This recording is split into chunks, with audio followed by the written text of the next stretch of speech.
If you're gonna take, but look, I just want to say, listen, yo, Tehuti is a close brother of mine, excellent scholar.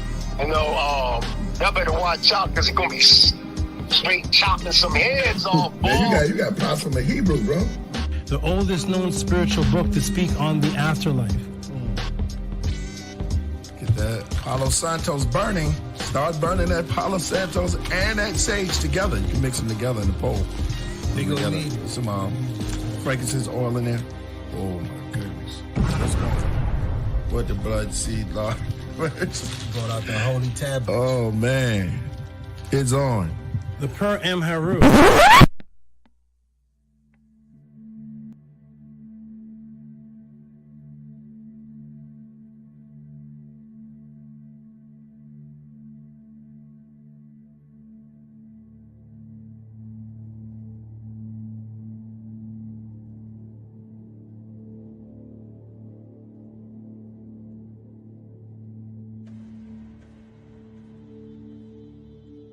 Coming to you live.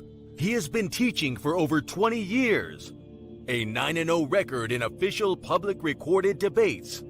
You've heard many teachers out there before in the so-called conscious community, but none with the demeanor, calmness, and detail as Tehuti Amun-hotep Ra on such topics as breaking out of the matrix, truth on religious origins, underground conspiracies, secret societies, mental, physical, and spiritual health, the Anunnaki, the Neteru, Kemet and the origins of Maat, meanings and symbolisms of Meduneter, the only one who will stand in front of question of this wide range of subject matters, answer, question, and debate. Some have podcasts, but Tehuti is the teacher, so he has a pod class.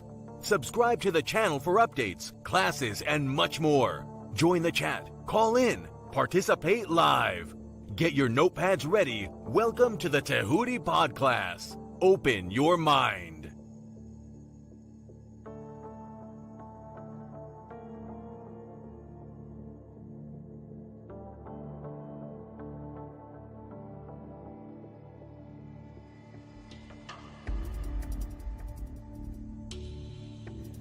He has been teaching for over 20 years. A 9-0 record in official public recorded debates. Correction.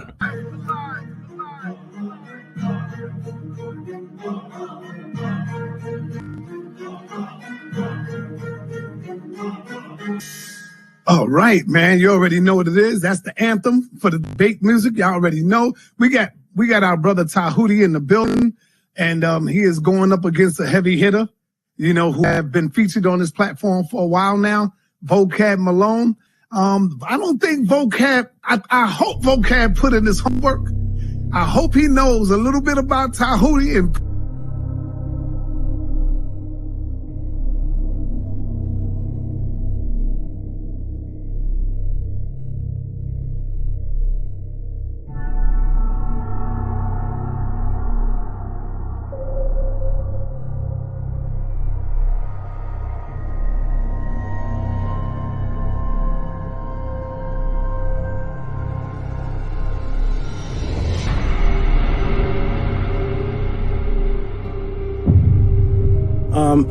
I appreciate everybody. press 1 for Tehuti, press 2 for JJ, y'all.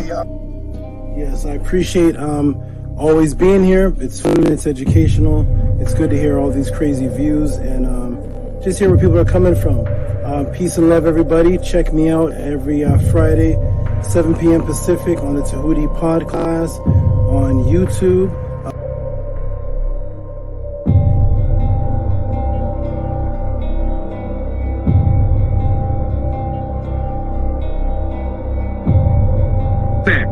That's your words. Brother, Stand on that's it. not the topic of the debate, JJ. That was not the topic. I'm talking about the whole word.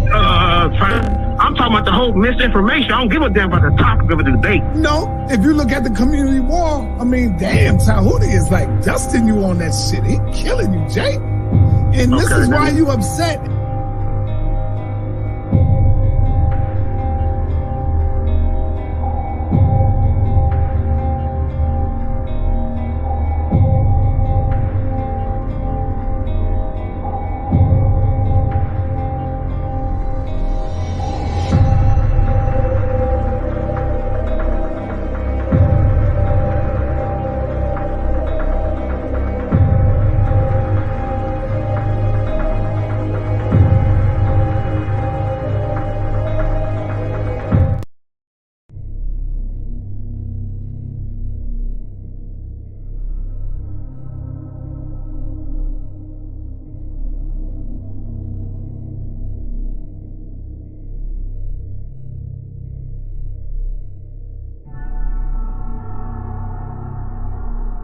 And my point is simply this. So we're going to give like this. Respect to Tehuti. Tehuti didn't want the topic. I won't say he was running because we had the conversation. So respect to Tehuti that he wasn't necessarily running like he was scared of the debate. A few minutes later. Does this mean you refuse to answer my question? Are you refusing? That's not even. Like, are you refusing to answer the question? Scared to debate. This is what they do. So respect to Tehuti that he wasn't necessarily running like he was scared of the debate. A few minutes later. I'm only talking to you. But I'm not talking to you. You scared. You were scared to talk to me. Don't come on this.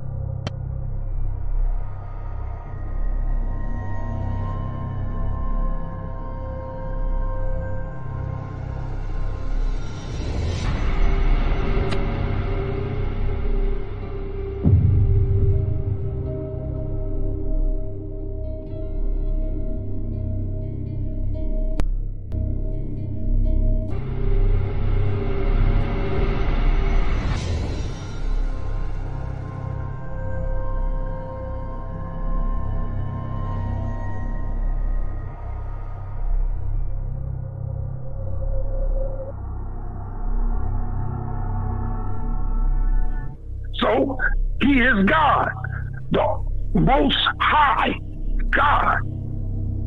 And when he repented, he Me and changed Tahuti shook our his heads the mind. same time. This is Tahuti crazy. believes on writings on the wall that he don't know who wrote it. He don't know who wrote them writings, whether it was the Greeks or whether it was the Kemetic.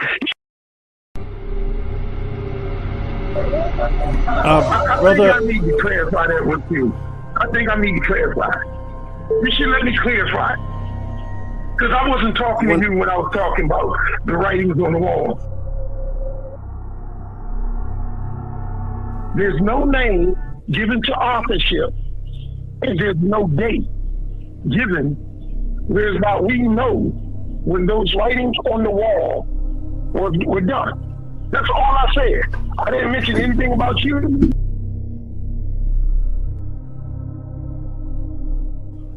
So, he is God, the most high God. And when he repented, he Me and changed Tahuti shook our his heads the mind. same time. This is crazy. Believes on writings on the wall that he don't know who wrote it. He don't know who wrote them writings, whether it was the Greeks or whether it was the Kemetic.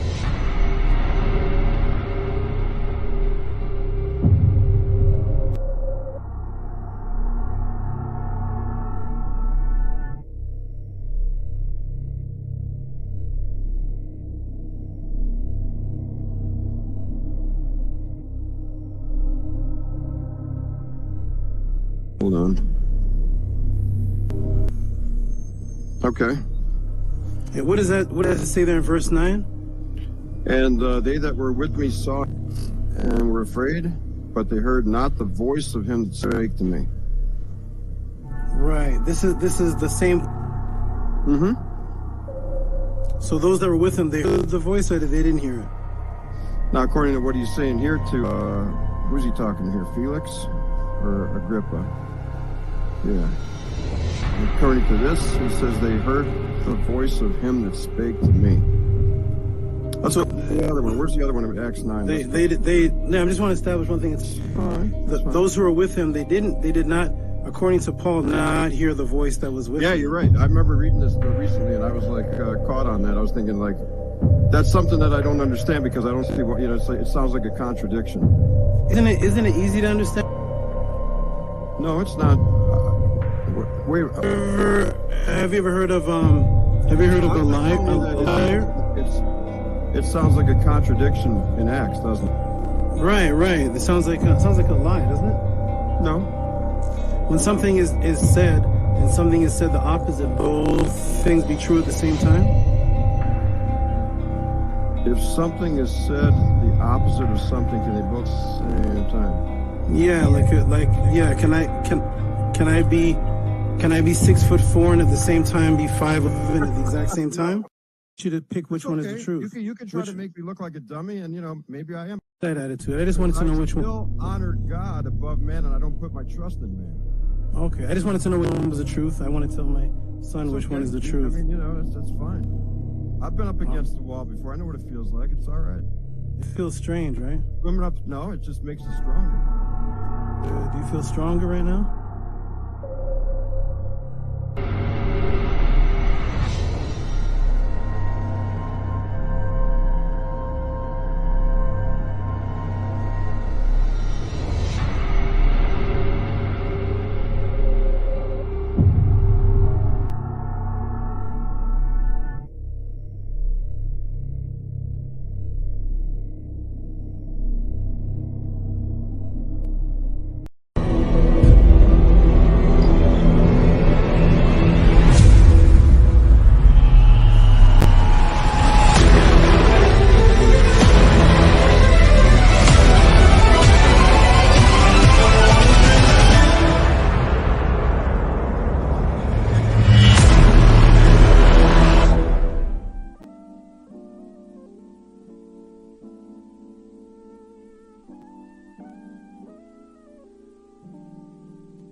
check. Do mic check.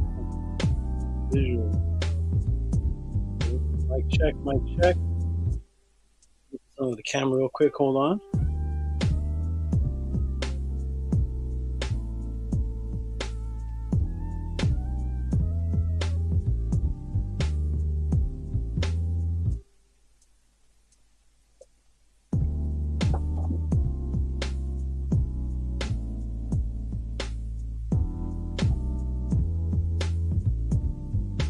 Just check again. Mic check. Press 1 if you can hear me. Mic check. Greetings, everybody.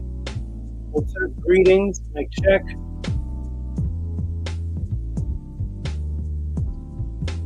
Let me check.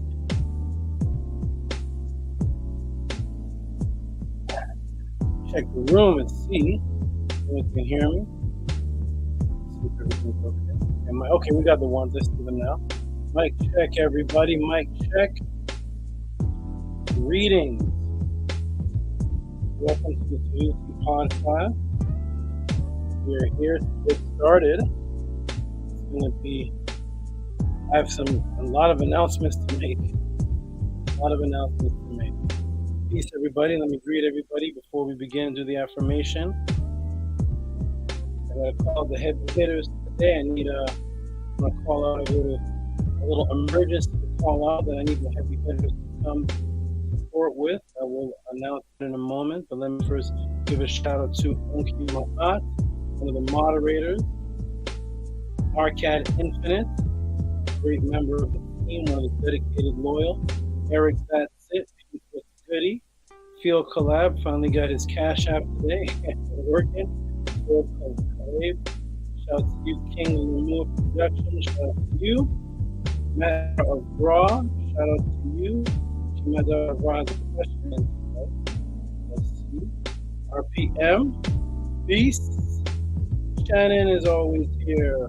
Shannon Southern is always here. Beast. Okay.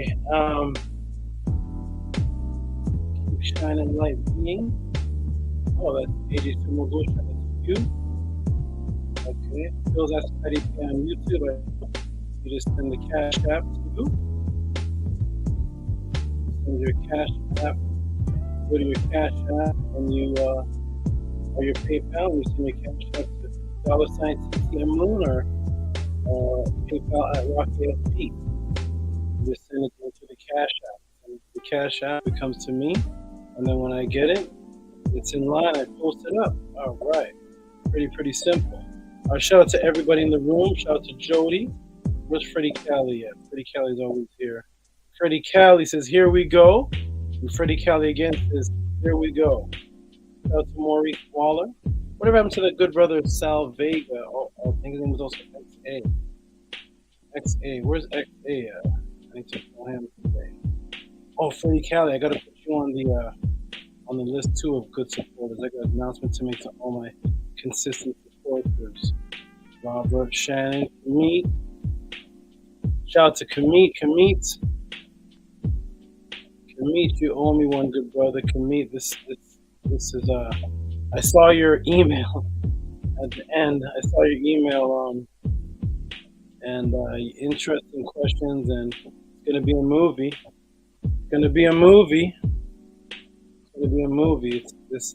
Those questions have caused me to really, let me tell you something, everybody. While I was looking at the questions today, I actually was not going to answer them because some of them have information I've been sitting on for years and years, and I didn't feel like revealing it. But you all are controlling the room. You all control you all control what's going on. So as your Saba, I answer what's sent in, and so I'm going to reveal some things that I was sitting on, and it's going to be a movie. I see the questions already.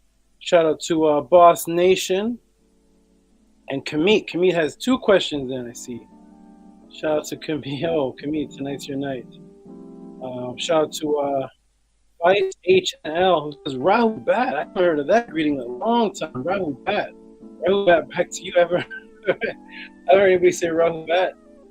Actually, Rasul used to say on Killer Priest, but Rahul Bat, okay. Vince HNL. He must believe he knows me from Shout out to Vince. Freddie Cali. Shout out to the old schoolian. Shout out to you. All right, everybody. We're going to get started. We got Lee Bellas. Two Bellas. There's Lee Bella. Okay. Another young lady named Bella also. Shout out to Bella or Lily Bella. I'm not sure what those two letters are. Shout out to you. Let's get started, everybody. Shout out to Nania Semmer, one of the moderators. We're about to get started. It's gonna be a movie tonight. I see the questions and I see them in. I see them coming in. Let me refresh my page. I see them coming in. I see the support coming in. We're gonna get more support because what I'm giving you all tonight, based on these questions that I see, I promise I was not gonna. Oh man, oh man, it's gonna be an interesting one tonight. Let's go. Okay, everybody, let me turn the music down a little bit. We're gonna do the affirmation, and we're gonna get started. Here we go. So before we start anything on the Tehuti Podclass, because we are a family and we are a group that actually acknowledges a way of life. We are not atheists. We're not anti-religions. We're anti-untruth. We're anti-isfet. We actually have a way of life. I actually have a way of life. I actually have principles that I live by, and one of the principles is that I start everything that is of major importance with what is called the affirmation. I will teach everyone the affirmation by putting it up on the board, and then there's also a complete class on the affirmation for those who don't know what it is. Okay, so we're going to start the affirmation first. I'm putting it up on the board. And then, so you all can see it and we all can read it together. Do another mic check to make sure you all can hear me. Just one more mic check, please. I have to do those every once in a while.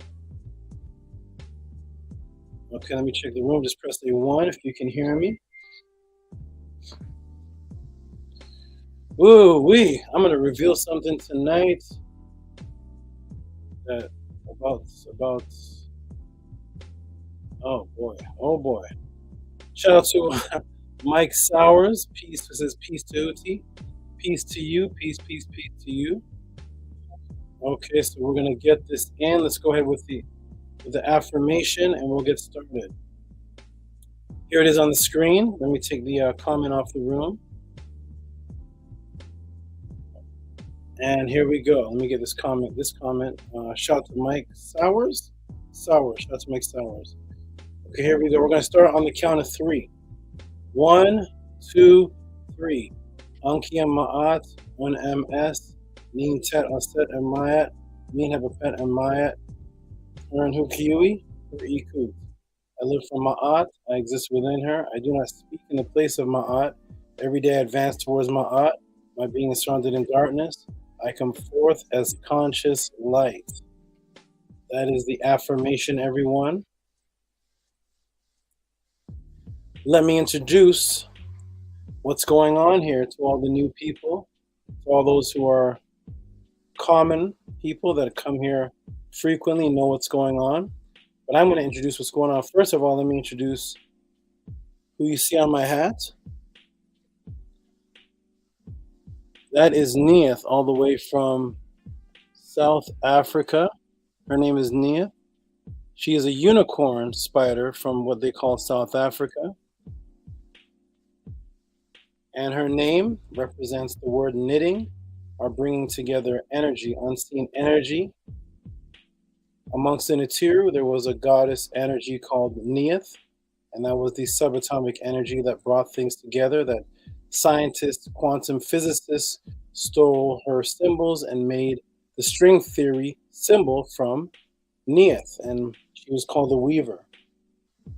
This is my weaver that I've raised since she was big enough to fit in that little crack. See the little crack in my finger, right in my hand, that little crack? She fit in there, and I used to walk around with her from a baby. Okay, that is Neath. Here, in front of you now, this is Scorpion King. Scorpion King is all the way from a place we're going to be talking about today, because I see the question in, and we're going to be talking a little bit about Mali. A little bit about Mali today, and all the way from Mali, all the way from the founders of the Timbuktu area. Oops, what happened here? Something came on the screen. All the way from the founders of the Timbuktu area, all the way from Mansa Musa's area, we have from Mali, we have the Scorpion King. And he represents the pharaoh, the Par-Ii that was there before Narmer, who actually was in the area that they found the first writings of the symbol of Tehuti, my name, which is why Scorpion King is very significant to me, because that is where they found the oldest writings of the symbol of Tehuti in Kemet, and Abti, that the European calls Abydos. So that is Scorpion King. Say peace, Scorpion King. He's all the way from Mali, all the way from that part of what they call Africa, actually from there, not from a pet store, actually from there, shipped in to me through magical means, shipped in and manifested to me from Mali. All right. Since we're going to be talking a little bit about Timbuktu and Mansa Musa today, we'll bring someone who actually lived there. Scorpion King. All right. Now that I've introduced those individuals, I'll introduce the individuals that are actually helping me control and keep the room in check.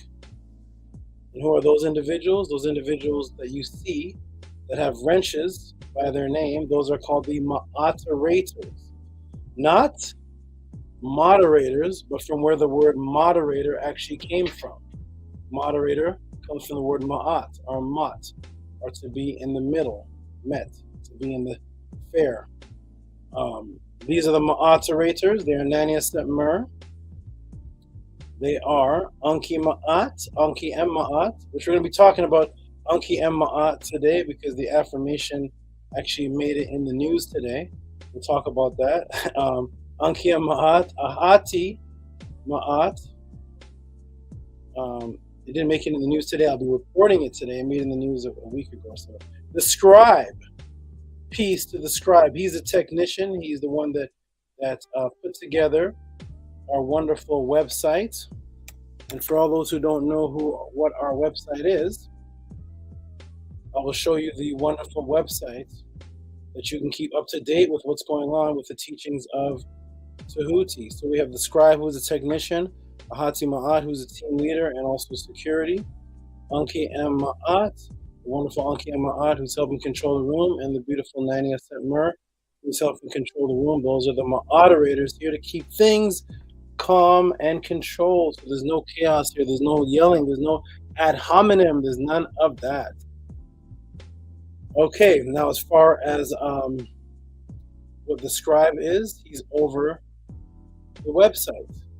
And this is the awesome website here that everybody can see called The Teachings of Maat. And on this beautiful website, there are many things that you can go over. The team is actually going to come on and actually walk you through the website when they come on. And they'll walk you through. I'll leave that to them to do that. But this website is very vast and has a lot of information on it. But the team will actually walk you through when they come on. Okay? I'll go ahead and take that off for now. And now we're going to get into what this pod class is about. What is the Tehuti pod class? Why is it hidden? Where's our Kemetic Meter G? That's another brother I need in here. Kemetic Meter G. Okay, good. I don't see him. He'll be in here a little later. Okay, so what is the Tehuti pod class? What is it all about? Why are we here? Why is this original? And we're going to go ahead and break down what the Tehuti pod class is. So, my name is Tehuti Amenhotep Ra. I think the screen is froze. Okay, my name is Tehuti Amenhotep Ra. I've been a teacher for triple decades, maybe quadruple decades. I've lost track how long I've been teaching information, but I've been teaching information and waking people out of the matrix. I'll move this to the side. Tehuti, the matrix breaker. I've been teaching people and breaking people out of the matrix since 1993. I actually have some, I know I have one person for sure in here who I broke out of the matrix and been teaching since 1993. And there's some others from 1996 and 1998. I've been teaching publicly for several years.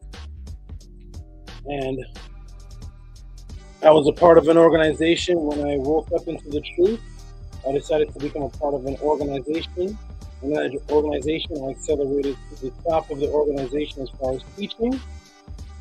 And then through jealousy and threats and things of such manner, I had to leave the organization, and they wanted to burn my books, particularly a book called The Matrix Book, which is a book I was teaching out of since 1995. I believe 1995, I was teaching out of a book called The Matrix. And they did not like that, so they came with torches to burn that. So I accelerated to the top and left that organization, came back to the organization without teaching. I came back to actually help people financially. And I housed people, showed them how to open up LLCs, trust companies, and basically taught them how to become financially secure without having a job. People are living in their cars and brought them into my home and taught them finances and economics. And so if you're going to have knowledge, you have to be self-sufficient. Let's get off of the grid.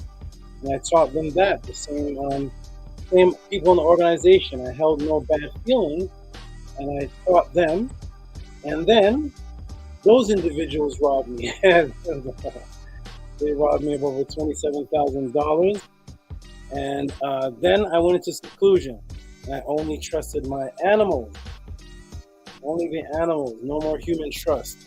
So I went into seclusion, and I just taught my inner family and didn't really interact much with groups of people coming onto the open or whatnot.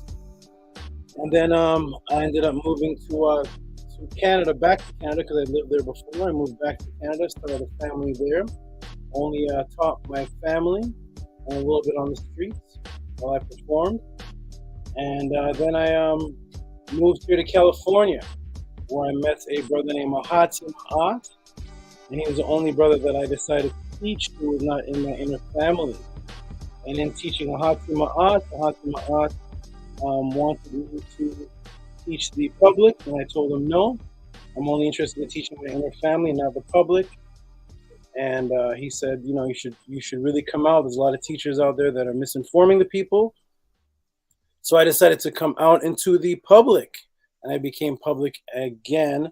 And I got interviewed by a debate league, and in that interview, I ended up getting challenged by the champion, and I ended up debating for the very first time on the internet. I've been debating since '93. Actually, since '92, my very first debate was me having to win a debate in order to live under my mother's roof. So my mother was a Christian at the time, and the only way that I could stay under her roof is if I debated her pastor, and she was the judge. And so I debated him, won, and she kicked him out of the house. So I've been debating since those times, but as far as on the internet, never had really done that kind of thing. Ended up debating, beat the person, the champion, and then they kept feeding me people. I kept debating, they kept feeding me more people, telling me there's popular people, check this guy out, he's a big name. And I said, I don't really know the big names. I was not raised up on the internet, so I don't know the cloud chasing, and I'm not sure the big names, but they put me up against the Jabaris and Zion Lex and all these different people, Unc West and all these people, and I ended up beating them all according to the judgments. And then I moved on from that debate league because it was very chaotic, the energy was not for me, and there was actually people that were controlling the league that were actually against me because I was so-called Kemetic. And for the first time in recorded history, a Kemetic person was a champion of a Hebrew debate league, and there was over 35,000 people associated with that group, and several people did not like the fact that a person who represented Kemet and magic was the champion of the Hebrews. So there was people within that were definitely working against me, and I didn't like the energy, so I left there. Went on to teach on Killer Priest, went on to Star Netter, and this is where the Tehuti podcast began. So on Killer Priest, when I went there, I started teaching. They were sending in super chats.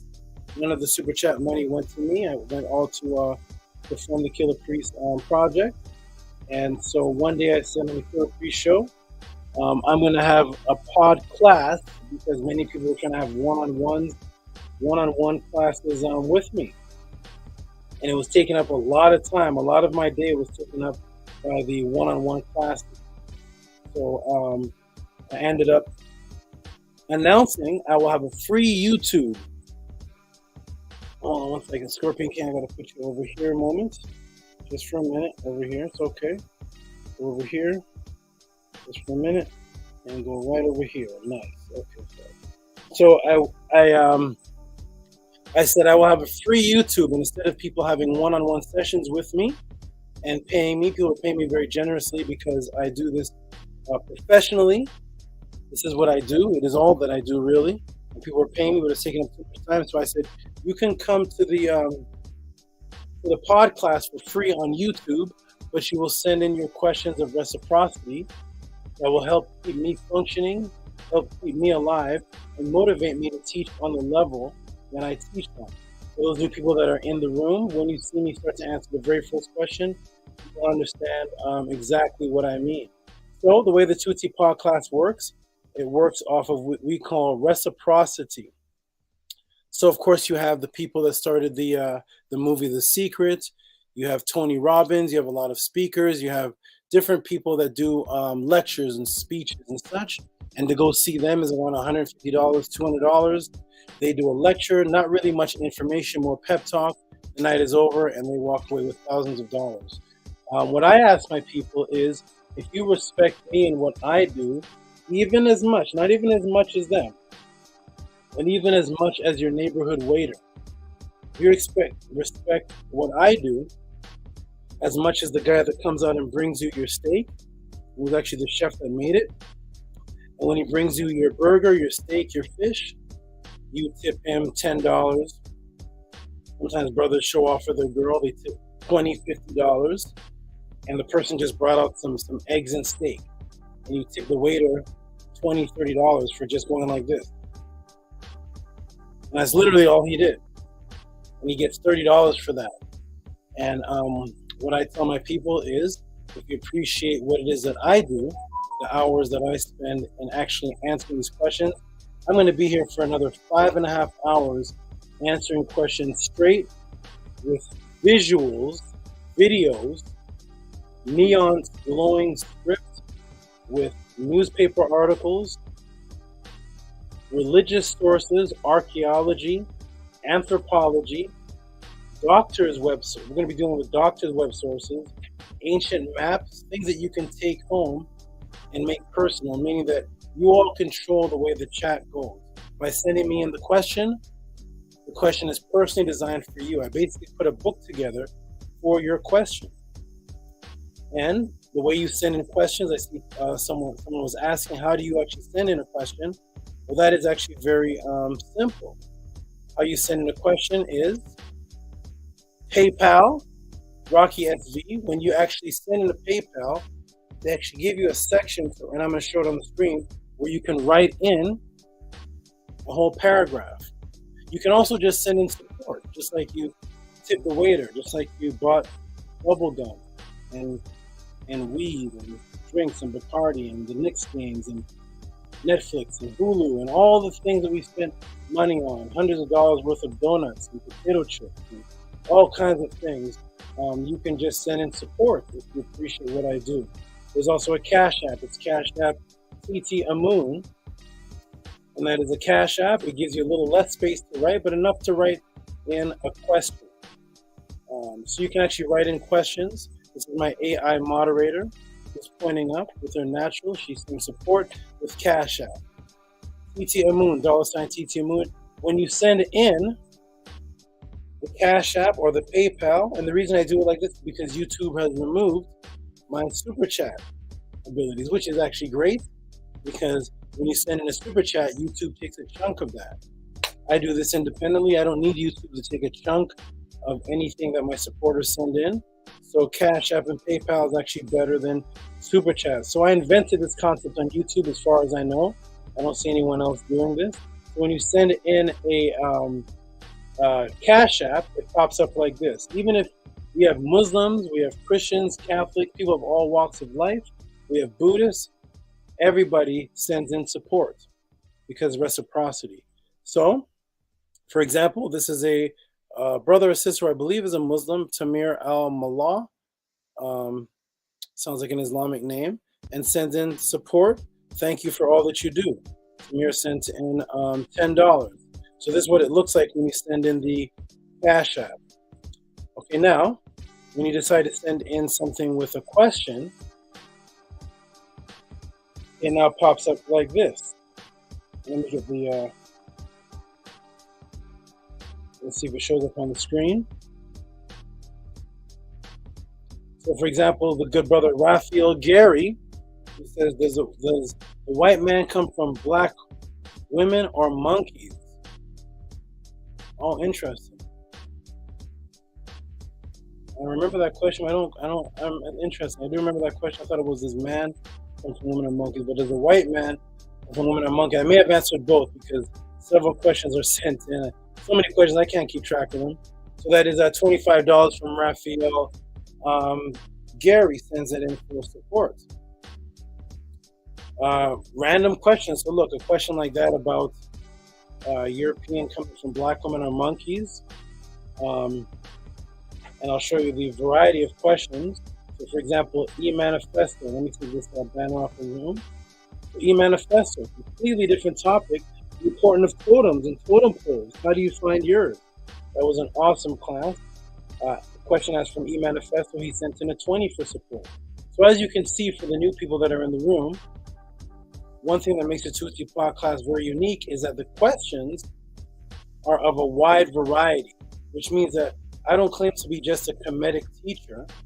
I'm actually teaching whatever it is that you all send in questions for and ask. I am the Saba, which means a doorway, and that just means that I open the door for the questions that you all ask on me. This is like a Kepara. This was an awesome class. How do we access genetic memories? Look at the variety of questions from the European evolution to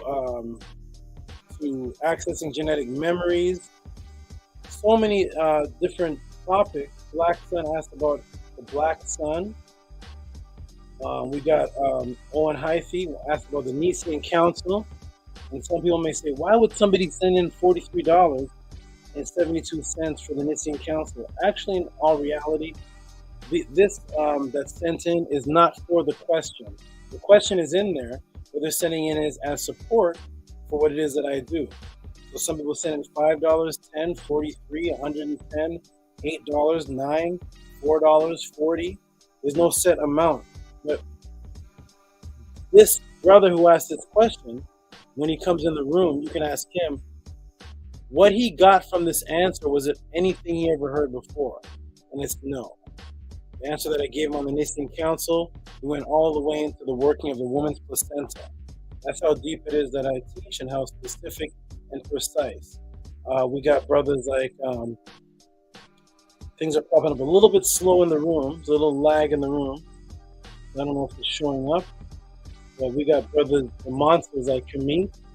He put a question in the email. He usually always does that. He sent in $75 for support. And then we have people that just want to send in support, such as, for example, Lamonte Wilson. He asked a lot of great questions. He sent in $10. No question today. I just want to show support. Thank you, brother. I will definitely tune in to the next show. We have people that send in donations for the answer that I already gave. So someone may send in a question, send in support for that, and then my answer is so profound that somebody else sends in support for the amazing breakdown on the answer, and they're not even the one that asked the question. Some people just send in support because I changed their lives, such as because you are my master teacher. That's coming from Bev. She's all the way in the UK. We have people from Trinidad, the UK. We have people in China. We have people all over Canada, all over the world, and they send in donations and support. Again, to Cash App T.O.M Moon, PayPal Rocky SV. Also, for the new people that don't have any of the books, we also have PDF books such as Melanin Dark Consciousness.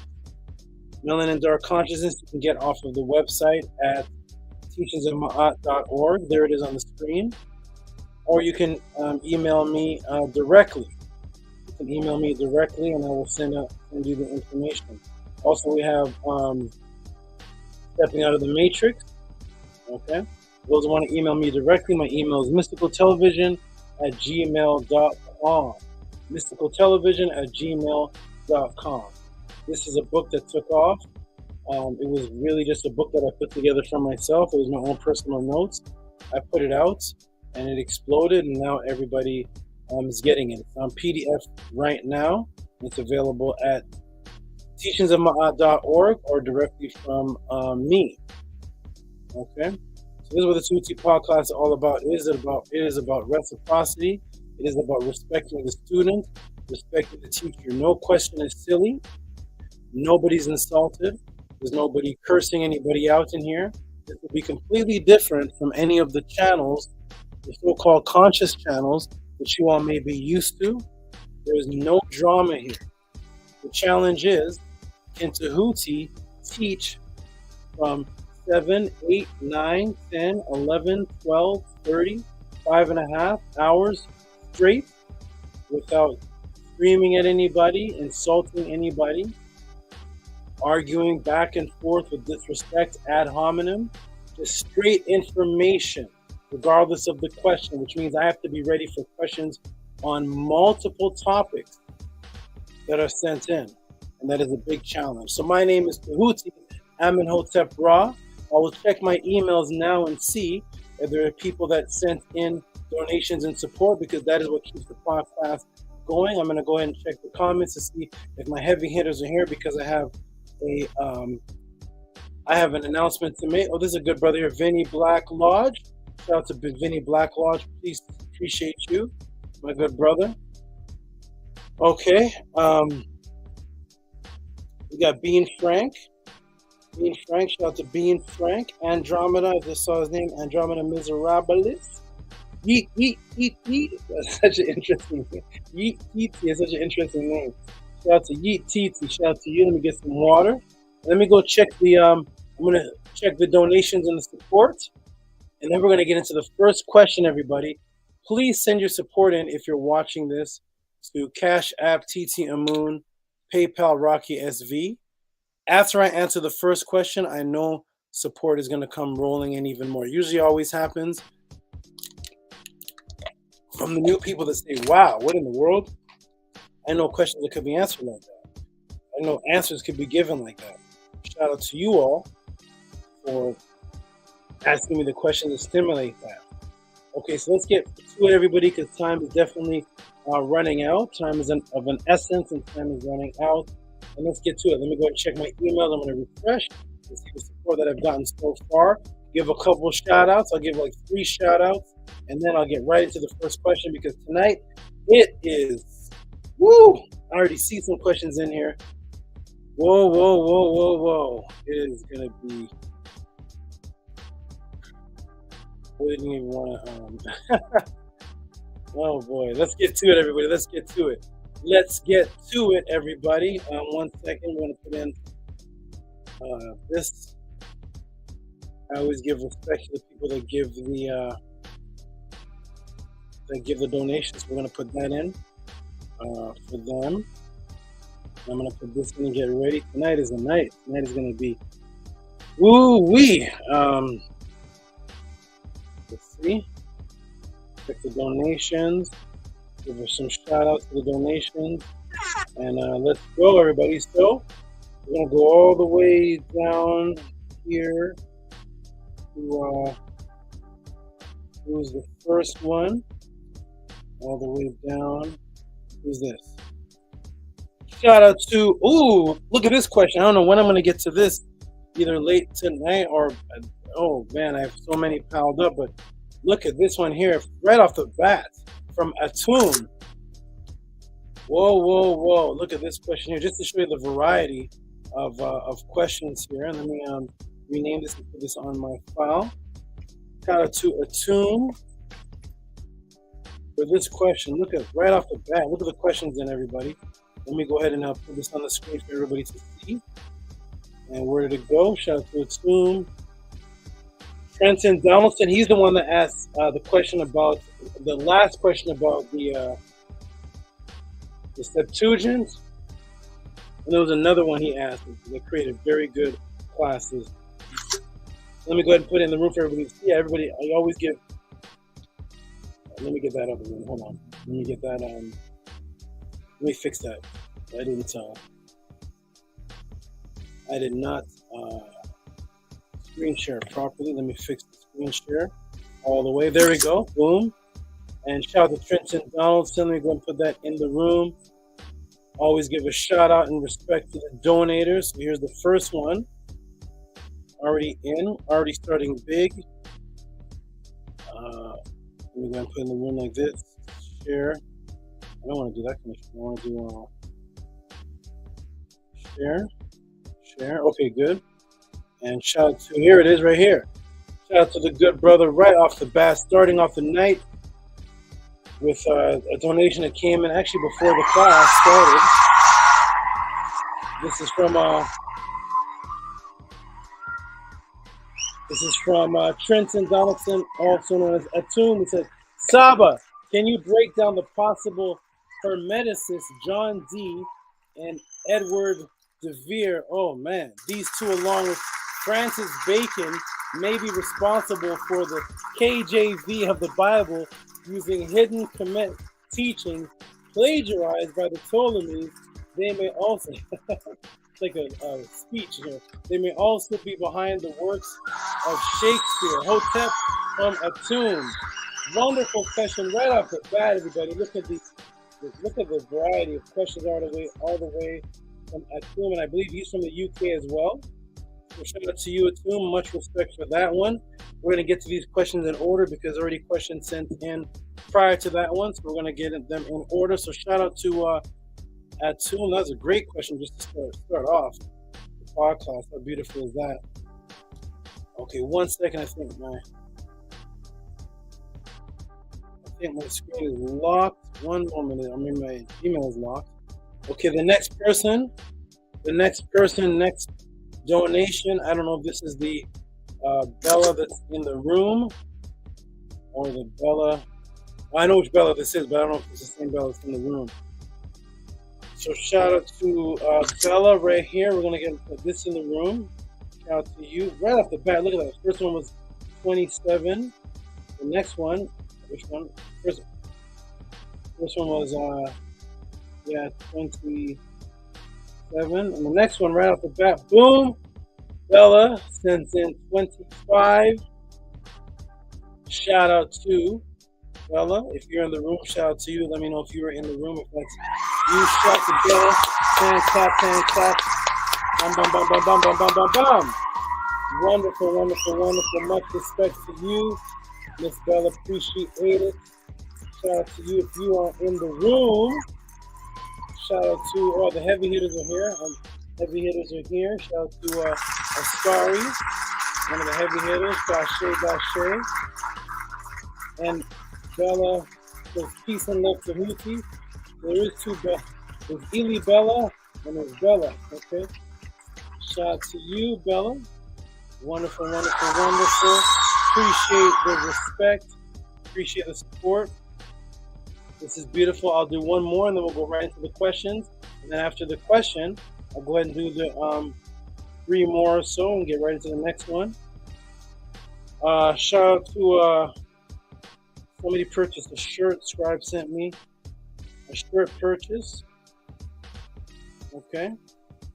Somebody purchased a regular shirt. That may have been Shannon. She sent in The last time we were in a Menetta class, she actually showed. She got her shirt. Let me go ahead and put that on the screen. It says regular shirt. So this may be. Oh, empath.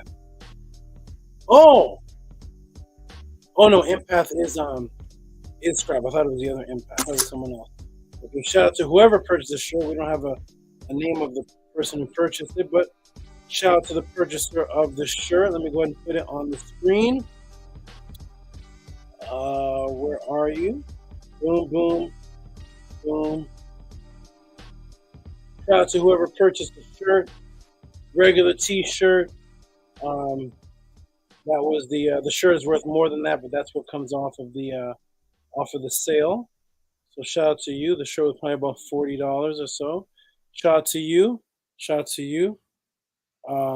Illy Bella is a dude. So we got two Bellas. We got Lee Bella, who's a brother, and then we got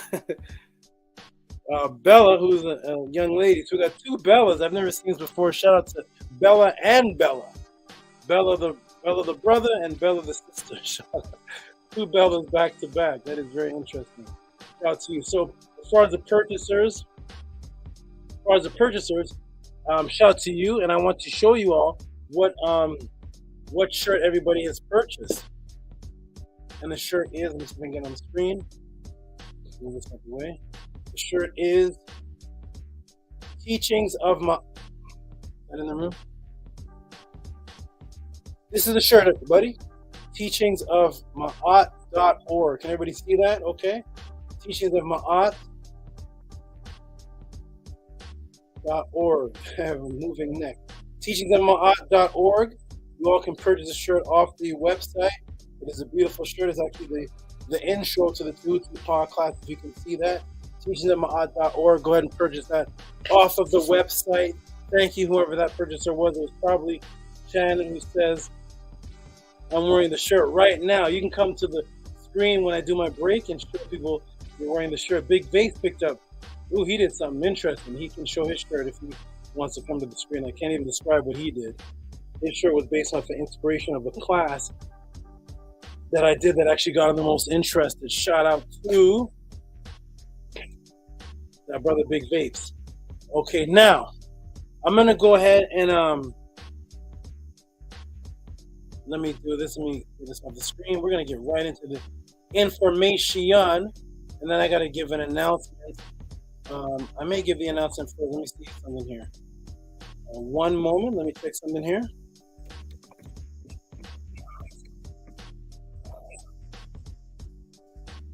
I need my heavy hitters to. I need my heavy hitters to assist with something unfortunate that has come up. And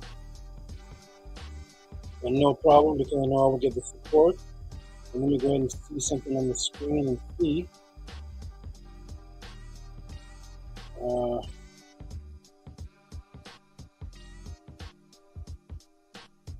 1 second, everybody, hold on.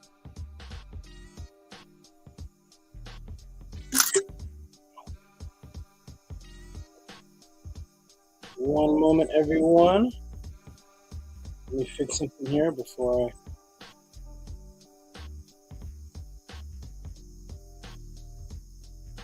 One moment, everybody. This is going to be a class of classes tonight. This is going to be. Ooh-wee.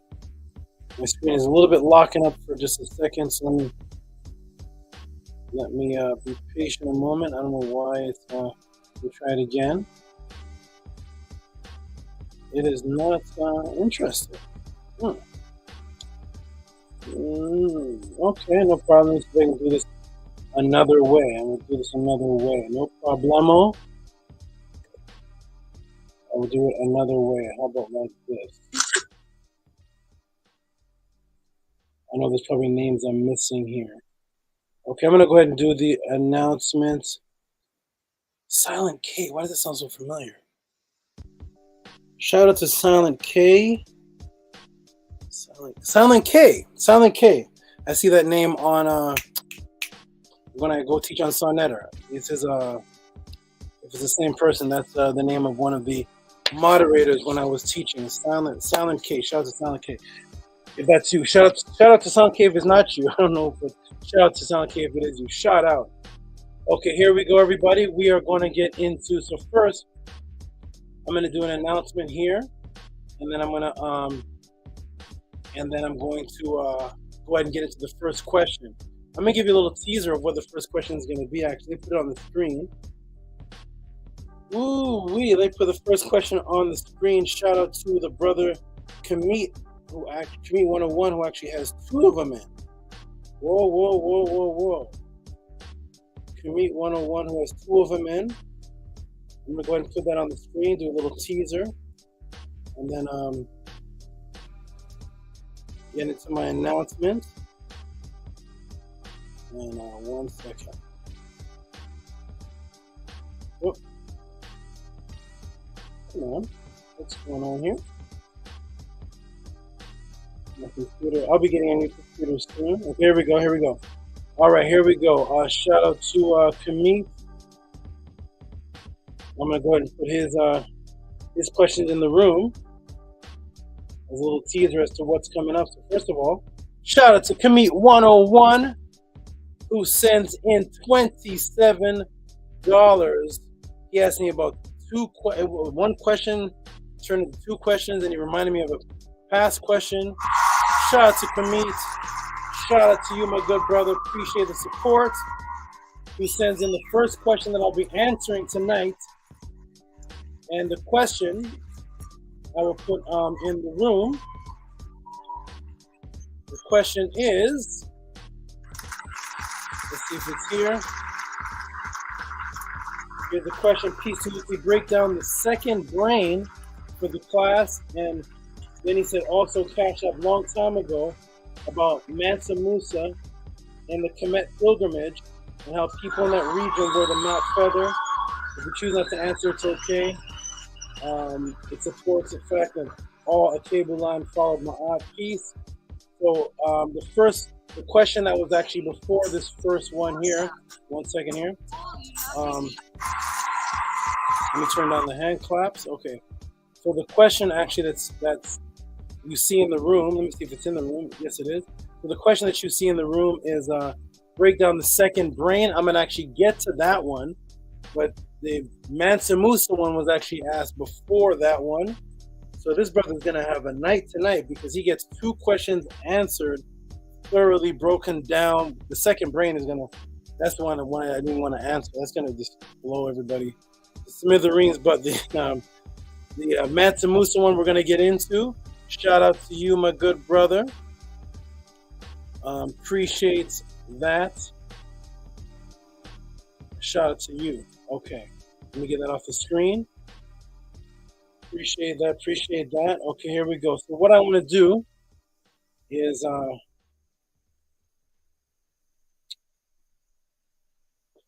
let me go ahead and do this here. We give a little announcement. Oh, so first off,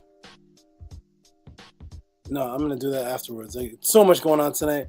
So first,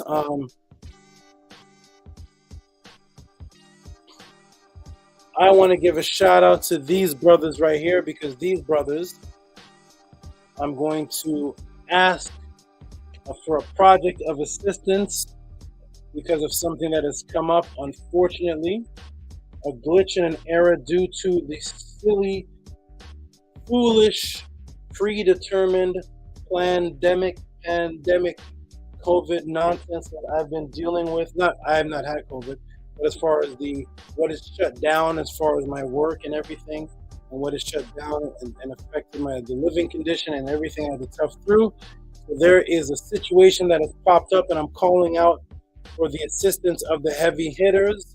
I can only break down so much in detail, and basically due to an error of a COVID program that came out in an error made on their part, I got a letter recently. I got a letter from the government the other day. I opened and read it. It said there were stuff. But anyways, I got a letter indirectly from the government from a COVID program that was supposed to work with me, and there was a glitch in their system and error, which actually backfired, and cause a domino effect that has now thousands of dollars that's going to affect me and may even possibly take me for a little bit away from the podcast if not corrected. So I'm asking for the support, and if anybody wants to email me directly for any more details. But as far as support, major support, there's going to be something that's going to change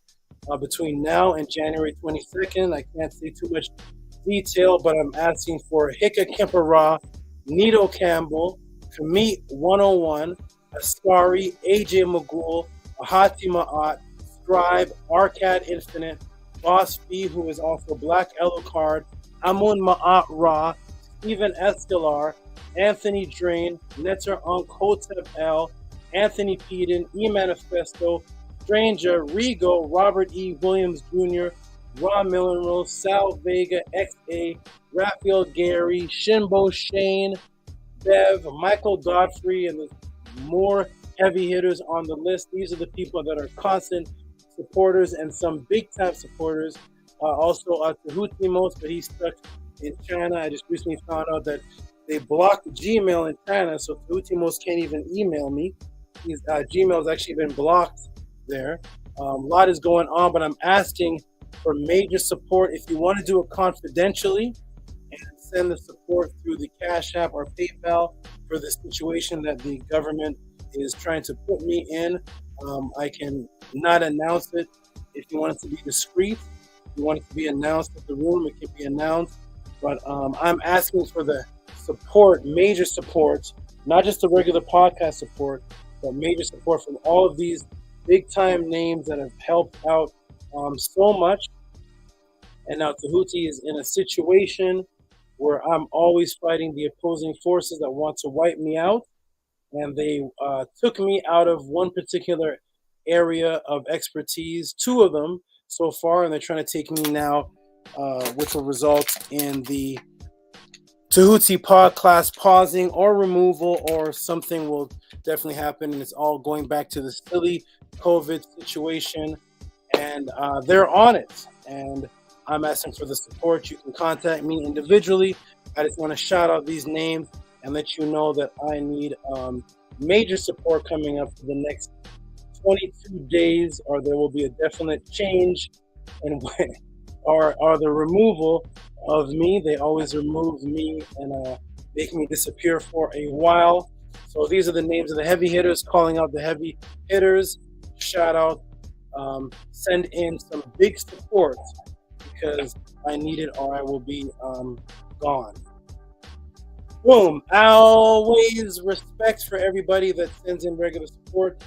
That's for the heavy hitters that send in extra bigger support, because I'm gonna need it. When you send in support for that, please make a note that it's funds for assistance for Tehuti, and I will make a note of it. If you want me to air it, I'll air it. If you want to be confidential, no problem. But yes, they're trying to affect Tehuti and trying to get me out of here. Always trying to get me out of here. But I always have supporters, and I always win in the end. Tehuti's not going anywhere, hopefully with the support, but I got from now till January 22nd to solve that issue. That being done away with, let's get into the Tehuti pod class. Everybody, let's get into it. We're going to break it down. Shout out to everybody. Being Frank, everybody, anybody, Big Vape. I didn't say your name, but all the big supporters. Yes, 22 days of definite big-time support. Not just regular podcast support. Not questions. Not sending in questions. I'm talking about a fundraiser. I don't want to open up. What are those things that people open up? I don't know, because I'm not onto this computer stuff. What is it? GoFundMe? I'm not into all that. I don't need that. I just need my team that's going to support, that knows and trust me that, yes, they're trying to change my situation dramatically. They've one time, I'll just tell you a quick story before we start. They found out what I was doing down in the beaches. I was supporting myself and making money with animals. They went onto my spot. The government sent bulldozers to park on my spot so that I couldn't work there anymore. The bulldozers weren't working They were just parked only on my spot, but not on any of the performers' spots. And then City Hall held 2 meetings about me, and then sent in police to come surround me, asking me if I have bazookas in my bags, do I have grenades, and they were ready to kill me, and they got me out of there. So these things happen whenever they discover me, because I'm not the normal. Anyways, off onto that. Let's get into the first question of the Tehuti podcast. Thank you for the protection. Let's get into it, everybody. I'm going to take a sip of water, and we are going to get into it. That's right. When you do what I do, you're actually living the life of the watch the Matrix movie, and you'll see my life. When you're just talking and arguing, and you shut the computer down, you live a regular life. When you actually are Morpheus from the Matrix, you actually live that life. So let's get into it, everybody. Let's get into it, everyone. Okay, everybody. Boom. I'm gonna do.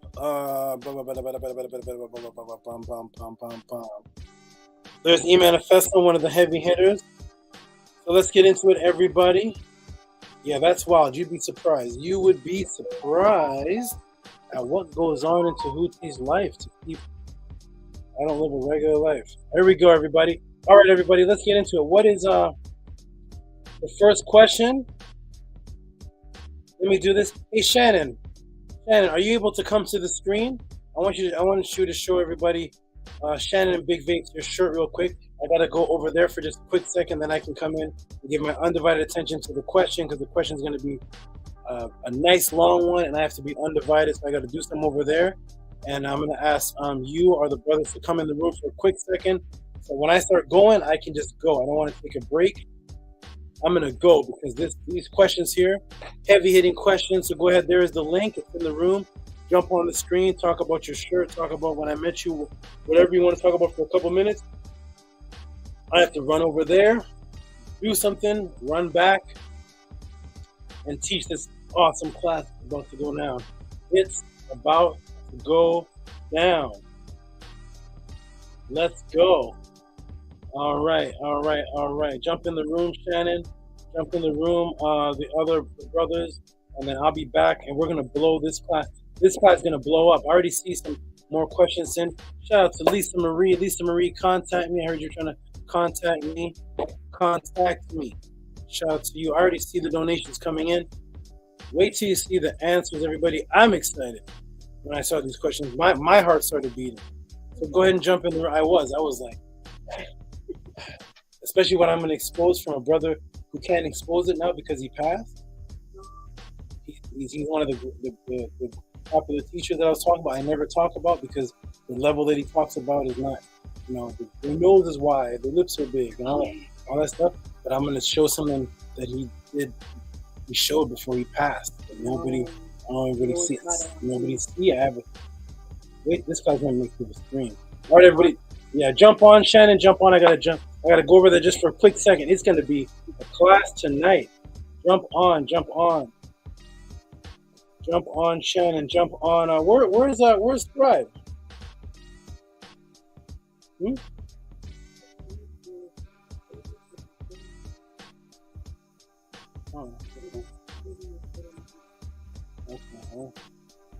Thrive? Where is Scribe?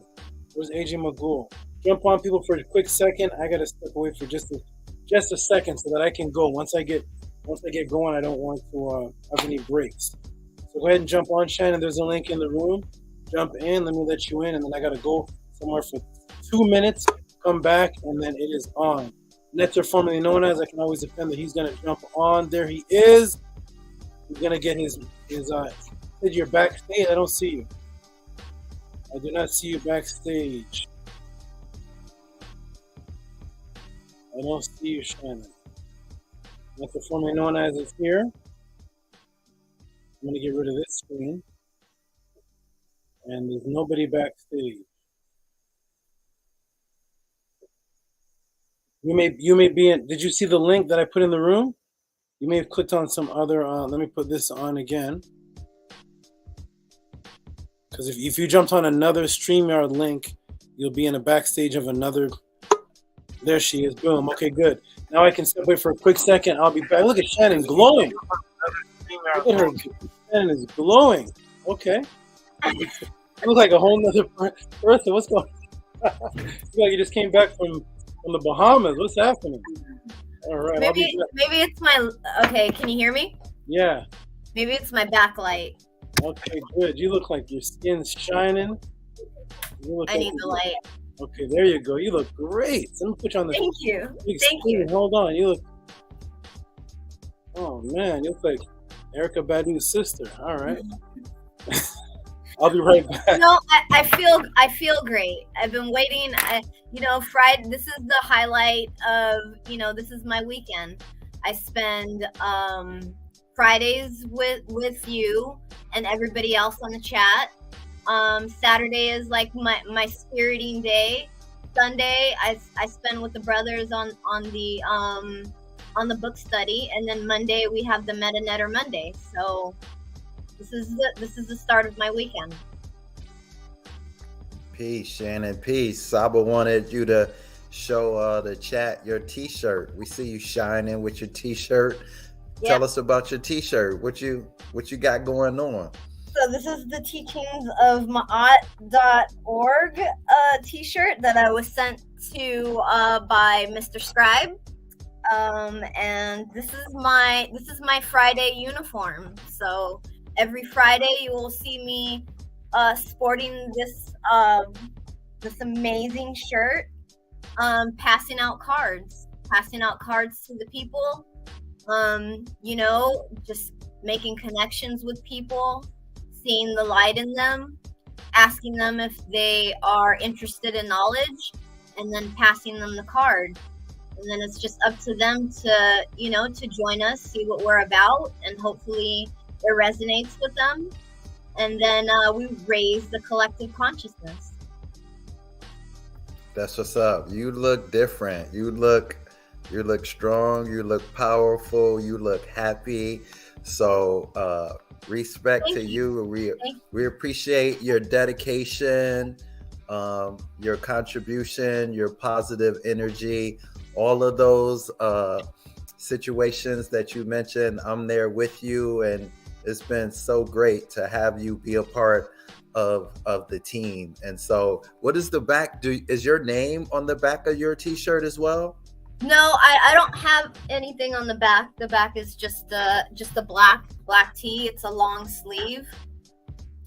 And then also what came with this shirt, hold on one moment. What came with this shirt was a stack of cards. So these are the pass out flyers that have the quick links on them to the study guide, to the pod class, and on the back it's the teachings of Maat.org. So people, all they need to do is hold their phone up to it with the picture, just the same way that they go to the restaurant and scan to get the menu. Everybody knows how to do it. There's nobody that doesn't know how to do it anymore, and it's just up to the people to just actually go ahead and do it, to take that step and free their mind, free their consciousness. That's what's up. We appreciate you. That's awesome. Yeah. I appreciate you. Yeah, we got to bring the people to the light. Once they meet Tehuti, it's a done deal. That's all we got to do is bring them to the light, and the sun is going to shine on them. I believe so. You have to be open to it, though. You have to be open for this change and open for the shift. And I think people are ready. People are curious. They want to know what's out there. And as soon as they meet our great Saba Tehuti, it's done. He's so approachable, and he's so personable. He's so kind and generous with his knowledge and his wisdom. How could you not just fall in love with the knowledge that he brings? Yes. Thank you, guys. That's awesome, Shan. I saw you And then I said, you have the cards out. Thank you. This is great. When I take another break, I want you to come on with the brothers again and talk more about it. That's wonderful. Thank you. That's awesome. You look great. I like that you have each day is, you said Friday's this, Saturday's this, Sunday's this, Monday's this. That's awesome. That is great. It's a new life. It is a new life, and I'm learning so much from you. You know, like I'm spiriting all the time, and this is what it means. You know, to just with every breath, it's just like, you know, a just constant connection with spirit. So this is where I am, and it feels comfortable and it feels right. So awesome. Happy to be here. Okay, everybody, we're gonna get into it. I got a bunch to answer. I already see them in. Thank you, Shannon. Thank you, Netzer, formerly known as, for coming on. Come back on again as soon as I take my next break. We're going to get into it, everybody. Here we go. Peace and love. All right. YouTube. Okay, peace and love. Wonderful. Okay, here we go, everybody. Ready for the first question on the Tehuti Podcast. And I'll put it up for those who just came in the room who don't know.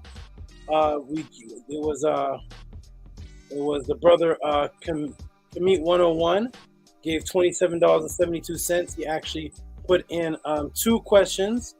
Shout out to you, my good brother. And for those who just came in the room, who don't know what the question was or the questions were, let me see if they're still retrievable. Okay, I'm just gonna go ahead and put them on. I'm gonna go like this. I'm gonna go ahead and put them on the big screen. Here we go. So here we go, everybody. PDF. Kemetic, are you in the room, my good brother? Kemetic, are you in the room? And let me go ahead and put it on. Here it is. Okay, good. Okay, then we're going to put it all on big screen. Big screen. Here we go. Boom. Everybody can see me. Press a 1. If you can hear me, press a 1. We're about to get into the very first question on the Tehuti Podclasses. Here we go, everybody. This is how I answer questions. Are you all ready? Here we go. So first off, here's the question here. There's 2 questions. One was about a second brain, but actually one before that was about he wanted me to just talk a little on Mansa Musa's pilgrimage, just on Mansa Musa, but the pilgrimage to Kemetic, what happened. So here we go, everybody. Ready? Welcome to the Tehuti Podclasses. This is how I answer questions on the Tehuti Podclasses. This is how I break it down. Everybody can see the screen. I'm going to go ahead and do that. Pull that back up again. Everybody can see the screen. Let me do one more look and see. Master K is here. Good. Zep Tepe Slims here. Silent K is here. Yeet. Jody's here. Let's get into it, everybody. Here is how I answer questions. When you all see how I answer questions, then you will understand why people support the Tehuti Podclasses. Here we go. So who is Mansa Musa? Mansa Musa, king in the Deacon language of Mali, was Musa I, who ruled from 1312 to 1377. He came to power when his brother Mansa Abu Bakr led an expedition across the Atlantic Ocean to discover the Americas, leaving Musa the throne. There are not many depictions of Mansa Musa at all, but I will take you to the Bibliothèque Nationale de France, where his most popular depiction is. We're going to go to the Bibliothèque Nationale de France, and this is the most popular picture that is circulating that we have for Mansa Musa. So first of all, here is the Bibliothèque Nationale France, and we're going to go into this room here called the Salle Oval, the Oval Room of the National France. Salle Oval, Salle Oval Room of the National French Library, Richelieu Building. And we're going to go in there and look at the most common picture of of Mansa Musa. I always want to say Mansa Musa. Of Mansa Musa. And let's get into it, everybody. Here we go. Boom. So here it is. And the first thing you can notice is that he's holding up a piece of gold. And of course, this is where the story all begins, his effect on the world through his gold. So, Kemet 101 asked about the pilgrimage. Let me check the room and see if Kemet is in the room. In the room, Kemet, are you in the room, my good brother? Raphael Gary's here. Raphael Gary's here. I hope you saw my heavy hitters shout out and support ask Raphael Gary. I think Kemet is in the room. So here we go. So this is This is Mansa Musa. Mansa Musa was actually 9th generation to be king. And here's his genealogy chart. He's actually 9th generation. So we go to the genealogy chart, and then something very interesting happens. So we have Mary Dadata, reigned 25 years. We have Uli Wata, Khalifa, the daughter. And then we go down here, and then we go to Abu Bakr. And then from Abu Bakr, we got Abu Bakr, then Musa, 1312 to 1337. And there's a question mark in here. Something very interesting happened. We're going to get into because Abu Bakr actually disappears, and Mansa Musa steps in, and I'm going to let Mansa Musa himself, due to the logged information we have from what he said, how he actually got into reign. So here is the area that is most popularly known that's associated with Mansa Musa, and that is the Kwembe Sele Mali Empire, the Mali Empire, Jean Empire, Timbuktu, and Gao, and now Niger River. And, whoops, hold on. And the Mali Empire. Oh, come here, man. Come here, little guy. Come here. The Mali Empire is what's most popular for Mansa Musa. And the Mali Empire in Mali is actually where my little guy comes from. That's why I have him in the show today, which is Scorpion King. He is actually from this actual area, Scorpion King. So let's get it back into it, everybody. So that is the Mali Empire right there. There's the Niger River, and there's Kankan. There's Mansa. I still want to say Kankan. There's Mansa Musa. One of the what's that? I don't know. So let's try to have that in my subconscious. Kankan, Mansa Musa. But Mansa Musa takes over after Abu Bakr, and interesting, it goes from Abu Bakr to Musa. What happened to Abu Bakr to make Mansa Musa the king? I will take you to the corpus of early Arabic sources for the West African history in Cambridge University Press, 1981, where Mansa is cited for his account. Okay? There's not many documents with Mansa Musa actually speaking. He has his accounts in, if you want to go look it up, I'll show it again. In the Cambridge University Press, 1981, and this is a corpus of early Arabic sources for West African history. You can find stories cited for Kankan, for Mansa Musa, and for what he says and his quotes in there. So the most popular, of course, is Al-Omari, cited in the Levit Zion and Hopkins corpus of early Arabic sources for West African history, Cambridge University Press, 1981. If you want to go look at the book or get the book, this is actually what it looks like here. Very interesting guy on with short legs on a camel. So this is interesting, but that's the book that the information is in. And here is Mansa Musa's account. Quote, this is what Mansa Musa says according to the quote from Al-Omari cited in this book of Mansa Musa, how he became king. So here's Mansa Musa's account. Quote, we belong to a house which lands on the kingship by inheritance. Hands on kingship by inheritance. The king, who was my predecessor, did not believe that it was impossible to discover the furthest limit of the Atlantic Ocean, and wished vehemently to do so. He equipped 200 ships filled with men, and the same number equipped with gold, water, provisions, enough to last them for years, and said to the man deputed to lead them, do not return until you reach the end of it, or your provisions and water give out. They departed and a long time passed before anyone came back. Then one ship returned, and we asked the captain what news they brought. He said, quote, yes, O Sultan, we traveled for a long time until there appeared in the open sea, as it were, a river with a powerful current. Mine was the last of those ships. The other ships went on ahead, but when they reached that place, they did not return. No more was seen of them. We do not know what became of them. As for me, I went about at once and did not enter that river. But the Sultan disbelieves him. When that Sultan got ready, 2,000 ships, 1,000 for himself, and the men whom he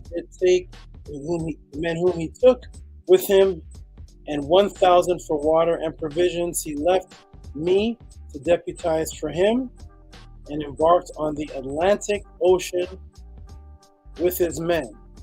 That was the last we saw of him and all of those who were with him, and so I became king in my own right.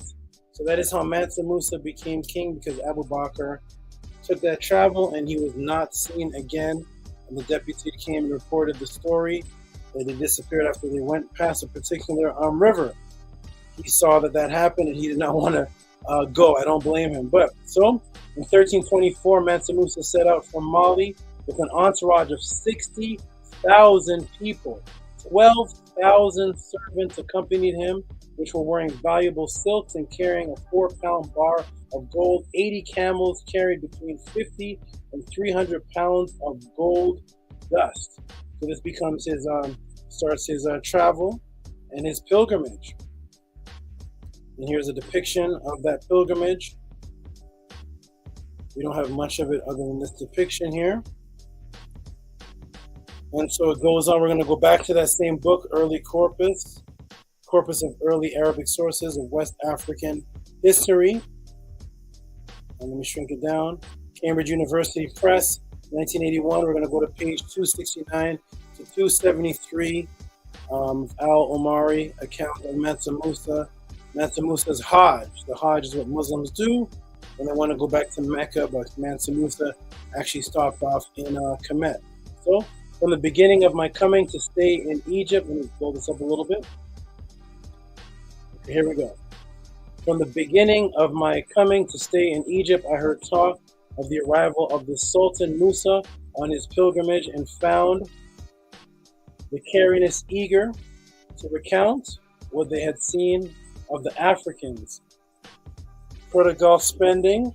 I asked the Emir Abu, and he told me of the opulence, manly virtues, and piety of this Sultan.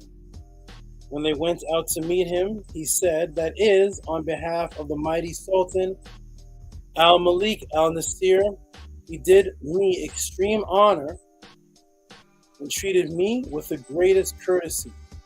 He addressed me, however, only through an interpreter, despite his perfect ability to speak in Arabic tongue. Then he forwarded to the royal treasury many loads of unworked native gold and other valuables. I tried to persuade him to go up to the citadel to meet the Sultan, but he refused, persistently saying, I came for the pilgrimage and nothing else.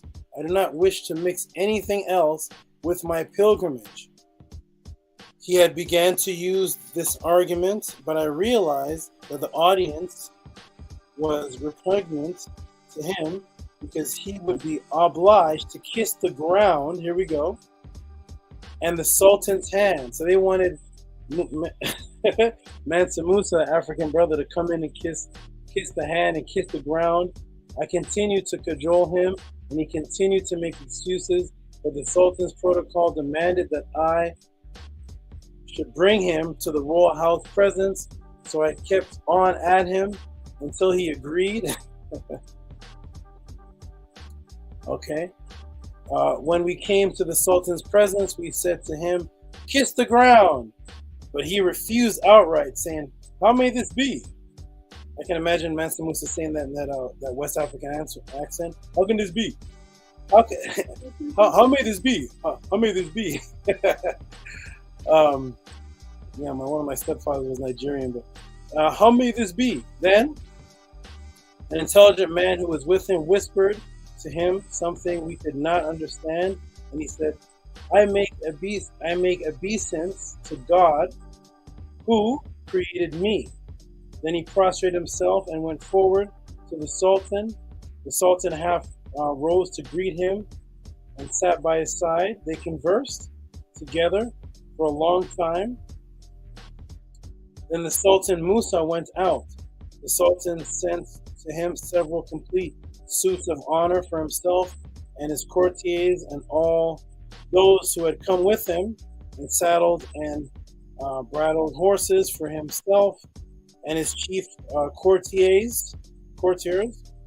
This man, Mansa Musa, flooded Cairo, and here begins the chaos. Flooded Cairo with benefactions. He left no court emir, no holder of a royal office without the gift of a load of gold. The Carianists made incalculable profits out of him and his suite in buying and selling and giving and taking. They exchanged gold until depressed its value in Egypt and caused its price to fall. The economic value of Kemetic, Egypt at that time, started to fall because Mansa Musa showered everybody with gold. Okay, gold was at a high price in Egypt until they came that year, and Mithcal did not. The Mithcal did not go below 25 dirhams and was generally above.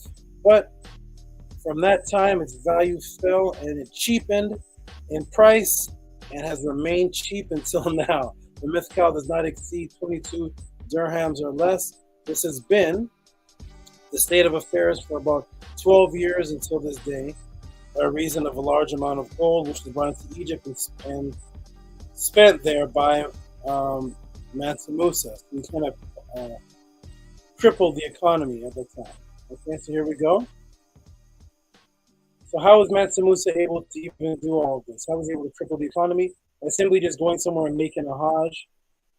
So Musa may have brought as much as 18 tons of gold on his Hajj, equivalent to the value of over $957 million in 2022. Musa himself further promoted the appearance of having vast, inexhaustible wealth by spreading rumors that gold grew like a plant in his kingdom. He went to Kemet and started giving out gold and gifts to who?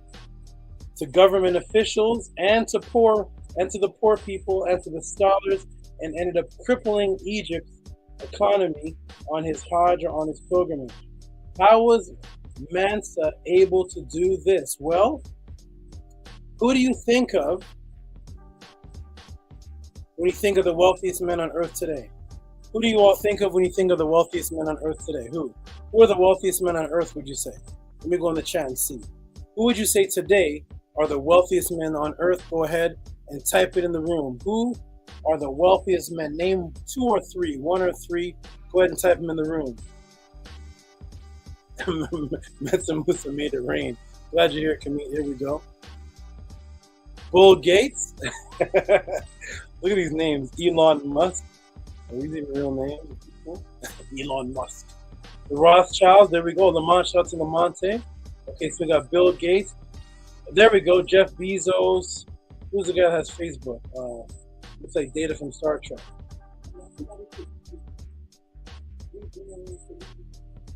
Tehuti, because of your vast knowledge. Thank you. Shower me. Give me some of Mansa Musa's things so I can get out this government letter I received. Okay, so we got Bezos, Zuckerberg. Okay, good. We got Jeff Bezos, Elon Musk, Zuckerberg. Basically, we got Bill Gates, everybody. Okay, let's take a look at them. Let's take a look at the wealth of these people. So here, now these are the wealthiest men on earth. Look at the net worth. $117.5 billion is his net worth. Not his gross, his net worth. That's Bezos. Who's the next guy? 44.9 billion. It's 2022. Data from Star Trek, aka Mark Zuckerberg. Look at this money they have. These are now Bill Gates. Oh my, 107.5 billion. When you have this type of money, do you even know the difference? Hey, I have 117 billion. Oh man, I only got 107. I got 44.9. What can you do that I can't do? Look at the money. These are the wealthiest men on earth today. Okay? Those are the wealthiest men on earth today. Okay, here we go. They have calculated Mansa Musa's net worth to be $400 billion today. So they calculated the worth of the time and the gold and the salt and everything he owned compared to what it would be equivalent today. He is 4 times Bill Gates, almost 4 times Bezos. He's almost 10 times Zuckerberg. $400 billion. He goes on a Hajj and cripples the Arabs at the time, cripples them. Here is Mansa Musa. He had his own coins, gold. That's why when I started the class, I said we're going to get to what he has in his hand, this gold circle. Here are his coins, gold, $400 billion. There's no man on the planet Earth today who has seen any wealth compared to this West African brother of Mali, Mansa Musa, goes on a pilgrimage, and unlike any other Muslim who goes on a pilgrimage just to do Hajj, he goes on a pilgrimage and gives out millions of dollars to the poor, the rich, everybody. He just hands out money, cripples the economy, and he left with people. Okay, here we go. All right. Let's continue the history class. Here we go, everybody. Ready? All right. He was able to afford to take with him when he left. He took scholars. He took architects. And so now here comes the Kemetic influence. Unbeknownst to him, the Kemetic influence that he takes into Mali. So he's able to afford to take with him scholars. He took architects because he was giving them money that they had never seen before. He took mathematicians with him. He took historians back to Mali, which influenced Malian culture. So therefore, Malian culture, what do we see? So if we go to what Mansa Musa would have seen, we see sloped with flat top. This is what Mansa Musa's architect would have seen. The top of the Aku that they call the pyramid is actually flat with the capstone missing. That's what style do we see in Mali. So here's actually what the top of the Aku looks like. Most people have not seen the top of the pyramid. The top of the pyramid actually doesn't have a point anymore. The capstone is removed. So this is actually what you see when you go to Kemet and see the pyramid, the Aku. There's actually a flat top. So this is what the architects would have seen at that time in 1324. So when he takes these people back to Mali, what happens? What do you see now in Mali because of Mansa Musa's presence and influence by taking and paying the architects and scholars and the mathematicians that were in Egypt? What do we see in Mali now that's never been seen before? We see the Sankara Madrasi. This was influenced, also called the University of Sankara Masjid, attributed to the influence left by the architects of the Mansa Musa brought from Egypt, from Mali. Prior to Mansa Musa's pilgrimage, no such structure was shaped like this in Mali. The Aku-shaped minaret, quote-unquote minaret, which is the Ben of Asar. So here we go.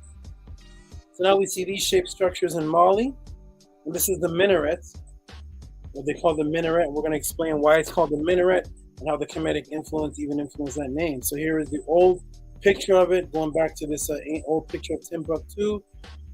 And there it is right there, and we see that it has a sloped sides with a flat top. That's actually what they would have seen in Kemet. They would have seen sloped sides with a flat top because the Ben stone or the top stone was actually removed, and nobody actually knows where it is now. This is a postcard published in 1905 to 1906 of the mosque, of which they have the minaret, which is actually the Ben stone of Asar. So here's where the Kemetic influence now is brought into Mali, unbeknownst to Mansa Musa, because Mansa Musa didn't have any interest in Kemet by bringing these architects and these historians, he indirectly starts bringing in Kemetic architecture influence. So the architects also would have seen pointed structures. The pointed structures that they would have seen would have been this, the Temple of Luxor. This isn't a pyramid or an aku, but it is a pyramidos, or the top of a ben. This one has the point, because actually the point of the ben or the tekken, which is the penis head or the phallus head, the pointy top. So on the top of the ben stone would have been a point. They would have seen that. That would have influenced them between the two structured buildings.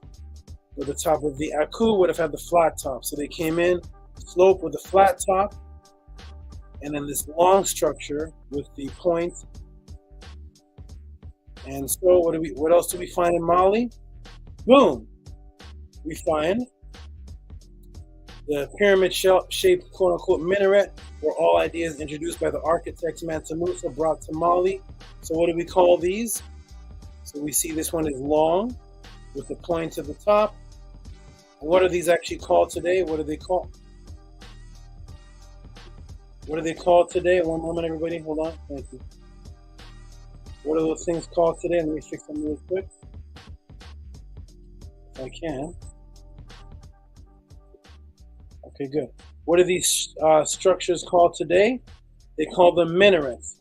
Let's go and see the history of the minaret and where it actually came from. So here's what they call a minaret that they would have had in Egypt in the time of Mansa Musa. The tower used Islamic architecture, which the faithful called prayer, the muezzin. Most mosques have one or more small towers, are usually placed on the corners, and specifically built as minarets, were 4 low square towers, 4 corners of the mosque. This is in Egypt, AD, 673 AD. Square remained in use in Syria until the 13th century. Okay, so the very first one, minaret, was in Egypt. The very first copy, because it wasn't originally a minaret. They took the architectural structure in Egypt and they called it a minaret, and that's what Mansa Musa's people would have seen, and that's what he would have seen, also been interested in, because it became an Islamic structure. But the first one was in Egypt, interestingly enough, not in Saudi Arabia, but in Egypt. Okay, note where they say the earliest minaret was built. Okay, let me shrink this down a little bit. This erect symbol was called a minaret, the first one built in Egypt. What did the Egyptian architects see that could have inspired this? The minaret. Let me shrink it down. So there it is right there with the pointy top. Every time you see a minaret, it is a long structure and it has a point on the top. Okay? A long structure and the point on the top, which was inspired by this. Okay? So now we see those in Mali. We didn't see those in Mali before until Mansa Musa and his architects influenced this. And they became known as minarets, coming from Egypt, interestingly enough, an Islamic symbol that they have in Islamic history, coming from Egypt, according to the Columbia Electronic Encyclopedia, 6th edition, coming from Egypt, but yet Islam is supposed to have started in Arabia. And there it is again, another version of it. And there are the domes, which represent the breasts. Let's shrink this down a little bit. Okay. So this is what this is what would have inspired it. And guess who this symbolizes? Who does this symbolize, everybody? This penis, or this obelisk as they call it, is a minaret, but who does it actually symbolize? Let's get down to it and see who this symbolizes. And this symbolizes men, of course, which is where you get the word minaret from, because the erect penis is min, which was another name for Asar, who is the netter of resurrection, and his name was Min. Okay, so they put up this symbol with the long phallus, and the Muslims steal it and call it a minaret from the word min. And why from the word min? Because min represented what? Stability, to be firm, because it represented the erect firm erected penis, which gives everlasting life through multiplication and through reproduction. So men became a symbol of being established, firm, fixed, stable, everlasting. And there is Min or Minu, which is the ithyphallic deity of generation, because it's a permanent stable one, which is Min, which means to be firm, found on page 297 of the Egyptian hieroglyphic dictionary. So that is Min, which is a sar, which represents the firm penis, because you have to have a firm penis in order to reproduce. So it was a reproduction fertility netter called Asar, the deity of re-erection, or as they say, res-erection, from the Kemetic word res. And there it is right there, the minaret. And so when you look at Mali today, you see the minaret of Asar with the point at the top. You see the sloped structure with the flat top, just like the flat top that the architects would have seen. And you see this over here. So yes, Mansa Musa indirectly brought over Kemetic structure to Mali, and being a devout Muslim who came 700 years after Egypt's Muslim plagiarization, Kemet didn't even know it. So he didn't even know that these plagiarizations were taking place. So that is my answer, brother, a breakdown of Mansa Musa. Mansa Musa's pilgrimage, his effect that he had when he made a pilgrimage, decided to stop off in Kemet, brought over architects, and indirectly brought over Kemetic architects and structures and minaret from the word min over to Mali, and that is the reason why none of these symbols or architect work was ever seen in Mali until Mansa Musa brought it over after crippling the economy of Egypt at the time that was run by Muslims. So boom, that is my answer, my breakdown of Mansa Musa and his pilgrimage as far as history that we have coming from corpus of early Arabic sources for West African history and other sources that I cited in the Sally Oval room in the National French Library.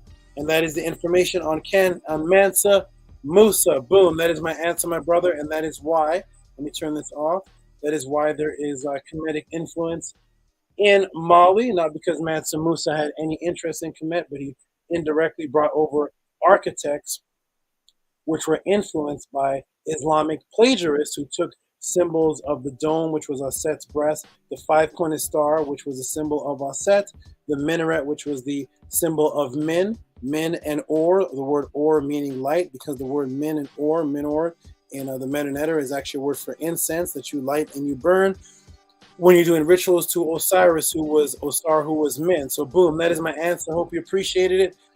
And we're going to get on to the next question. I'm going to go ahead and check the room to see if anybody heard the breakdown of Mansa Musa, see if anybody got any information they had not heard before, and that is my breakdown of Mansa Musa and his association with Mali and Mali's connection with Kemet through him.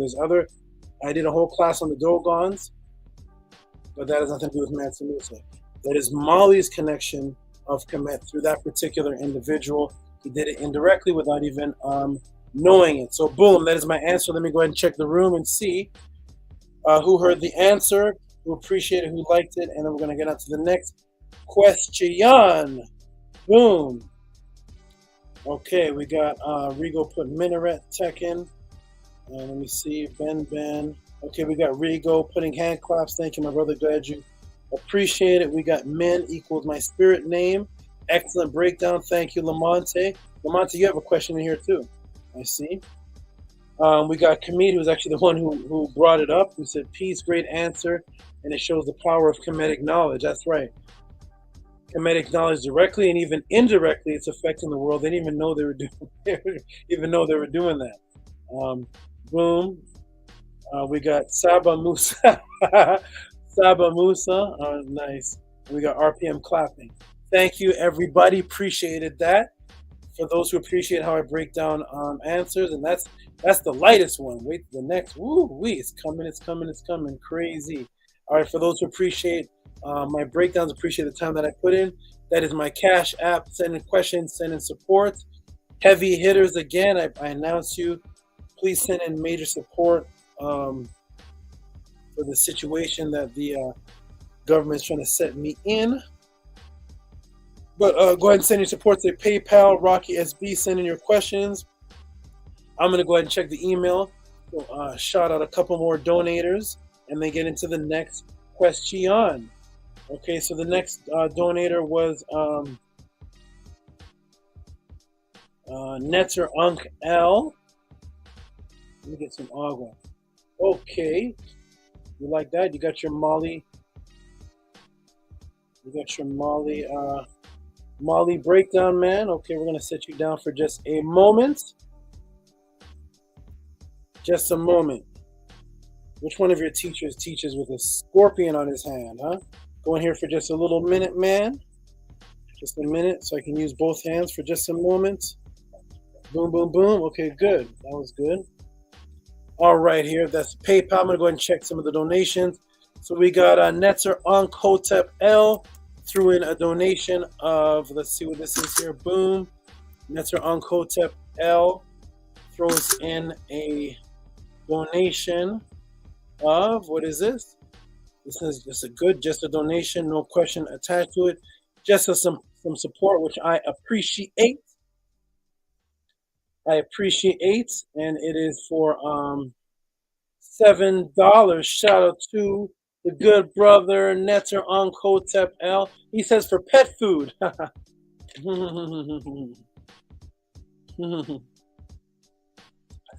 He says for pet food. Shout out to you, my good brother. He sends a donation for pet food. That is interesting because tomorrow I'm going to go get pet food for a couple of these guys. Shout out. Where is brother Scribe? Is he in the room yet? Is Scribe in the room yet? He has something to show. Where's Scribe today? Okay, shout out. Who's the next donator on the list? I'm gonna do a couple more. It is King Lemoore. No, King Lemoore sent me an email. Okay, he's ready to do a one-on-one. Wonderful. King Lemoore will talk. The next donator. The next donator who sends in a little bit of donation with no question, just some donation, which is great, no problem at all, is Daryl, who is Divine 71, and Daryl sends in, what does he send in? He sends this in actually every week, which is, let me get this off the screen, and let me go ahead and put Daryl in the screen, and Daryl sends in $5.08. Shout out to Daryl.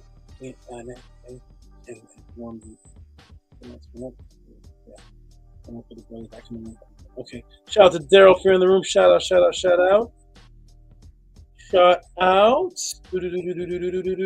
Nanya Semmer says, come on, let's donate some Mansa Musa money.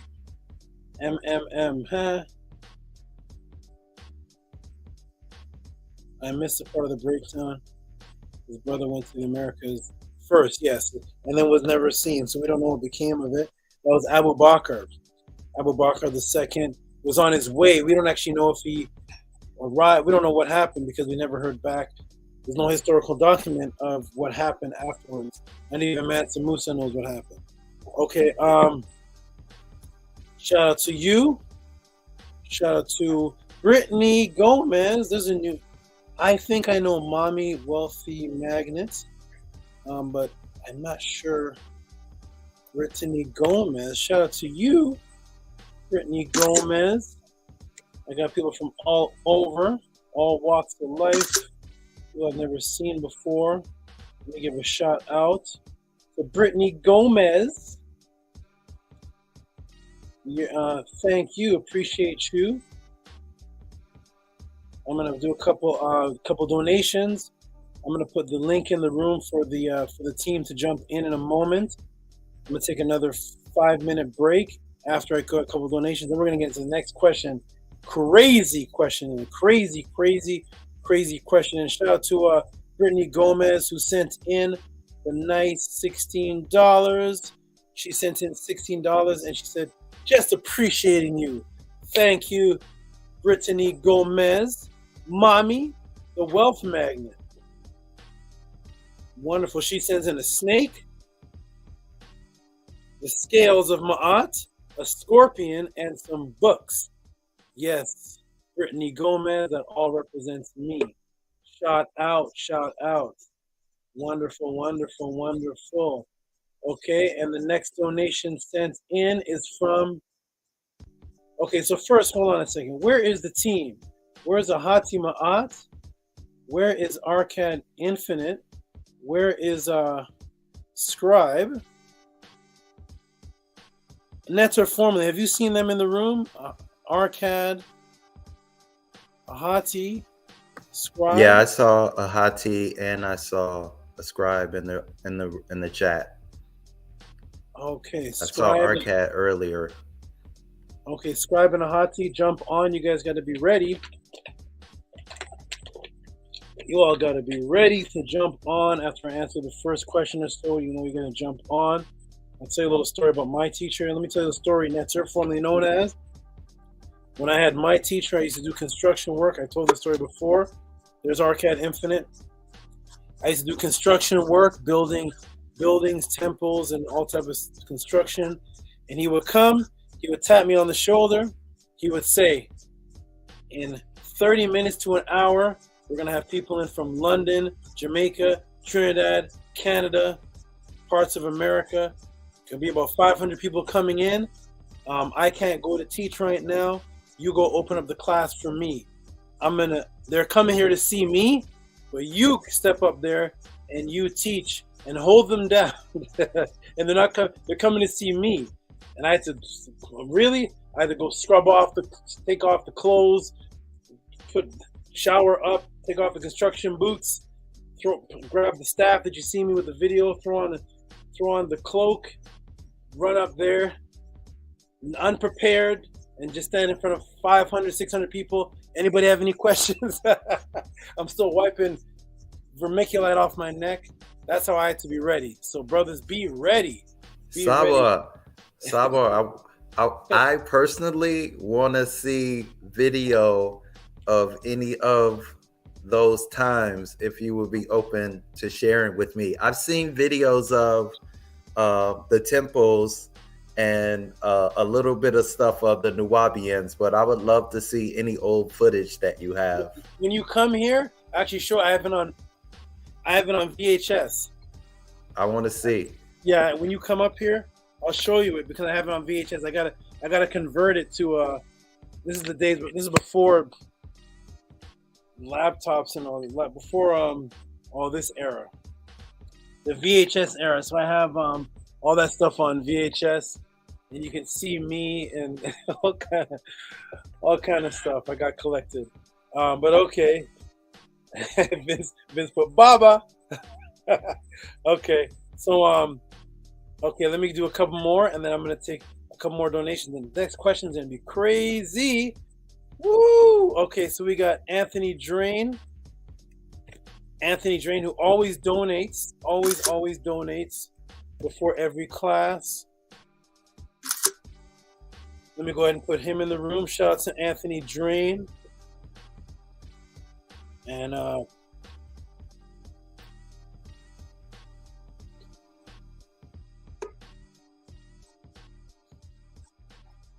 is that in the room?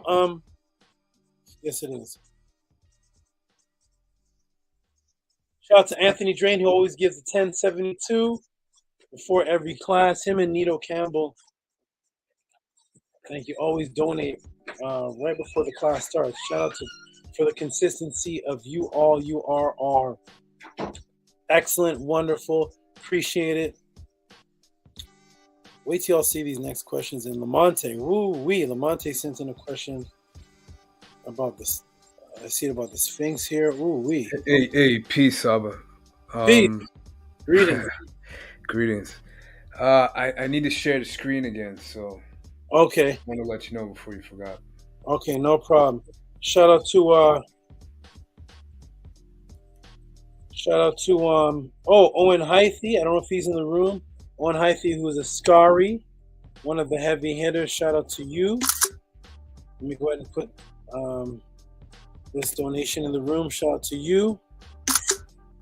Owen Hythe, who always gives 2172 every single podcast. Shout out to you, my good brother. Let me put you in the room here. Owen Hythe with the great donation, 2172. Shout out to you, my good brother. Appreciate you. You are excellent. Always supporting. Over $20. Always gets a hand clap. Shout out to you. Appreciate you. Thank you so much. Shout out to you. I'll do one more, and then I'm going to step off for a minute with the brothers and sisters. Remember, Shannon, you can jump on it too. Let the brothers and sisters take over, and then I'm going to be back with the craziness is going to start when I come back. These questions are, woo. Oh, monster donation. Here we go. Here's what I'm talking about, everybody. This is what I am talking about. This is the heavy hitter. These are the heavy hitters here. Heavy hitters here, who is Hika Kepa Ra.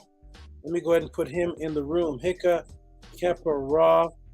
Thank you, my good brother. This is what's going to keep me around, especially in what I just announced. So thank you for being the first big, thank you for doing this donation right here. $50.72. Appreciate you, my good brother.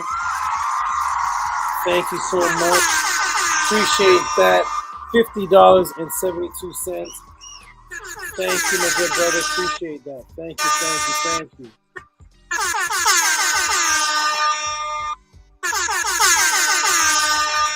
This is Hika Kepara, who actually stepped away. He's not in the he can't attend the class today, but he sent this anyways. Shout out to you, my good brother, Hika Kepara.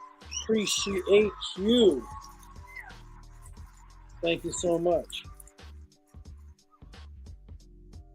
I really appreciate you. Thank you.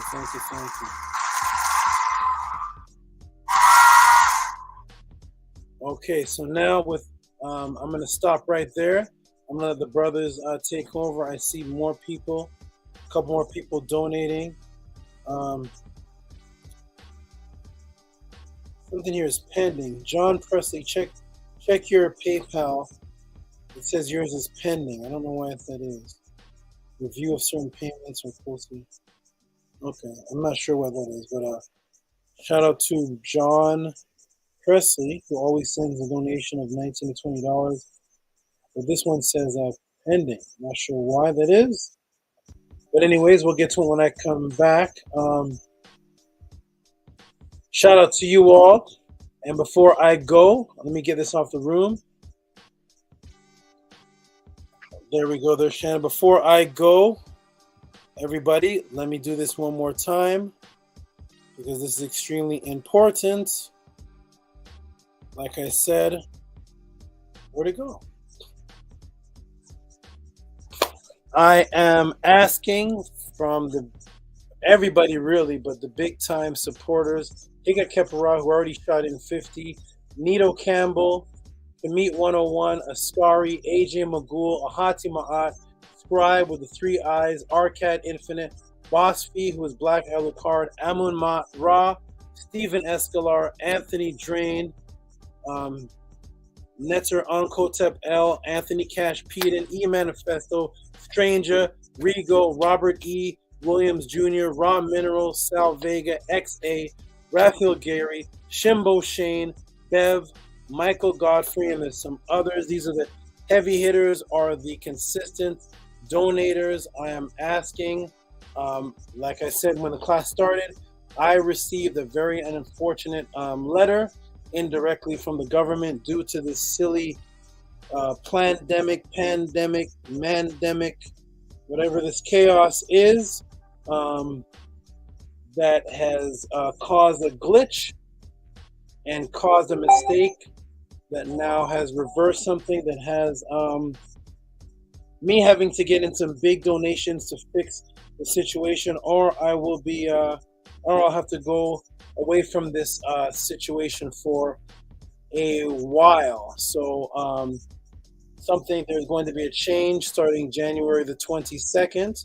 So from January 22nd, I'm asking for all the big timers, not a donation with a question, big donations to help a situation, to help out Tehuti in this unfortunate, silly situation that the government is trying to put me in due to a glitch, a mistake on, probably not even a mistake, for something on their part, which they will not allow me to fix. And due to a situation, I'm going to need some big donations and support for that situation alone, not the podcast. This is separate. So when you send in your donation for that, please send in a little note that just says, for the support of the situation. So I can put that aside. If you're going to send in a very large donation to help this situation, and you don't want it to be public, you can put this private. If you want it to be announced in the podcast, I will announce in the podcast. I appreciate everyone's support on this. It's a very, very, very important situation because I can be removed from here for a while if this situation is not solved. I will have to be removed to go solve this unless I get in the necessary support, and it is a few $1,000s of repair that is on the government's fault, but they're putting on my fault, and I have to take accountability for something on their end. So it is all due to this silly pandemic foolishness. So heavy hitters, everybody that I named there, send in your big support. I will be making an account of who supported me with this situation, and from there I will decide whether I'm going to be around or not.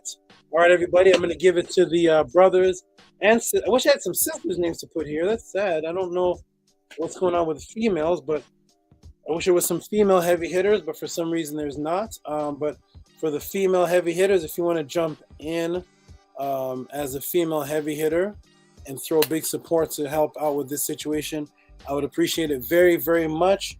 Our Tehuti will be out of here for a while, in a couple of months. Hopefully I can stay.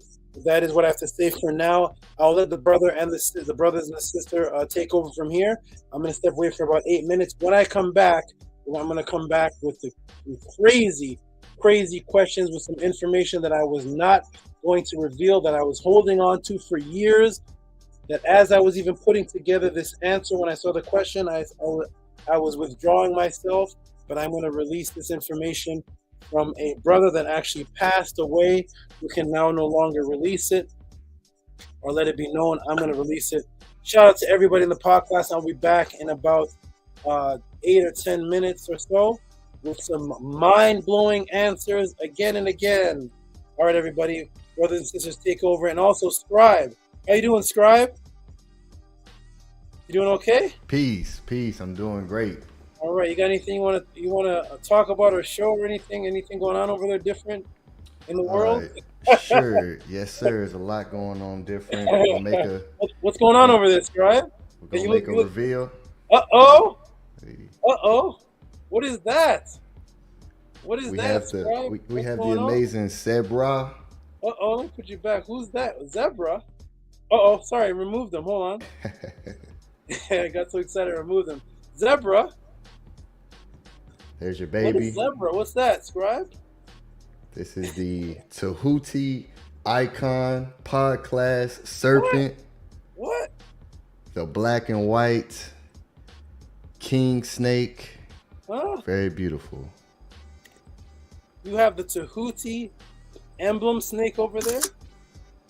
Yes, That's sir. What you got over there? This is what I have over here. I don't think they know what you're talking about. They may not know what you're talking about.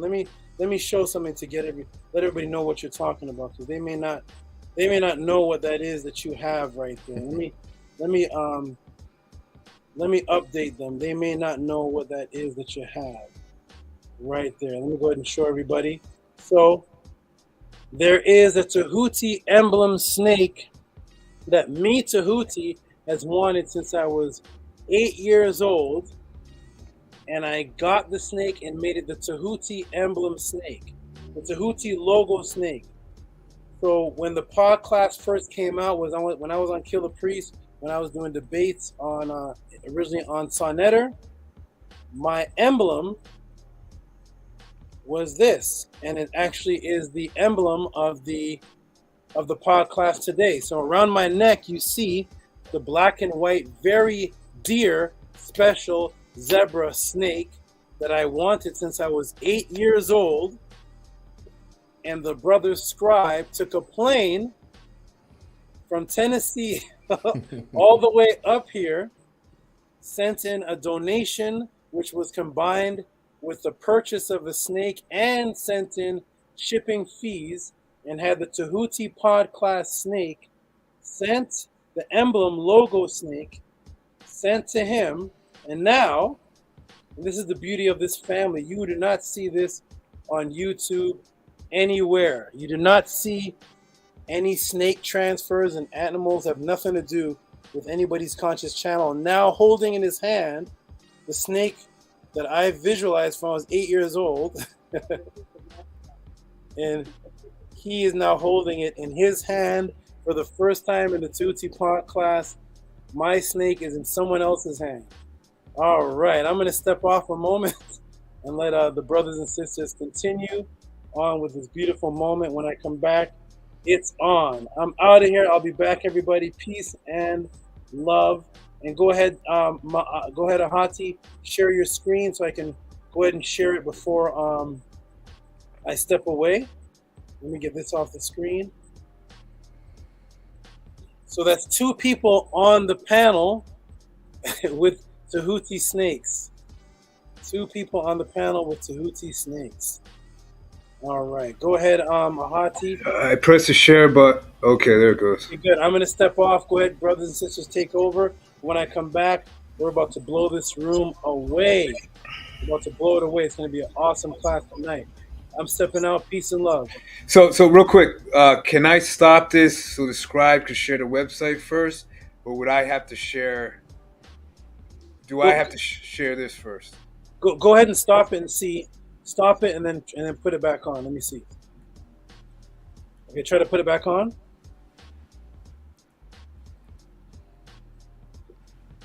No. So. Okay, I'll go. I'll just run through it with mine first. Okay, go ahead and run through it, and I'll be back. And then you can take it off and scribe can go. Go ahead. All right, peace and love, everybody. I'll be back in a few minutes. Peace and love. It's gonna be a crazy class.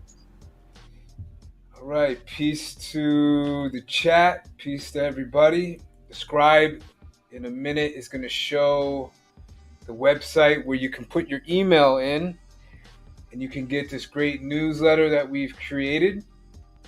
So when you go to the teachings of Maat.org, you just scroll all the way down on the homepage. That's the first page. You scroll all the way down, and you put in your email. You hit the subscribe button, and you will get this free newsletter. So this is page 1. Teachings of Maat, the movement begins with you. Book study breakdown and news. Issue 13. This is last week's issue. These are weekly newsletters. They come out every week, so we'll have one this week too. There's a greetings section, and then there's an about us. We always put our mission here too, so you know exactly what path we're on, what journey we're on. Our mission is to bring back home to the mindset of Ma'at as many sisters, brothers, and their children as possible, to free melanated people from the Tamahu. For everybody that's new in the room tonight, the Tamahu is the Caucasian matrix. You keep scrolling down, and there will always be a couple brief paragraphs. And so it's really easy if you read this on your phone. If you're on the go, going to the mall, to the stores, just wherever you're going, it's just a few sentences. So it's really short and straight to the point. So for example, last week the speaker was the scribe. He read from Tehuti's book, page 90, the part that describes who Osiris the Great Black was. Some highlights are God of resurrection, which was inspiration for Jesus. First child of Nut and Geb, ruled men after Ra, and was the first living God to die. However, who is Unefer? So if you want to know who Unefer is, make sure you put your email in tonight and hit that subscribe button. Scrolling down, we always have... See, the thing with us is you always get a great picture here, which is created by Arcad Infinite, who's on the panel, and the scribe. And you'll always find Medu Netter with our pictures. So you're still learning. Even in the pictures, you're still learning. So as you can see here, we have the Afia Sar, which is the flesh or the body of Osiris. You come down and you even get the Unefer glyph, and it tells you a little bit about the Un from Un Nefer, which means to exist. And then you get a tomb painting here of Un Nefer's name, of Osiris's name. So we have these beautiful graphics for you as well. Then we have a member section. So we're always looking for members. We're always looking for active and non-active. So what is an active member? An active member is somebody that's actively putting forth effort, meaning taking time from their own busy schedules to give just a little bit back to Tehuti and his movement. And a non-active member is just a supporter that's just in the background, and they're doing, like Shannon said, they're doing stuff like they're passing out business cards, or if you're creating flyers or whatever it is. You're not active, but you're still kind of active, but you're just more in the background. Right now, we're looking for writers, editors, managers, digital designers, social media content creators, organizers for physical meetups. If you have a skill or talent that could be beneficial to the Teachings of Maat organization, contact leadership at teachingsofmaat.org. It's leadership at teachingsofmaat.org. And I want to say that if you don't know what your skill or talent is, everybody has a skill and talent, even if you don't know if you have one, and we can help you find it. So basically, we need everyone. And I want to say this right now, that with Kemet was a nation first. So like Saba said in the beginning of the class, that we're not interested in what your belief is right now. We're not here to condemn you or to scorn you or to say that Kemet is better than Islam, Christianity, Judaism, Buddhism, whatever. We're just concerned with what's called Black people today and what the state of their consciousness is, because we all understand here on the panel and under Saba's teachings that once our consciousness gets right, everybody will eventually come to follow Maat and break out of the matrix. Scrolling down, you get more information, things to consider before skipping this study. So what are the weekly studies about? They are based off the teachings of Tehuti, a way to connect to our community of truth seekers with the leadership of the teachings of Maat. You are now witnessing his wisdom in action, similar to all movements. Information without good vibration manifests nothing. Join us. So if you have been searching your entire life like me for a teacher teaching that can free you from fear, stress, worry, anger, then you found the right home. Even if you're not looking, even if you're the happiest person in the world and you don't get angry, you don't have any stress, you don't have any fear, you never felt any of that in your life, join us as well, because you could be an example to others who want to feel like you. Even if you are very knowledgeable about Maat and Kemet, then we could use your service to free the minds of our people. All are welcome. Then we have the great merch. Everybody's buying right now. Some people are wearing them right now on the panel, so you can check them out in real time. The Teachings of Maat merch is for everybody. It's for the entire family. It's for the females, the males, and even the babies, even for the children. So the Scribe has a awesome incentive deal, which is you get 10% off your first purchase when you sign up. 10%, that's a lot, off your first purchase when you sign up for the newsletter. So all you got to do is put your email in the subscribe, hit the subscribe button at the bottom of the homepage on the website, and you'll get 10% off any merch that you purchase. Now, here's something even greater. You get 10% off forever. Yes, forever. If you can even picture what forever is. You get 10% off forever as long as you are a Teachings of Maat member. And if you want to become a member, just get in touch with us at our email and somebody will assist you and get you rolling on that. I personally have a hoodie and a couple shirts, and it's great quality. I'm not just saying that because I know the Scribe personally. I'm saying that because it's the truth. And that's what Maat's all about. And that's what we represent here. I like this section. This is a new section that was started a couple weeks ago. The brothers just put it in here. It's a great addition. It's a Teachings of Maat social hub. Since everybody's on the go now, we have our youtube.com at Teachings of Maat. Go over there and subscribe to Saba at youtube.com and Mystical TV. You can actually subscribe right now if you're here. We also have a twitter.com, Teachings of Maat, and we also have tiktok.com at Teachings of Maat. And at these, you'll get basically clips of Saba's or the Teachings of Maat Sunday Study Guide class teachings. So if you're going there to look for women twerking or for us to act goofy and just talk a bunch of gibberish, it might not be for you. And if you have any questions at all, just email us or contact us.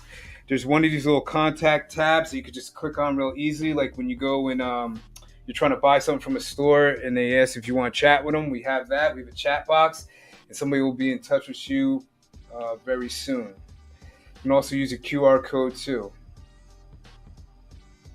So we accept donations, of course, because this takes a lot of time to put this information together for you. So we really appreciate your donations, especially after what's going on with Saba. So we're all about reciprocity. And you just go to leadership at teachingsofmaat.org, or you can cash app us at teachingsofmaat.org. We also accept somebody pays Saba, I believe, with Ethereum crypto. So we always do crypto. So we take almost everything. Teachersofmaat.wallet. And just scan this QR code, and it's real easy. It'll take you right there. You scroll down, and we always shout out to Teachers of Maat members and the Teachings of Maat supporters. And we usually do this at the Sunday Study Guide class. But that is the newsletter. You can find it when you subscribe on our website. Scribe's going to break down the website for us right now, or when Saba comes back. Well, Chat Maat, you can go Scribe. You got to break down the website. All right, peace and light. Saba, if you're in the background, let me just share the screen to see if you are or not. So my screen is sharing. Saba, if you're there, if you can put it up for me. If not, peace and love, everyone. Hotep to the good brothers and the sister Shannon, Tua. Okay, thank you, Saba. All right, so here we are at teachingsofmaat.org.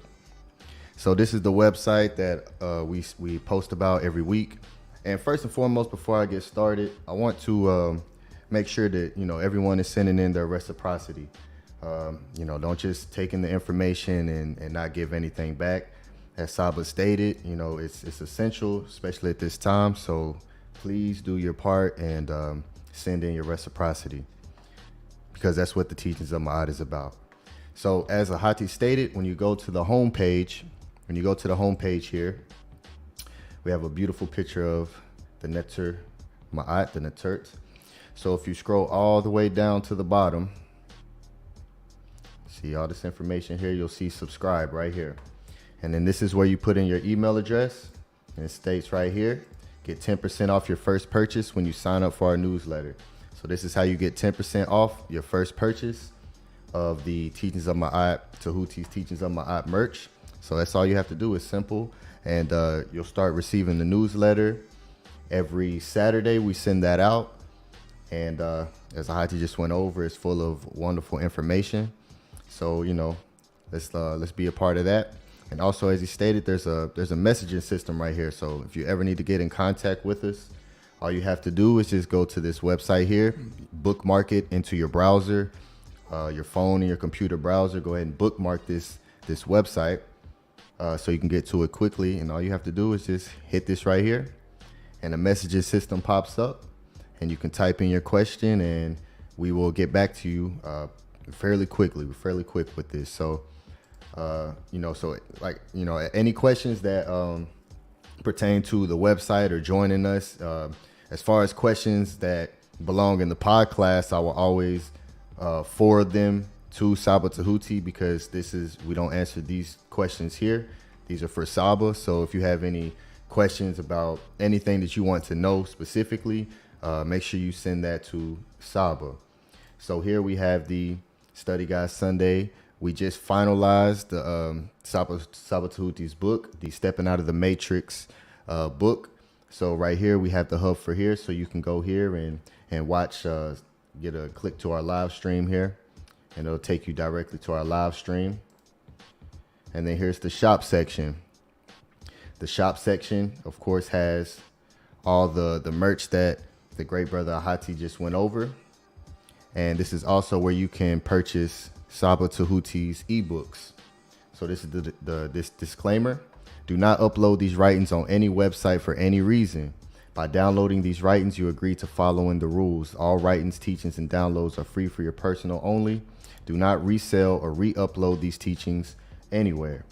So when you download these purchases, make sure they stay with you and with you only. You know, don't upload them to any websites for people to come and just read for free, you know. So we keep this all here in the home and in the family. So, you know, this is where you go to purchase his ebook, Stepping Out of the Matrix. Click buy now. It'll take you to the PayPal link. And also Melanin Dark Consciousness. After we, at the beginning of the new year of 2023, we will be starting this book here, this writing here, Melanin Dark Consciousness, Egyptian Science by Amun Hotep Ra, scribe teacher of the Kemetic community.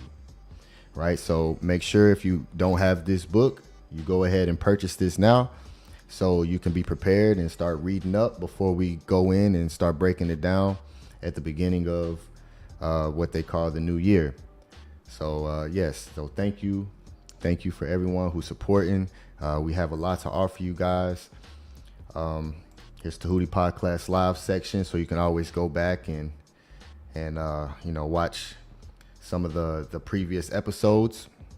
Of course, you know, these get uploaded every week. Here's our social media too. If so you can just go here and you can just click this image here and it'll take you directly to our TikTok. All right, so we're putting in you know, just the shorter clips of the teachings. So make sure you go here and follow, you know, Teachings of Maat on TikTok. We're just getting started, so you know, this is why we're putting this out here now, so we can start growing and expanding the teachings and, you know, allow more reciprocity to generate through the frequency that we're providing to you all. So we have the Twitter as well. So if you are on Twitter, make sure you go and you follow, you know, our tweets here. So the Teachings of Maat is at Teachings Maat. So make sure you start to follow here as well. All right. Beautiful. And then, of course, the YouTube channels, which is where we're at now. And we do have a members only access, which we will be adding some wonderful, wonderful teachings. But you have to have an account to access this. It's free, but all you have to do is hit this little person up here and create an account, and it'll give you access to the members only access area. Right now, there isn't anything in there, but trust and believe that there's going to be a lot of wonderful content that's going to be added to this section, and you will only have access to it if you create an account here at the website. You know, so go ahead and do that if you haven't done that. And of course, the donations. We want to support to keep this flowing and keep this rolling. It's very, very, very essential that we show our love and we show our support for our Saba. Anything that's sent to our donation center, the Teachings of Maat, and it's meant for Saba Tehuti, that gets routed to him directly. So, you know, just make sure you show your love and your support for our team and for our excellent, wonderful Saba. This isn't, you know, I always say, don't take this information for granted. Don't take this time for granted, and don't feel obligated that you just can get this information like it's an apple at the store. It's not. This is very, very rare and essential that we do what we need to do to make sure we keep the energy flowing. It can't be out of balance and stagnant. We have to make sure that we keep the energy flowing and the reciprocity coming in. So peace and love to everyone in the chat. Thank you for your attention, and thank you for your support, and dua. Can I say a few words real quick?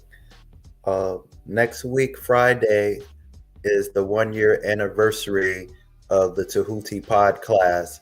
So we would appreciate your reciprocity for his dedication, for his knowledge, for his wisdom, for his devotion, his dedication, and his discipline, and everything that he's been through to get to this point, to give us this valuable information. Let's celebrate this in a very, very incredible way to keep this movement going. Saba deserves your respect. He deserves your reciprocity, and celebration is very important to our culture. To uphold our ancestors, to uphold our leaders is our responsibility. It's our responsibility to take care of each other. And so let's do that in this time that Saba's asking for support. And then even more so with this 1-year anniversary is a very powerful milestone. So it would be great if we can celebrate this milestone in the right way next Friday during the podcast. So thank you guys, and peace and light. Peace and light. Thank you, everybody. I have, okay, I'm going to make an announcement before I get into the next question. Shout out to Netter, formerly known as Peace and Love. Shout out to Arcan Infinite. Shout out to Hati Maat, Shannon, Scribe, everybody. I got a lot to go over today, but I want to make an announcement that I have received two or three supports already from the situation that I'm discussing. I'm going to go ahead and announce them in the room, because this is a serious situation here. I'm going to go ahead and announce them at the room. So of course, one of them is right in the room, right here. This is called Quick Fast on the Draw. Quick Fast on the Draw. That's right, Quick Draw McGraw. Quick Draw McGraw, who is none other than, who's on the panel right now, who heard it and already started his support program, which is who? The dependable A.J. McGool, Arthur Richardson, formerly known as, he's going to get a Kemetic name in a couple of weeks. There he is right there. He already gave his first support for the situation. Thank you, my good brother. Appreciate it. That's Quick Draw McGraw. Quick Draw McGraw. A.J. McGool already sent in $100.72 to help support what this situation is that I have a month to solve. Shout out to you, my good brother. Appreciate that. Thank you so much. He's on the panel right now. That's this man right here on the panel. Thank you, my good brother. Appreciate that. He had his Twitter fingers ready on the button. What do they call it? Cash App fingers don't sound good. Twitter fingers. He had his Cash App thumb ready to go. Thank you, my good brother. Appreciate that. You are awesome. Appreciate that so much. Thank you so much. That is from A.J. McGool. Well, I'm going to put that in a special file. Remember, when you give this type of support for the situation I announced, write in the Cash App, write in support for the situation or support help, something that I know is separate from regular podcast donations. So shout out to A.J. McGool already right off the bat, and then trigger finger number 2, who I actually had on my list was listening somewhere in the cut in the background. Let me put him on the screen already. These are the brothers moving quickly. The brothers moving fast and quick in this situation. Like I had to move fast and quick. When I was with my master teacher at the time, there was no hesitation, no time. Shout out to Amin Maat Ra, who actually had his name on the screen as one of the super donators who I could depend on. Shout out to you, my good brother. Appreciate for the support. He put down support for the situation. Appreciate that, my good brother. Appreciate that. Thank you, Amin. I'm in Maat Raw. Thank you so much. Appreciate that. Thank Peace you. and love. 33.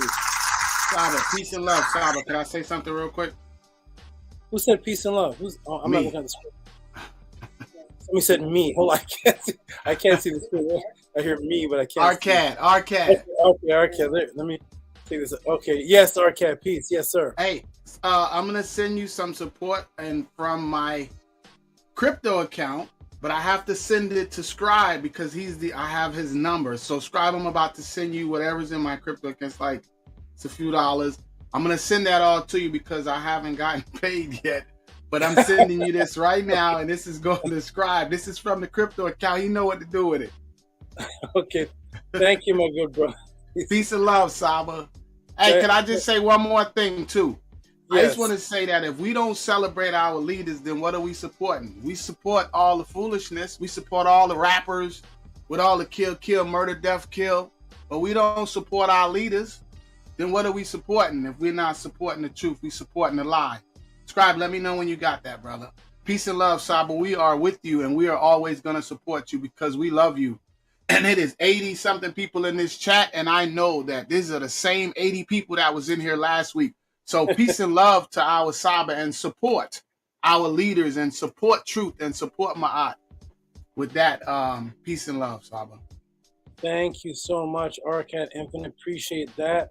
I'll announce that the next when I see that again. Thank you. Oh wow, wait.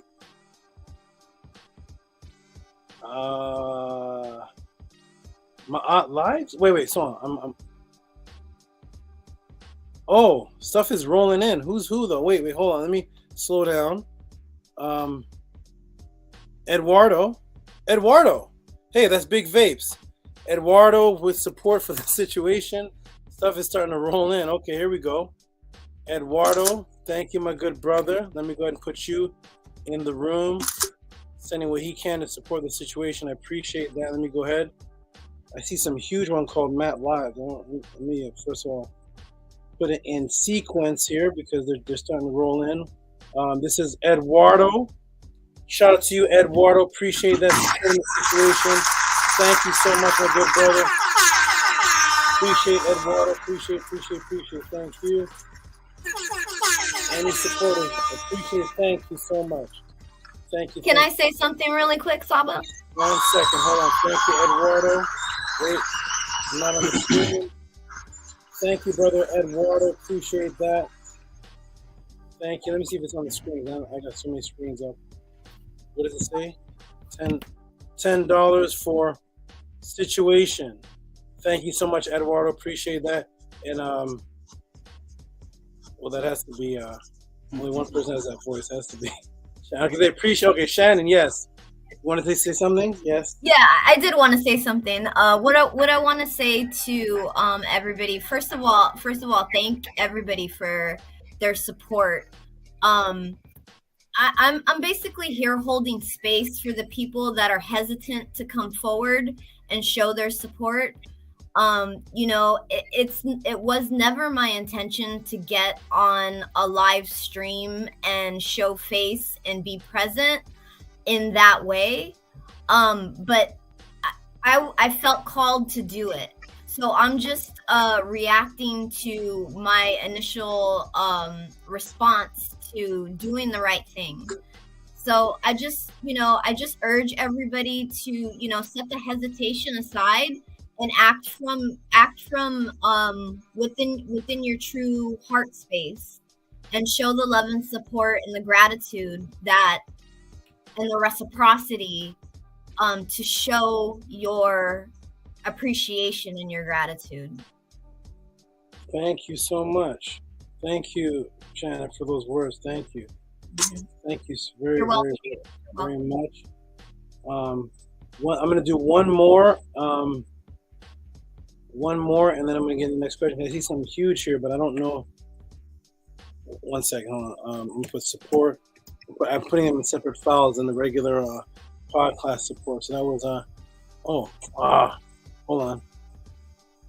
Put support too. I'm gonna get these questions. This question is gonna be crazy tonight. Okay, here we go. Support 2. There was one that was just sent in. It was Eduardo, right? Let me see. Eduardo. Yeah, big vapes. Okay, let me put you in the thing, and just to show you who's quick on the draw again. Quick on the draw again. This has to be this got to be Arcad. What is this? Okay, shout out to. Let me put this in the room. This got to be Arcad. Hold on. Let me see. Quick on the draw. Is this you, Arcad? Are you Matt Lives? No, that's Scribe. It's not coming, Scribe. I'm gonna have to call you offline when I get off. When is this from Scribe? Scribe, is this from you? That's from Scribe, yeah. Oh, okay. Dua. Okay. I wonder who is this? Maat lives. Maat lives. I'm like, who's Matt Lives? It's Scribe himself. Okay. All right. Look at the quick on the draw. Wow. I thought I was like, this is what Arcad is sending when he doesn't get paid. I would say this Arcad's non-payment of this monster. Okay, thank you, Scribe. Let me blow you up. Thank you so much, Matt Lives. I'm here on the screen looking for who's Matt Lives. Scribe. Thank you, my good brother. Appreciate that. I'm gonna put that under the support section. That is awesome. Let me go ahead and put that on. Yeah, from Scribe. Thank you, my good brother. Appreciate that. That's monsters. That's monsters. Thank you, my good brother. You're welcome. Quick fingers. Quick fingers these brothers have. These are the best. Quick fingers. Quick fingers. Okay. Let me go ahead and get into the next question, everybody. $200 for Matt Lives. Matt Lives. I love that. That is awesome. Thank you again, Scribe.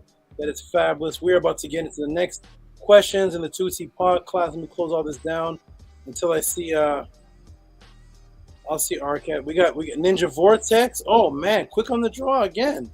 Ninja Vortex support for the situation out of nowhere. Ninja Vortex. Let me show him, and then I'll get to the next. Okay, man. Saba, real quick. I had to send it a different way. Scribe, I'm gonna have to get with you with this crypto, brother. But I just sent your Cash App, Saba. Peace and love. Protect Maat. We need to support our leaders and not our cheaters. Protect Maat. Thank you. Are you saying that you sent me something directly, Arcad? Yeah, I just sent it to the Cash App. I tried to do it through the crypto app, but Scribe has to have a crypto. It's a whole nother crypto talk. I gotta talk to the architect. Crypto talk. It wouldn't go. Yeah, I gotta talk to my brother. But I sent it, and you should have it directly. It should have came through the Cash App. Okay. Let me check and see, because once I get rolling with these questions, I'm just gonna roll through it. Let me go. This is so Vortex Ninja out of nowhere. Thank you, my good brother. He sends support for the situation. Vortex Ninja, if you are in the room, thank you, my good brother. Let me go ahead and put you in here. One day we will have. I heard the black woman was God. I heard some of that. One day we will have the monster sisters coming in. Where are you at, sisters? Where are you? But up on the screen is Ninja Vortex. Shout out to you for the support, my good brother. Appreciate it. Thank you. Quick on the draw. And Ninja Vortex is not even somebody who was here for a while. This is another name. But I'm not even familiar with Ninja Vortex for months. Shout out to the news. Ninja Vortex, wherever you may be. Shout out to you, my good brother. Appreciate that. Okay, we're gonna stop right there. And thank you, my good brother. Okay, Arcad Infinite. I gotta get to these questions. This is so much donations. I can't even get to the questions because the monsters are storming through. Arcad Infinite storms through with another one. Oh my gosh, what is this? Let me show you all something. Let me show you something from a man who didn't get paid yet. Hold on.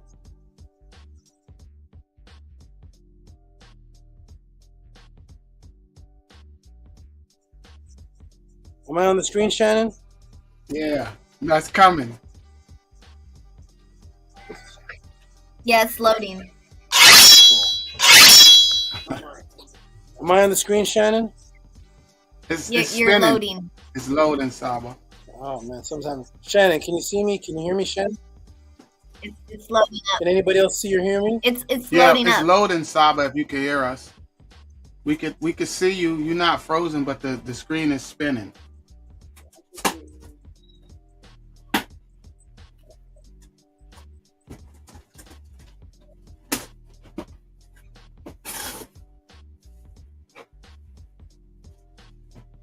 He's having the MacBook problem.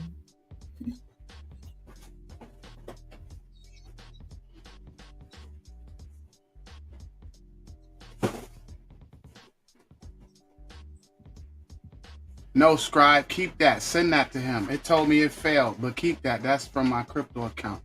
Send that to him too.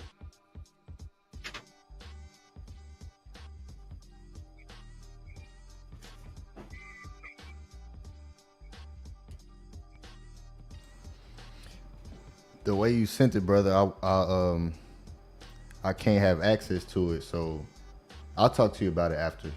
Okay, but you received it. It said that you have a card. I don't know. You know, I'm still looking at it right now. Okay, Yeah, so you did get it. Okay, I thought it told me, it kept failing. It kept telling me that it didn't send. So I sent it like 4 times, but I guess it did. I guess it did send. If you can keep it, if you could figure out how to do it, I'm gonna send it back. Now? Can you see me on the screen? Yeah, we can see you, Saba. You're back now. Okay, thank you. I'm back. You're back. Yeah. Okay, everybody in the room, press a 1 if you can hear me. Are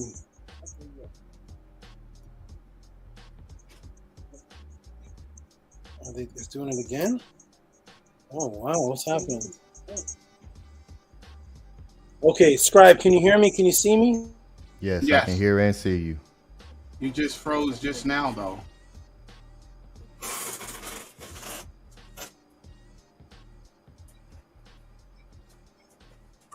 Scribe, I still gotta do those. You still gotta do those those NFTs too, bro. Okay, can you, Arcad? Can you hear me and see me? Yes, we can hear you and see you, Saba. Okay. Ahati, can you hear me, Ahati? Ahati just went off the screen. It's me, Scribe, and Shannon on right now. And Okay, you. Scribe and Shannon, can you guys hear me? Okay. Yes. Yes, sir. Okay. Okay. Good. Okay. So let me give the last shout out, and then I'm gonna get into these questions here. Let me show you all. And Saba, Scribe said he got what I sent him, so you can keep that too. But if he has to send it back, he said he couldn't do nothing with it. But I'm gonna send that back to you. That's different. Okay, you have 2 things here. There's 2 things from you, Arcad. Well, the original one I sent to Scribe, I thought wasn't coming through, so I sent it just the Cash App, and then he said he got it. So I told him for you to keep that too. But Okay, we'll figure out how to get that back to you. He said he can't. He said it's not working for him, but he did receive it. Okay. We'll sort it out offline. Okay, thank you. It was locking me out again. Okay, I'm back. Okay, all right, everybody, here we go. Let's get into it. Here is from. Hopefully, it shows up now. All right, there it is from Arcad Infinite. Ladies and gentlemen, let me show you the donation from a man who hasn't gotten paid yet. A man who hasn't gotten paid yet. There it is. Thank you for the support, my good brother. Click on the draw. Thank you.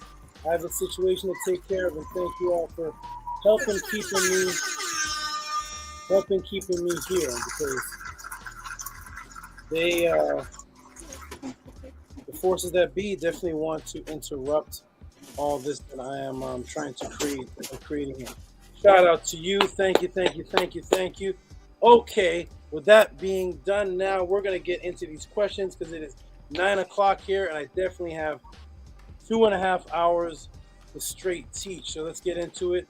You all can hear me. Press the 1. We're going to get right into these questions. So Shannon, everybody, Arcad, Scribe, peace and love. We're going to put you back into the chat so that it doesn't click out on me, and I'm going to go ahead and ask these questions.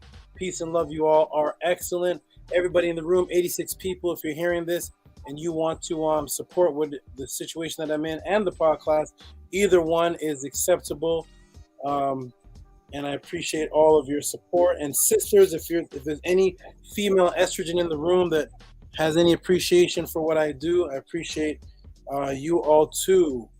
Step forward. Okay, here we go, everybody. Here we go. Next question in.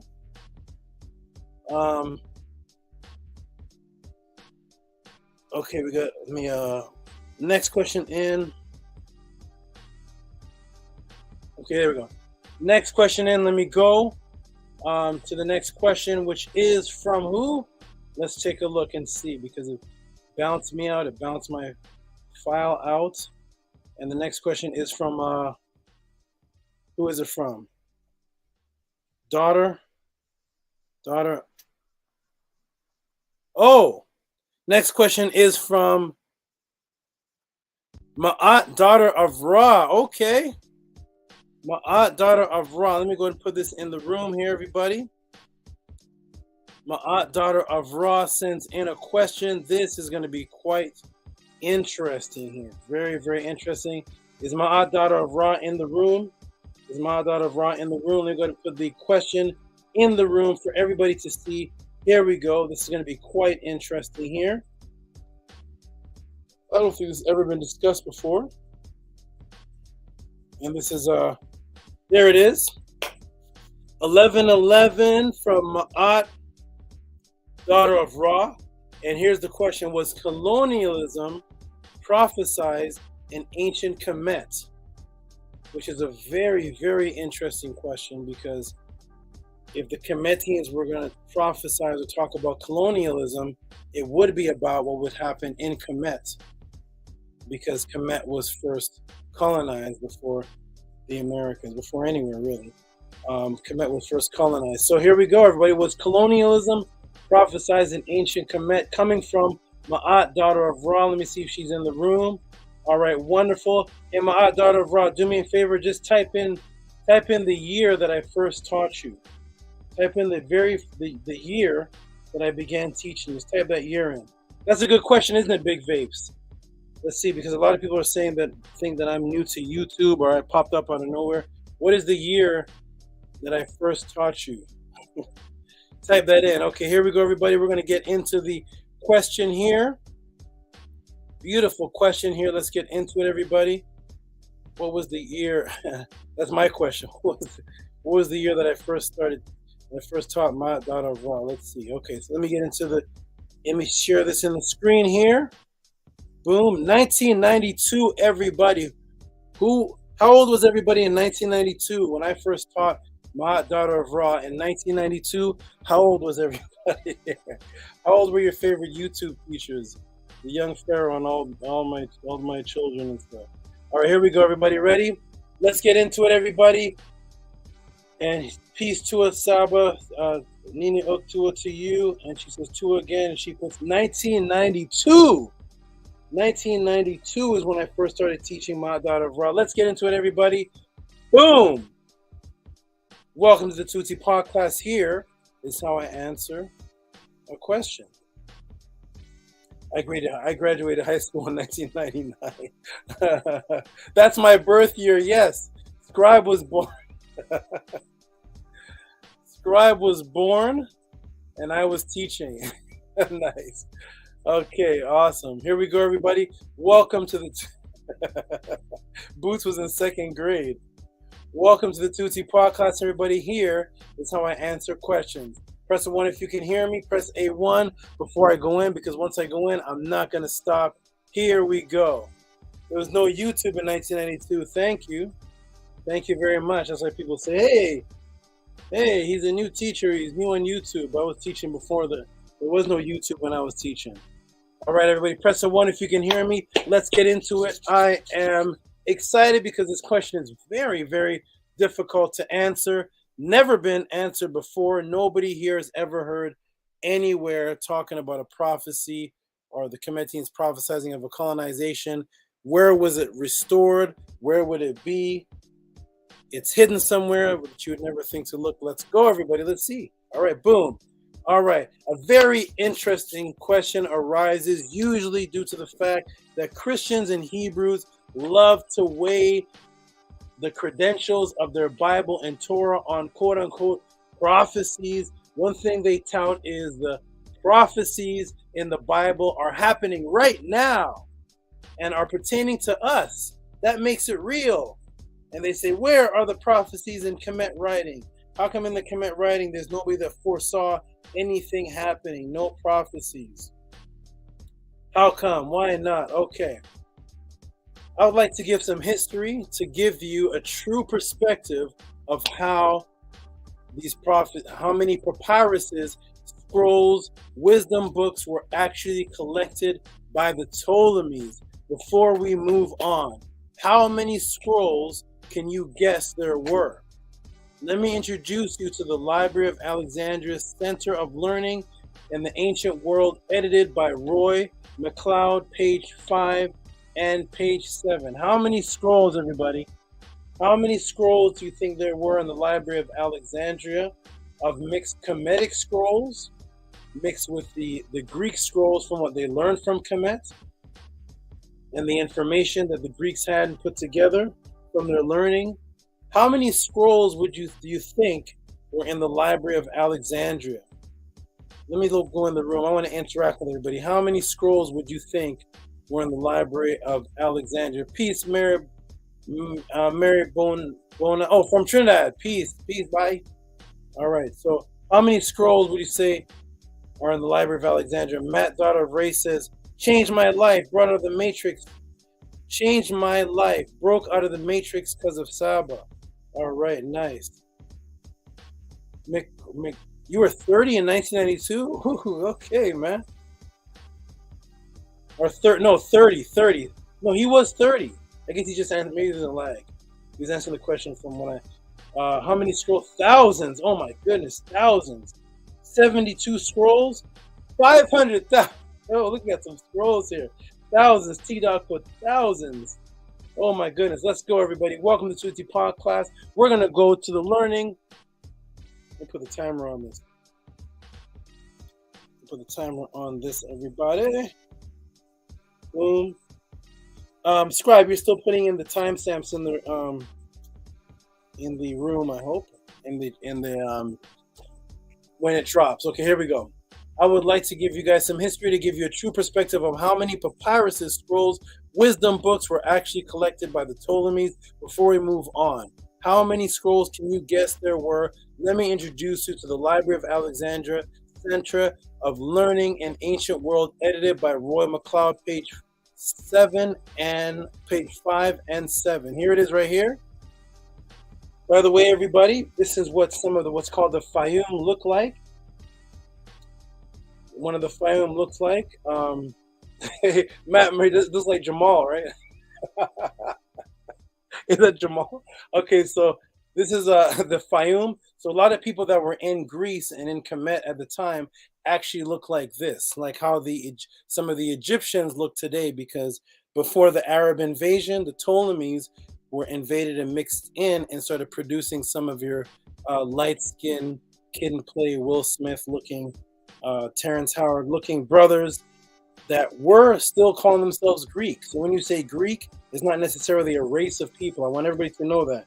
When you say Greek, Greek is not describing any race of people. Okay, it's people that people that lived in Greece and in Kemet that came from the Greeks, and some of them look like Terrence Howard, some of them look like Kid from Kid and Play, some of them look like Brad Pitt. It was not a particular race of people. Zep Tebi put 1,500.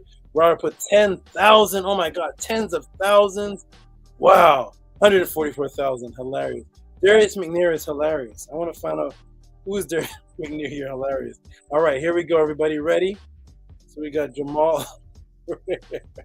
Okay, let's read this, everybody. Here we go. So we're going to go right into the Library of Alexandria, Centre of Learning in the Ancient World, edited by Roy McLeod. Okay, so by the time of Callimachus, the library possessed over 400,000 mixed scrolls with multiple works, plus 90,000 single scrolls. Scribe was pretty much right. He said 500,000, yes. 400,000 mixed scrolls and 90,000 single scrolls. As the collection grew, so at least one satellite daughter, some say branch, library emerged in Serapeum. We know that's from Serapis, Serapeum, right? Housed in the temple of Serapis, home of the new Greco-Egyptian cult established by Ptolemy III. So here's your connection between the Christians, the Serapis, and the scrolls of the Library of Alexandria, because they were housed in the Temple of Serapis. Imagine that. We see the connection. In the southwest of the city, at some distance from the royal quarters, Demetrius was himself a convert of Serapis. And the new library soon held over 40,000 books. So the one in Serapis' library had 40,000. Eventually, many other smaller libraries sprang up throughout the city, foreshadowing the proliferation of the bibliothecas of the Parchmenares and the Latin Quarter of the medieval Paris and university towns of Bologna and Oxford. Following Demetrius, the first librarian in what remains a problematic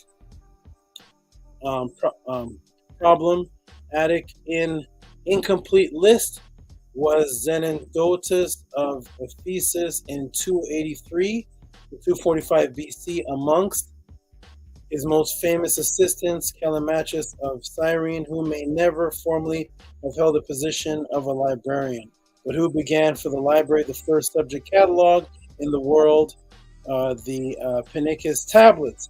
This was composed of 6 sections, listed some 120,000 scrolls of classical poetry and prose for 700 years until the 4th century. As many as 100 scholars at the time came to the library to consult this collection, to read, talk, and write. They wrote first on papyrus, of which Alexandria had a monopoly, then on parchment. When the Ptolemy stopped exporting papyrus on the attempt to strangle the young library set up by Seleucids in Pergamon. At first, they wrote on scrolls, which were stored in linen, leather jackets kept in racks in a hall in the cloisters. These people were serious. You can see now the connection between Serapis. The followers of Serapis had all the access to 40,000 books of Kemet and Greece. 400,000 mixed scrolls plus 90,000 individual scrolls in the Library of Alexandria, 40,000 in the Serapis library. We have access to all these. If not, what happened? Can we go to the library right now or to the bookstore? Can we go to Barnes and Noble right now and look up 90,000 and 400,000 Kemetic Greek mixed scrolls? Do we have access to all these? Are they in the Vatican? Where are they? What happened? This is where things get unfortunate, and world history as we know it takes an academic and spiritual dive. What happened? Here's what happened, ladies and gentlemen. Here is what happened. We're back in the book. And here it is. Propose a Hellenistic bias for the solar system. We're going to skip through that. The library had position. Here it is. The library's unrivaled access to Babylonian and Egyptian knowledge gave a pivotal position in the civilized world. This golden age was not to last forever. After Aristophanes, the torch of pharaohs passed to Aristophanes and Byzantium, a capable grammarian, no relation to grammatists who introduced the use of accents in Greek language. And then it goes on. We're going to go down. We're going to go down to see what happened. All right, so here we are. If during the library's first 3 centuries and early philosophers had delivered major theoretical advances in mathematics and natural knowledge, by the beginning of the Christian era, it had become better known as the custodial scholarship than for innovation. During the 1st century BC, moreover, the museum seems to have been eclipsed by the library and by the library's emphasis upon the systematic study of Greek culture and translation of non-Greek works. For this, the library possessed unrivaled opportunities. The library's collection may, for example, have included Egyptian sacred records, from which Hakatekis of Abdera, 3rd century, wrote in Egyptikia. But meddling with prose, frequent charge leveled at the staff was difficult to deflect, and in that reality lay both the library's strength and weakness. Now here we go. At the time of the Great Fire, there was a Great Fire of Alexandria in 48 BC, by a legend incidentally spread by soldiers of Julius Caesar, clearing the waivers to block the fleet of Cleopatra's brother, Ptolemy the 14th. Levy says the library had 400,000 scrolls. Of this fact, we're not sure of what certain changes took place. And anyway, so there was a big fire that took place between a war that was taking place when Julius Caesar was clearing the wharves to block Cleopatra's fleet, and then the wind spread the fire, and these scrolls were burnt. Lots of them were burnt. So, as we see, the Romans now burn up many scrolls that were a combination of Babylonian writings and Kemetic papyrus that the followers of Serapis, the Ptolemies, had collected for hundreds of years. This also is confirmed in another book you all can get, City and School of the Late Antiquity, Athens and Alexandria. This is on page 148 to 149.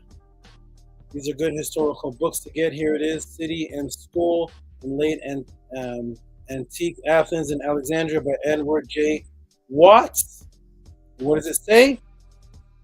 Another great collection, institution of Ptolemaic Alexandria was its royal library. Although often considered separately, the original library was affiliated with the Mausoleum. Seems to have been located on its grounds and probably held a private collection of literature available only to a select group of scholars. At the same time, the collection was indeed to be extensive as possible. Curators inspired to acquire a copy of every work in the Greek language. This was never accomplished, but in addition to its substantial collection of Greek manuscripts, the library also appeared to have commissioned translations of major works in other language. Altogether, collection was said to hold upwards of 400,000 and 90,000 papyrus scrolls. The royal library began to decline in the late 2nd century BC for a part of the trouble of the Ptolemy the Eighth. Euergetes II, Sidus, an army.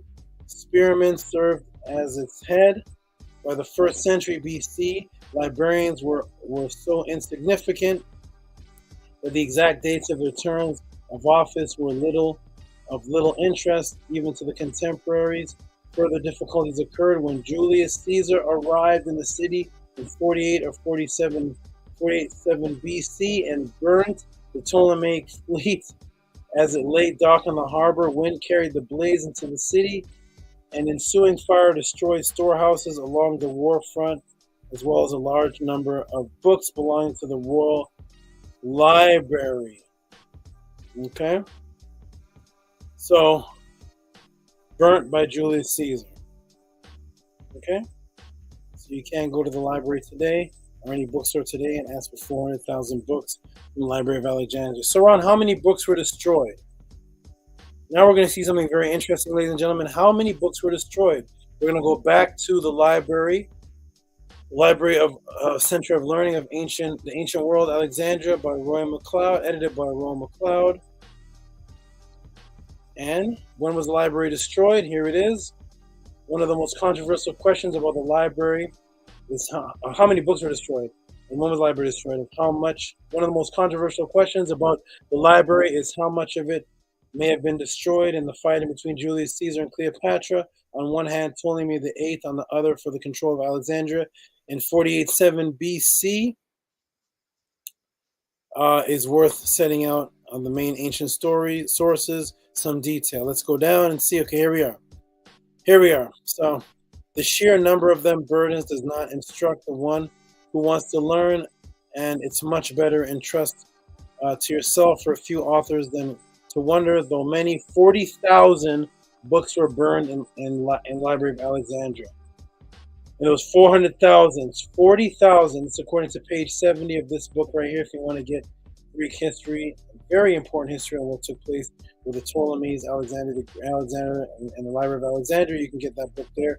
So 40,000. That's interesting, ladies and gentlemen. That's very interesting. So 40,000 were destroyed.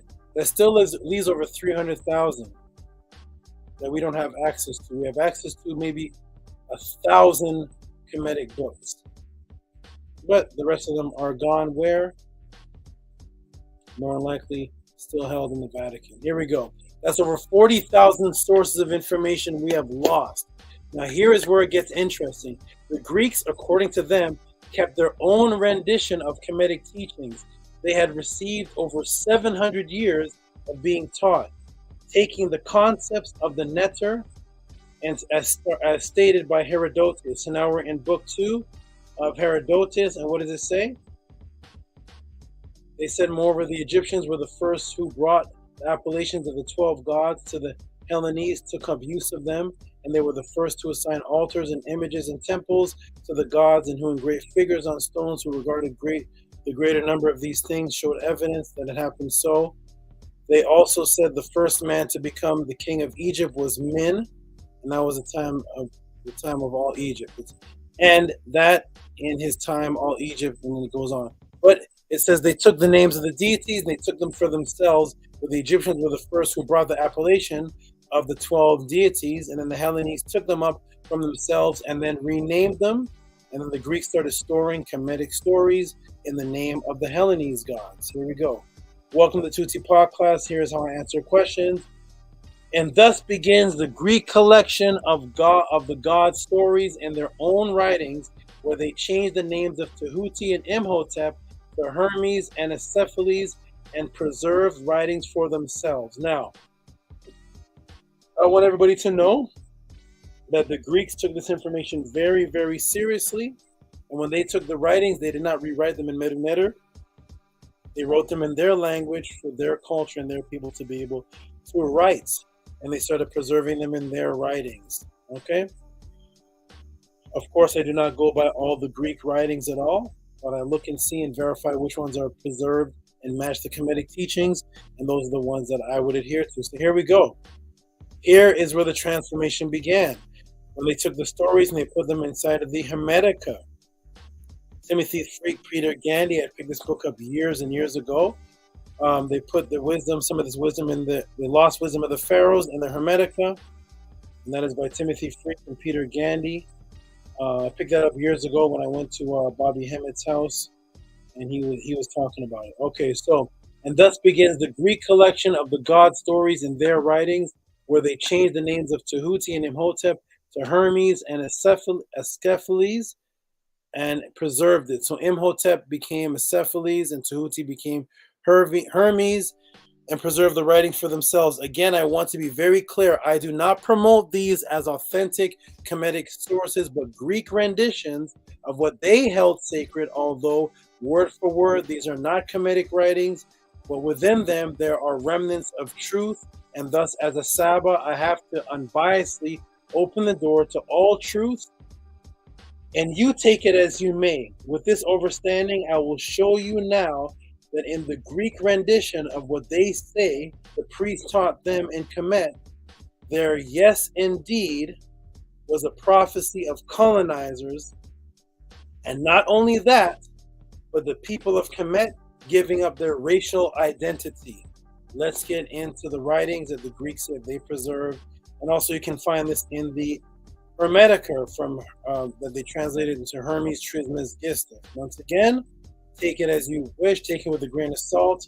It is not the Kemetic writings, but the Greeks did preserve what they said they learned, and therefore I take what they say they learn and I parallel it with Kemetic writings and what's going on in reality and take that as the truth. Here we go, everybody. Let's get into it. So here it is. This is the famous conversation between Tehuti and Imhotep, or Trismegistus and Acephalus, and almost everybody quotes this. You'll know what it is when I read it. Okay, let me get some water. Do you not know Acephalus in Egypt? Here's where you get the as above, so below principle and the Lord's Prayer. Okay, here it is. Do you not know Acephalus in Egypt is an image of heaven? Or to speak more exactly, Egypt, all the operations of the powers which rule and work the heavens have been transferred to earth. Nay, it should be rather said that the whole cosmos dwells in our land as its sanctuary. And yet, since it's fitting that wise men should have knowledge of all events before they come to pass, you must not be left in ignorance of this. There will come a time when it will be seen that in vain have the Egyptians honored the deity with heartfelt piety and assiduous service, and all holy worship will be found bootless and ineffectual. For the gods will return from earth to heaven, Egypt will be forsaken, and the land which was once home of the religion will be left desolate, bereft of all presence of its deities, and the land region will be filled with foreigners. Not only will men neglect the service of the Neter, and Egypt will be occupied by Scythians or Indians, or by some such race from the barbarian countries thereabout. In that day, will our most holy land, this land of shrines and temples, be filled with funerals and corpses. To thee, to thee, most holy Nile, I cry. To thee, I foretell that which shall be. The swollen with torrents of blood, and thou will rise to the level of thy banks, and thy sacred waves will be not only stained, but utterly fouled with gore. Do you weep at this, Acephalus? There is worse to come. Kemet herself, Egypt herself, will yet more to suffer. She will fall into far more piteous plight, and they will be infected with yet more grievous plagues. And this land, which was once the holy land of the beloved Neter, and wherein alone and reward for her devotion, the Neter dined in sojourn upon the earth, and the land was the teacher of mankind in holiness and piety. This land will go beyond all cruel deeds. The deeds will outnumber, the dead will outnumber the living, and the survivors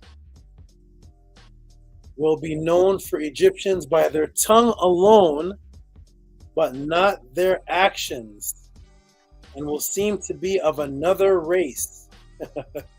O Kemet, thy religion nothing will remain but an empty tale, and thine own children will time come, will not believe. Nothing will be left but graven words, and only stones will tell of the piety. In that day, men will be weary of life, and they will cease to think the universe is worthy, relevant, wonder, and worship. Let's go through this a little bit. Let's go through this just a little bit, because this is this is interesting. So let's just walk through this a little bit. So there's going to be some invaders, some colonizers that are going to come in, called Scythians and Indians. Okay, and the people that will descend from the Egyptians, they'll only be known for talking, their tongue alone. They'll only be talking. They won't be known for any kind of actions. There'll be no actions that the Kemetians did. Does that sound familiar to anybody? How do you know about Egypt today? How do you know about Kemet today? When you go, whether you go to Kemet or whether you're here in America, how do you know about Egypt? By a bunch of books, people talking, arguing, debating. If you go over to Egypt, you have Zahi Hawass, who says in Egyptian, talking about it, breaking it down, writing books, showing pictures, but he himself has no Kemetic action. Nobody's following Maat, nobody's doing any rituals, nobody's doing any practice. They're only known for talking.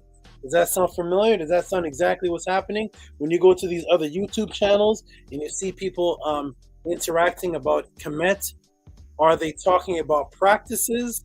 Are they breaking anything down about affirmations, about out-of-body experience? Or they're just talking about it? Do they themselves believe in the netter? Do they themselves do anything that show they have any kind of spiritual belief? Absolutely not. The descendants of the Kemetians will only be known for their tongue. It'll be just an empty tale. The children will not believe. Is that not correct? Is that not what's happening now? The children of the Kemetians are not believing. If you go to Kemet right now, what you see is Arabs and Muslims. They don't believe in any Kemetic tales. They don't believe in anything. Okay? And when you come to America, you see a bunch of people talking about it, and nobody really believes in anything. Okay, so this is more of it. Darkness will be preferred to light. Death will be thought of as more profitable than life, and no one will rise in his eyes to heaven. And the pious will be deemed insane, and the impious will be wise. That's exactly what's going on right now.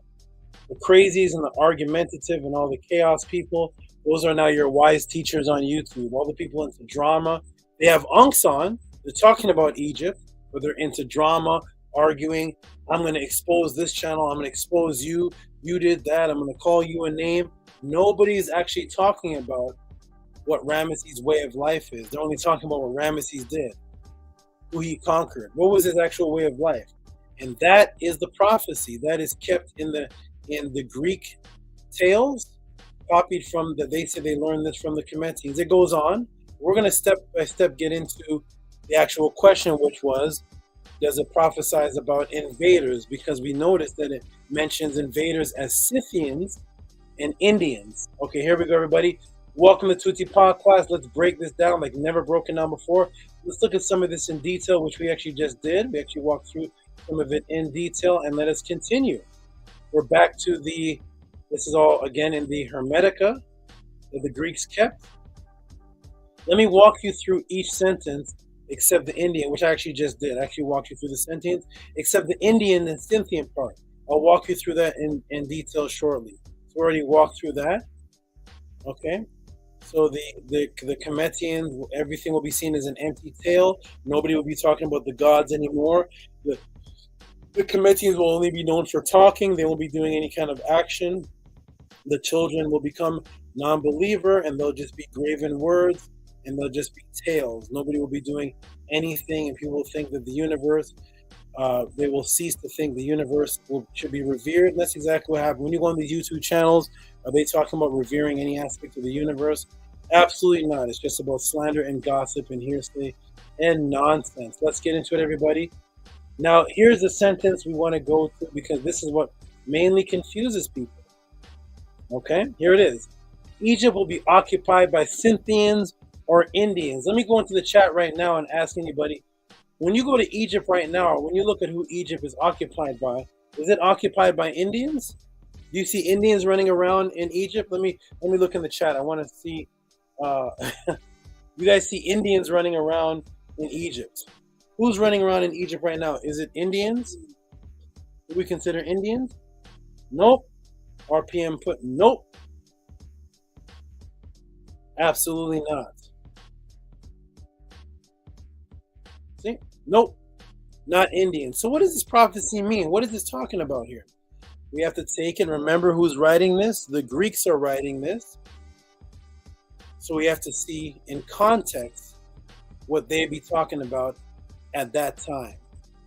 570 BC, 350 BC. Okay? You may say Egypt was colonized by Indians. And what is a Scythian? So we know, people know today, Egypt's not colonized by Indians. And who in the world is a Scythian? Let's walk you through it, everybody. Welcome to Tehuti Podcast, so I can bring light to this situation and walk you through, because without this, you would never know any connection between what this prophecy is about, and you may throw it away saying, hey, this prophecy is wrong. There's no Indian in Egypt that ever colonized it. Here we go. You may say Egypt is occupied by Arab Muslims. Isn't that right, everybody? These people. Here we go. Let's take a look. Do these people look familiar, everybody? Let's take a look at these. Let me shrink it down a little bit.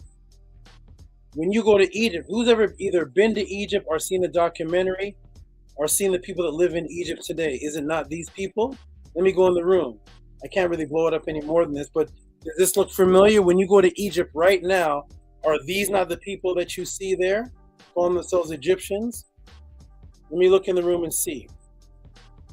Are those, the picture that I just showed right here, are these not the people that you see running around occupying Egypt today? Let me look in the room and see. Let me get some crowd participation. What do you see in Egypt today?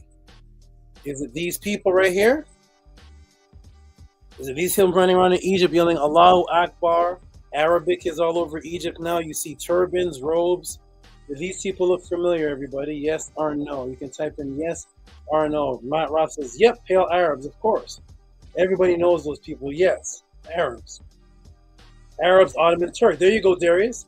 He's even narrowing it down to the specific type of Arabs, the Ottoman Turks. Agent Magoo says, yep.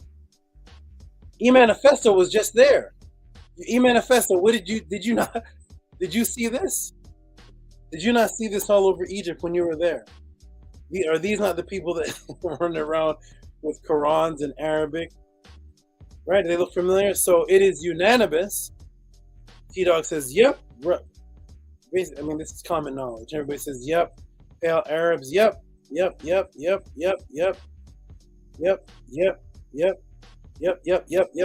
Okay, here we go. All right. So these are the people. I love doing this in the Tehuti Podcast because every time I ask a question that is unanimous, I'm about to break the matrix. I'm about to break the spell. So everybody has identified these people. This even looks like this is even Egypt in the background. Everybody has identified these people. When you look at these people, you're putting pale Arabs, invader Arab. What are you guys putting? Ottoman Empire. Let me look in the room again. It is unanimous. It is $5 $5 imitators, right? $5 imitators. So everybody recognizes these people. Do not look unrecognizable, do they? Everybody recognize them. It is unanimous. Everybody put yep. Let's break it down, everybody. Welcome to the Tehuti Podcast, where I'm about to break the matrix. I'm about to break what you think you know. Here we go. Well, first, I will explain that Indian in the time of the Greeks was the Indus Valley, which includes Afghanistan, and look at Pakistan and Iraq right beside each other. Why do I mention this? Let's take a look, everybody. Let's take a look. Uh-oh. So to the Greeks, when they're writing this down, Indian is not India, like the Hindus. India in that time, when they're writing it down, is the Indus Valley, which includes Afghanistan and Pakistan. I remember when I used to live in Canada, and daughter of Ra knows this too. What's the racist term used for Indians in Canada? You know what they used to call Indians in Canada? The skinheads? They used to call them Pakis. No matter where you were from, if you're from India, no matter where you're from, you're called a Paki. That was the racist term in Canada.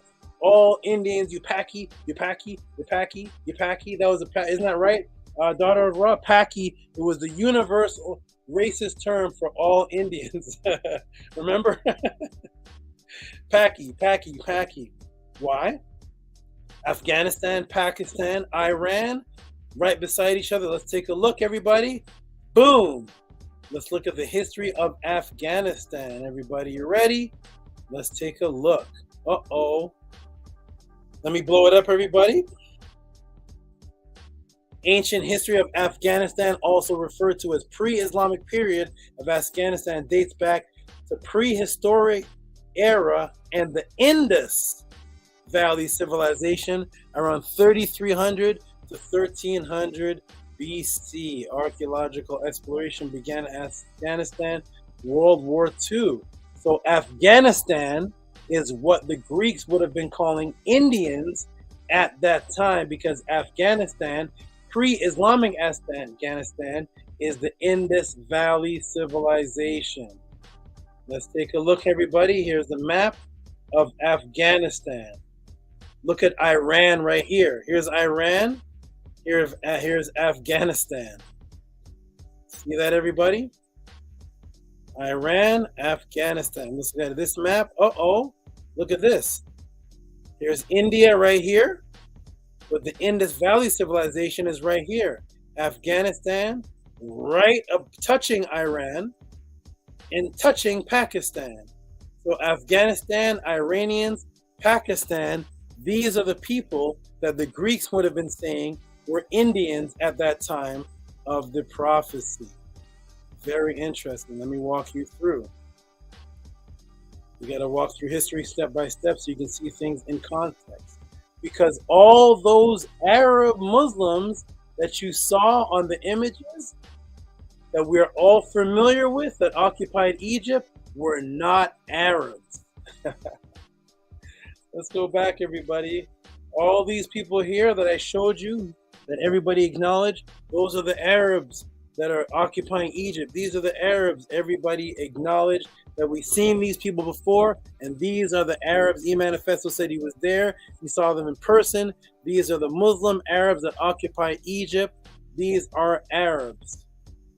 But when you go to reality, the images that we are familiar with that occupy Egypt, because all those Arab, quote-unquote, Muslims that you saw in the images that we were all familiar with occupying Egypt were not Arabs. Arab just means a nomad, traveler. The Greeks in 500 BC would have never heard of such a place.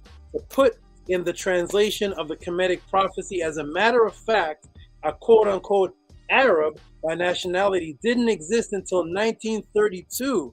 Before 1932, there was no Arab as a nationality when the kingdom of Hijaz and Najd and new state was named Al-Mamlaka Al-Arabiya As-Suwidaya. That's where you get Saudi Arabia from. Transliteration in Arabic by a royal decree on the 23rd of September in 1932 by its founder, Abdul Aziz bin Saud. So before Abdul Aziz bin Saud, there was no nation of people called Arabs that the Greeks would have wrote in the prophecy. They wrote Arab, they wrote Indian, because there was no such thing as an Arab, and the Indian are the people of the Indus Valley, which are the Afghanistan, Iran, Pakistan.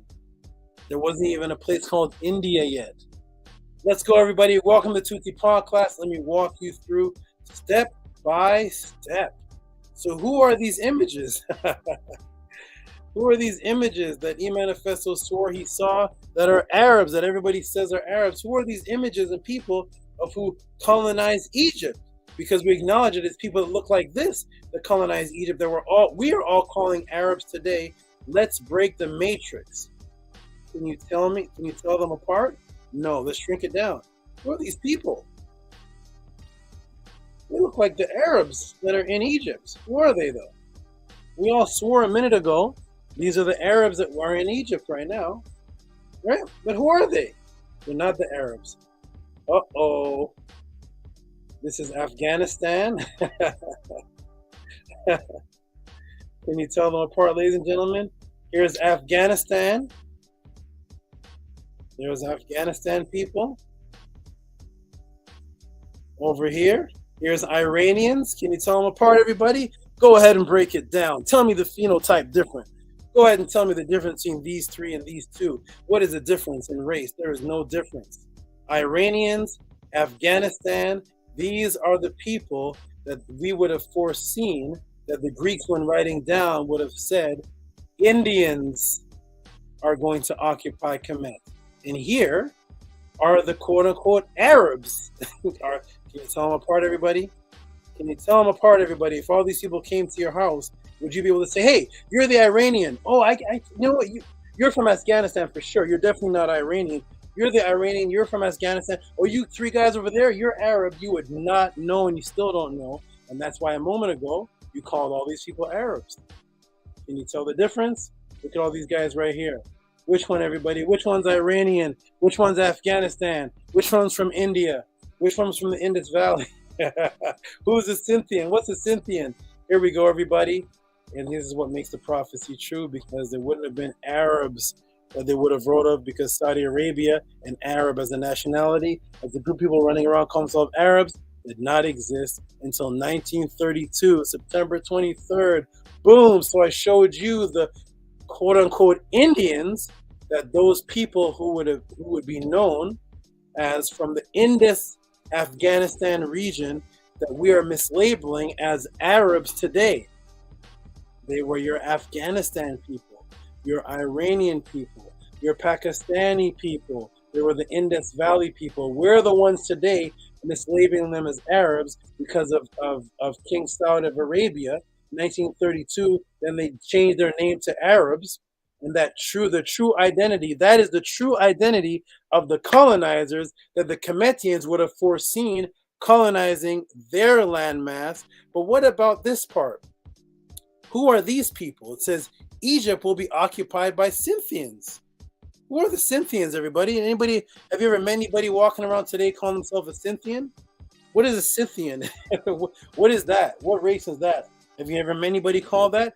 So in the prophecy, it says that Egypt will be occupied by Indians and Scythians. Who are the Scythians? Who are they? RPM put, wow. See what happens when you put culture when you understand the culture in sequence of time and dates, and we think Arab, they're all Arab. No, these are Pakistani, these are Afghanistani, these are Indus Valley people that the prophecy would have said the Indians are going to occupy Kemet, not Arabians, because Herodotus, Aristotle, and Ptolemy, if you walk up and said, hey, who are the Arabs? They'd be said, what is an Arab? Arabs. Arab was just a word for nomad. It was no nation at the time. Okay, so who are the Scythians? Anybody know who the Scythians are? Who are the Scythians? Scythians. Who are they? Want to find out? Here we go. Uh-oh. Somebody put the Jews of today. Who are the Scythians? Let's blow it up, everybody. Uh-oh. Is the prophecy true? Scythians are Scythians, and sometimes referred to as classical Scythians, and the Pontic Scythians were an ancient Eastern Iranian what? Iranian equestrian nomadic people. Uh-oh. So the Scythians are the Iranians, the Afghanistan and the Pakistan. There are your Indians, because it was from Indus Valley, not India. No place called India existed. So when they're writing this down, they're looking at the people, and they're saying people from the Indus Valley. Here's how you look. Where you guys are gonna colonize Egypt. You are the Scythians.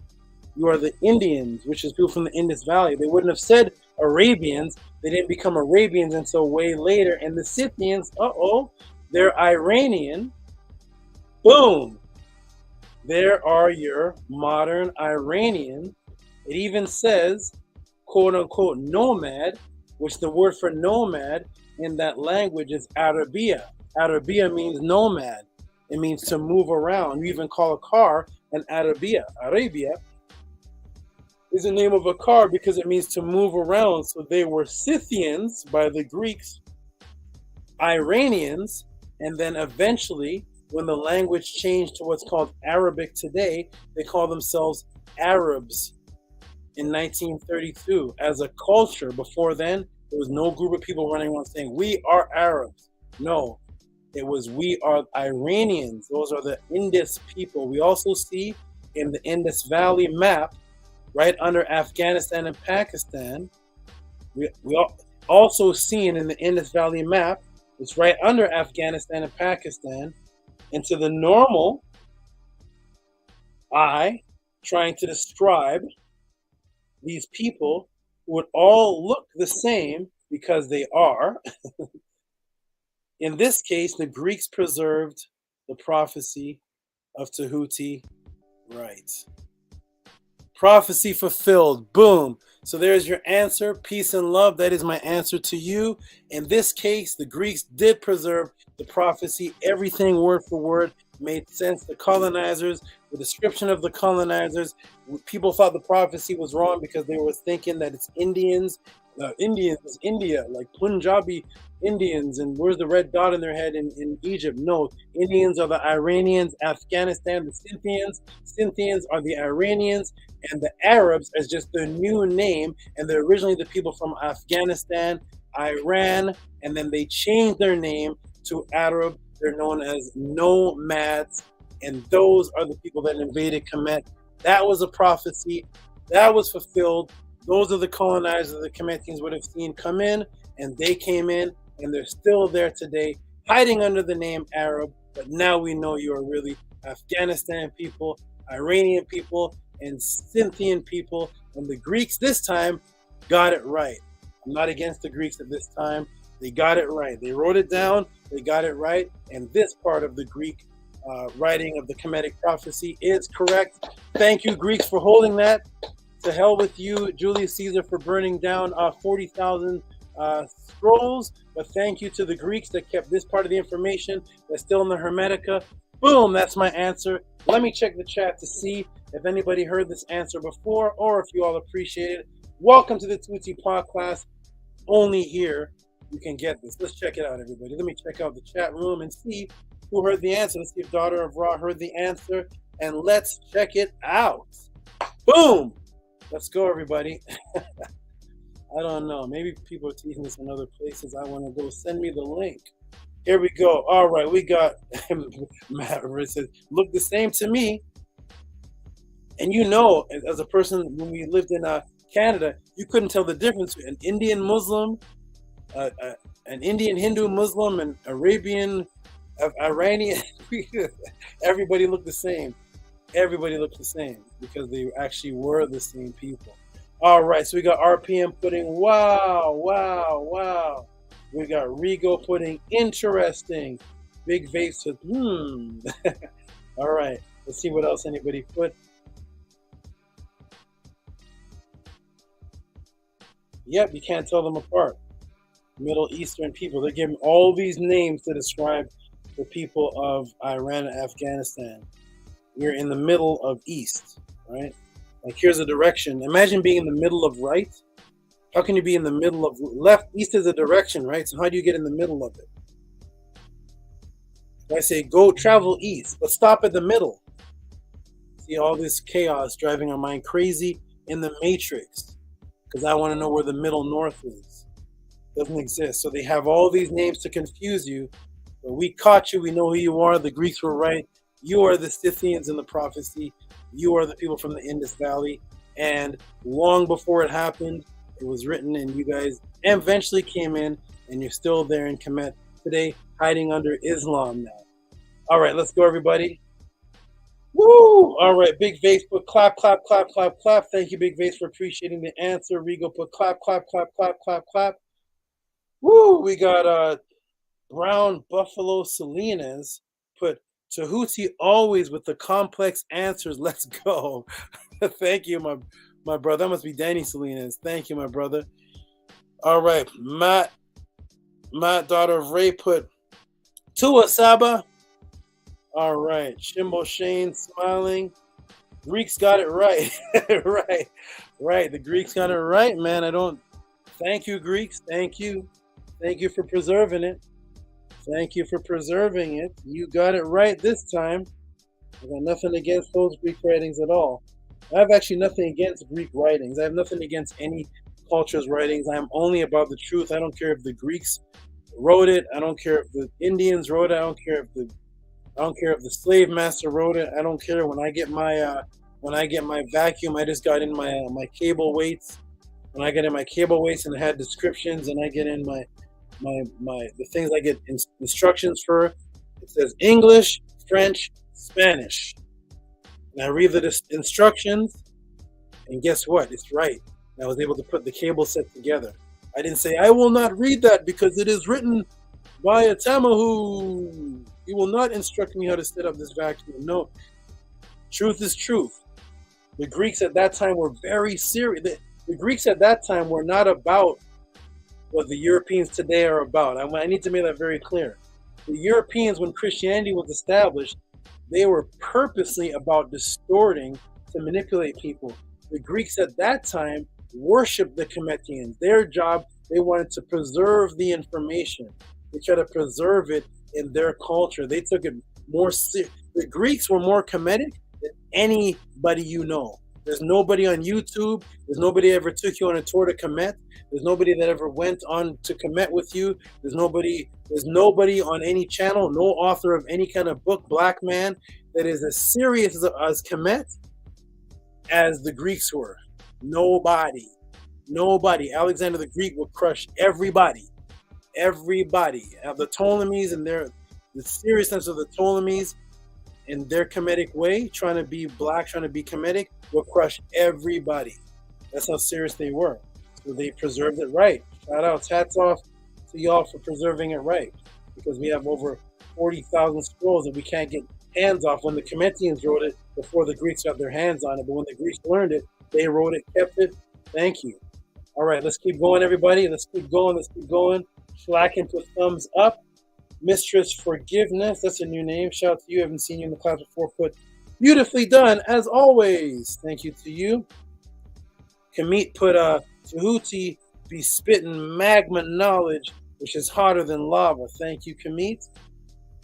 AJ Magul put super scholarship, great examining and inspection. Ascari put you always learn more about any subject with High Priest Tehuti. Thank you, my brother. Zep Tepi said, how is Scythian spelled? Oh, you Manifesto put it. There it is. Thank you, Manifesto. I put fire.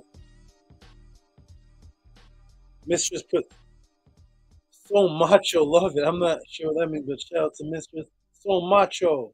Love it. Thank you, Mistress. Zep Tepi put appreciate it, Manifesto. There it is, everybody. There is my answer. Welcome to 2T Podcast. Let me check my support before I go into the next question and see who sent support. If you appreciate, everybody, because I have two supports going on now. One for the situation, which is separate from the podcast, but we'll keep the podcast going. And one for the appreciation of the podcast. If you appreciate what I do, my Cash App is TT Amoon. I also have PayPal at Rocky SV at PayPal. Very easy to support. And that's all we ask. Help this keep going. If you don't support and you're just watching, I'm not sure what the intentions may be, but switch them around for the good. Whatever your intentions are for just watching, switch them around for the good and support the brother who is giving you ancestral artifacts over religious opinion. There is my AI moderator. She says support with Cash App TT Amoon. That's what keeps it going. Again, if there's another YouTube channel that you all are getting information like this from, please put the link in the room. I will go visit it. I will give the brother props. But nobody has a link to put in the room, which means this is what you have. This is the quality that you have. So please keep this unique experience taking place. There is nothing like this on YouTube that I've ever seen where a teacher puts himself in front of a crowd and says, shoot questions, and then gives elaborate time, date, book references, neon color, and this kind of explanation, breaking the matrix on topics from UFOs to the Scythians to everything that you can imagine that's asked about. It takes a lot of time and it's a lot of pressure. It's a lot of pressure. It's a lot of pressure to stand up in front of 100 people, say, shoot questions out. Boom, there you go. Okay, so if you appreciate what it is that I do, help support. Speaking of support, I'm going to go over to some support now, read them out. I always give a shout out to those who did support. So let's go ahead and read some of the shout outs of the support. And supporting with the support is the good, beautiful brother, Sash Wallace, who always represents me on Facebook. Shout out to you, Sash Wallace. Shout out to you, shout out to you, shout out to you. They put you in the room, and then I'm going to show you all. I'm going to take a couple minute break and show you that the affirmation has made the news. All right, here we go, everybody. Shout out to Sash Wallace, who sends the $20. I appreciate it, my good brother. I hope I'm saying your name right. Sasha Wallace. Shout out to you, my good brother. Sasha Wallace, appreciate you. You are awesome. Thank you for the support. Thank you for the support. Thank you for the support. And next on the donation list is, hey, Lamonte Wilson, who put support. I'm going to assume this is the support for the situation. Anybody who's doing that, put support for the situation. Shout out to Lamonte, who put support. And I'm going to put that on the screen. And you all that are sending, let me put this on the screen first. You all that are sending PayPal, the difference between PayPal and Cash App, just to let you know, if you send the money not as a family, it takes a chunk off. It takes a little bit off. It could be a few cents. It could be a couple dollars. It could be, what is that thing? Insurance. It just takes off money. If you want to send me a full $15 or $20, you don't want PayPal to take any of it, send it as a family, and then they won't take anything. Shout out to the good brother here, support, Lamonte Wilson. Shout out to you, my good brother. Appreciate you. And he is sending in support, I'm assuming, for the situation. Thank you, my good brother. Appreciate you.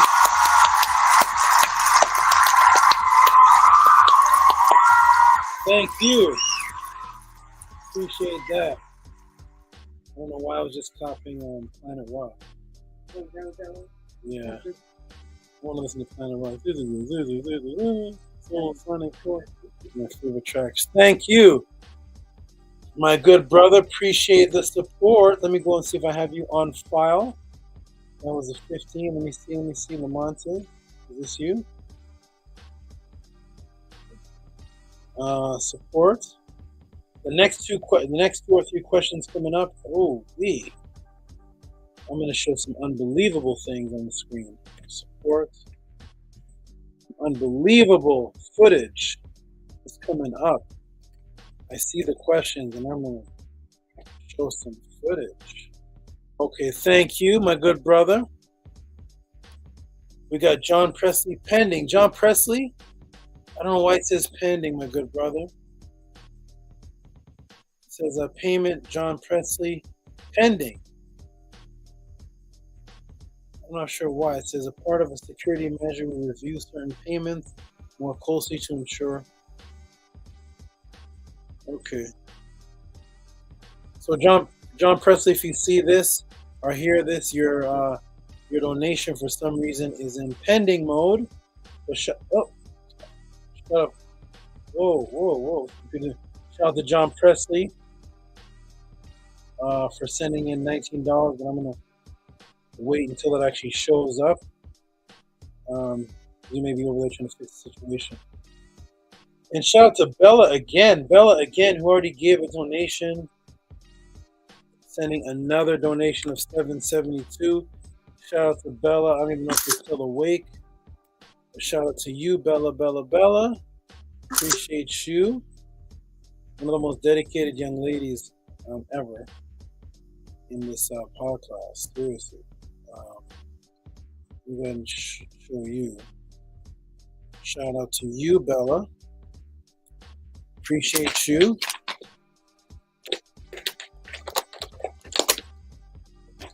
Chrome tab. They're showing. Shout out to Bella. Appreciate you, Bella. Thank you so much. You're one of the most dedicated young ladies in this Tehuti podcast experience. Shout out to you. Okay, I'll do one more, then I got to take another couple-minute break. Israel Hoyley. Israel Hoyley has another name. Is that Dashe? I don't know. Shout out to Israel Hoyley. Appreciate you, good brother. They put you in the room. I'm going to take a break. And shout out to Israel Hoyley, who puts $10 on it. Appreciate you, my good brother. Thank you, my good brother. Thank you. Israel Hoyley for the support. And the wonderful Lisa Marie. Lisa Marie, contact me. You can contact me directly. You were trying to reach out. And it went to the website. You wanted to ask me a question, but it went to website support. Picked it up. It didn't go to me, so you can contact me directly. Moderators, you can put the my website in the room, my email in the room, so she knows to contact me directly, not the teachings of Maat. If you want to reach me directly, you cannot find me on the teaching of Maat. That is support. That is the scribe. Shout out to Lisa Marie, Queen Lisa. Thank you for the knowledge you give us. Thank you, Queen Lisa, for the support. Appreciate that. Every podcast she supports, sometimes twice. Thank you, whoever you are, because you are definitely a new sister. I'm not familiar with you, like going back a year or so, but shout out to you wherever you came from, Queen Lisa. Appreciate you. The full name is Lisa Marie, Queen Lisa 14. Shout out to you. Okay, everybody, I'm going to step away for just a moment again, and when I come back, we're going to get into the next two questions that I see. Woo-wee. Woo-wee. One is another one from Kemetic. It's a question about the second brain. I don't know if we're going to be able to. I don't know. We'll see. All right, let me go ahead and put the link in the room. That second brain question is going to knock people out. I do not even want to break that down, but I do when you ask, because that's my job. Okay, well, here's another Angie Martinez. Who are these? Angie Martinez. Angie Martinez, shout out to you, who says, thanks for allowing me to learn from our great teacher. I've been following for a while, and nobody even comes close to the Tehuti's teaching. That is from Angie Martinez. Shout out to Angie Martinez. Is Angie Martinez also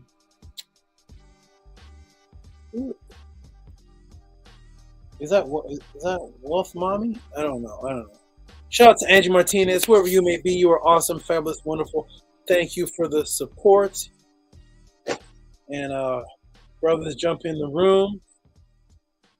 You know, I'm doing this, guys, 5.5 hours in a row, so I always have to take these breaks, because I gotta eat, I gotta relieve myself. You know, nobody's sitting here doing this for 5.5 hours. We're gonna go for another 2.5 hours. I gotta teach. Let's go. All right, we got a Hati Ma'at in the room. Go ahead and jump on, brothers and sisters. Brown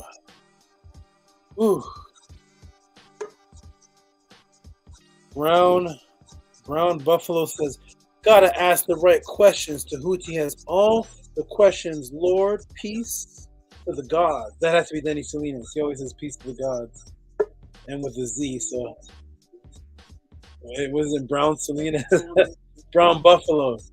We found a spirit animal. All right, I gotta get some water. Okay, we got the team in here.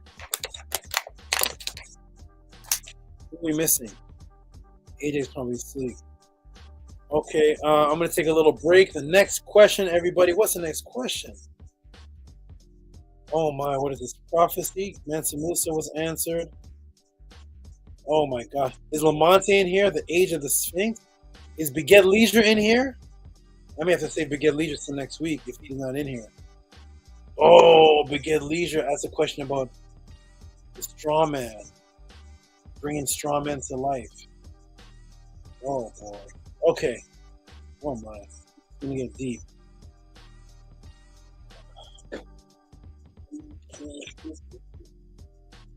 Lamar Wilson is here. My thing is lagging. I see Angie Martinez again who says, oh, Lamar Wilson is here.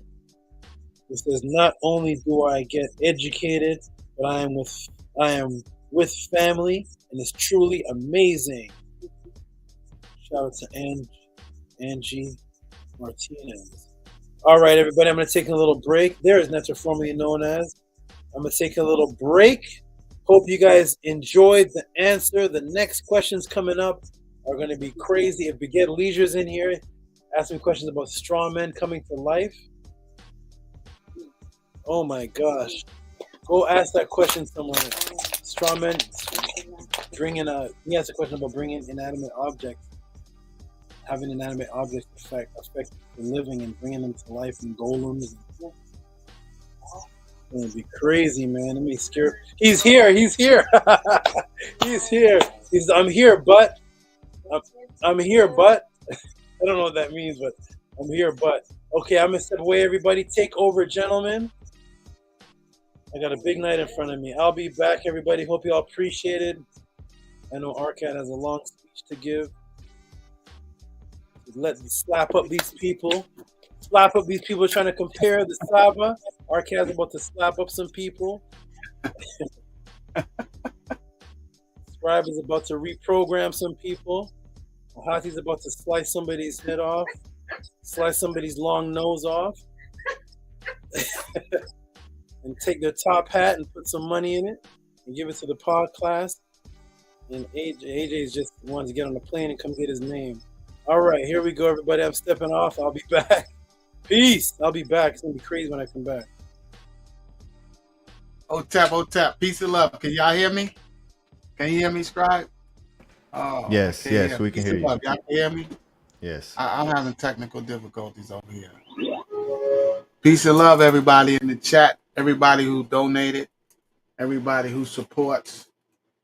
I ain't going to slap nobody up today. But I do want to just say that, just point out that, like AJ said, that we're coming up on the 1-year anniversary of our Saba and his teachings and what they represent for us and what they mean for us, and the fact that we don't celebrate our leaders and we don't take care of our leaders and we don't celebrate the truth. We celebrate the lie, and we're stuck on that isfet frequency. And you know, with the rap music and the movies and the books, it's a brother at my job, and he keep asking, "Hey, did you watch I don't remember Black Adam, one of the movies there?" And I was like, "Nah, I didn't get a chance to watch it yet." You know, he's like, "Oh man, you ain't watch it yet," and I'm just like, "Nah, brother, I'm reading. I'm gonna do it. I'm gonna try to catch up on my entertainment."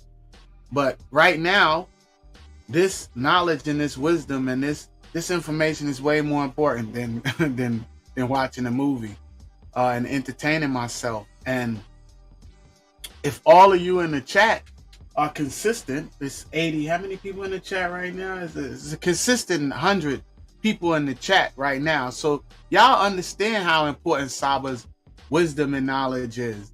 So then y'all need to support, and we need to support our leaders. We need to support our leaders. I don't know how much I need to stress that.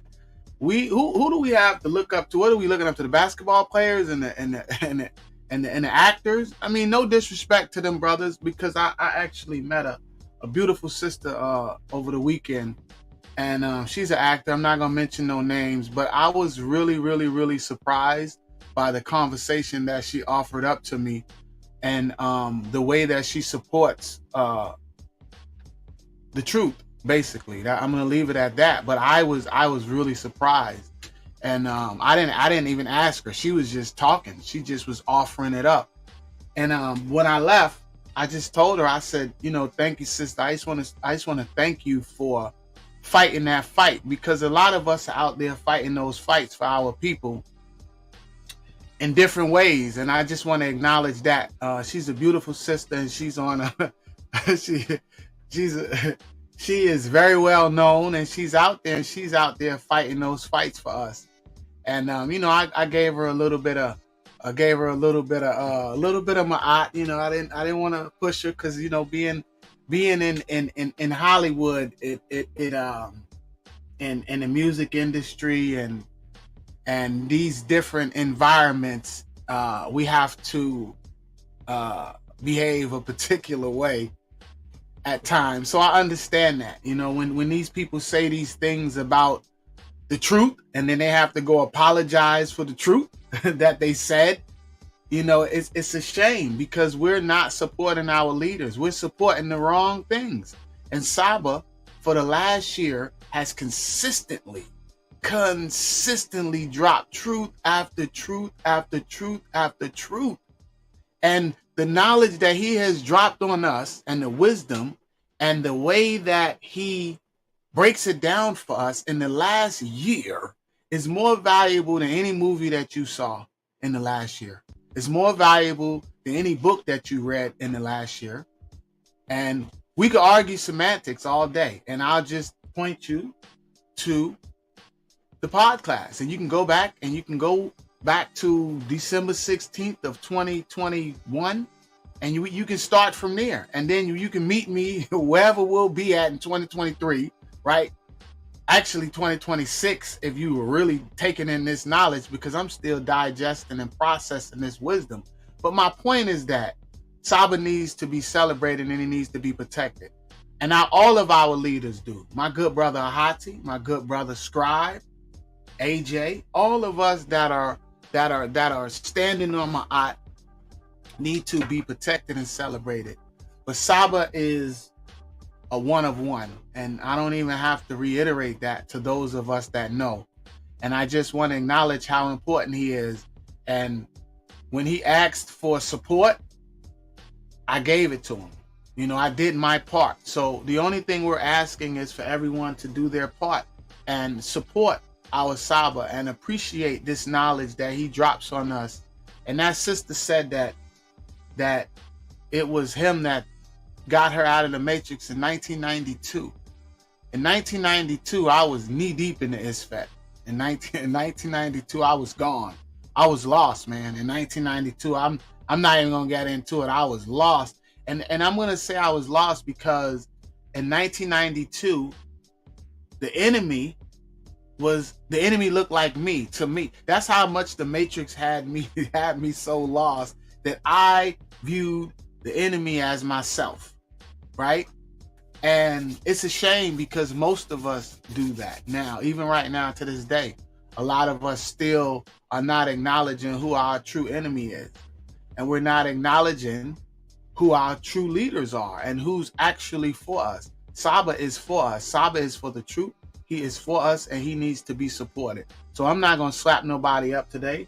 I'm going to acknowledge all of you out there that consistently support Saba and support the truth. And I'm going to ask that you continue to support moving into 2023. I'm going to ask that you all continue to support the truth and continue to step out of the Matrix. And I just want to acknowledge my good brother Scribe and the good work that he does with the website. And I just want to acknowledge, and I want to celebrate. And I think, I'm not sure, but I think I'm older than Scribe.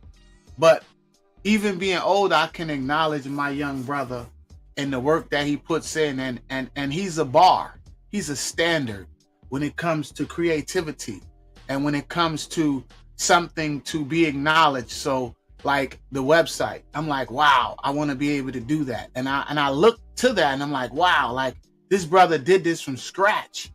The brother did it from scratch, and it's a beautiful website. And I just want to acknowledge all of our leaders.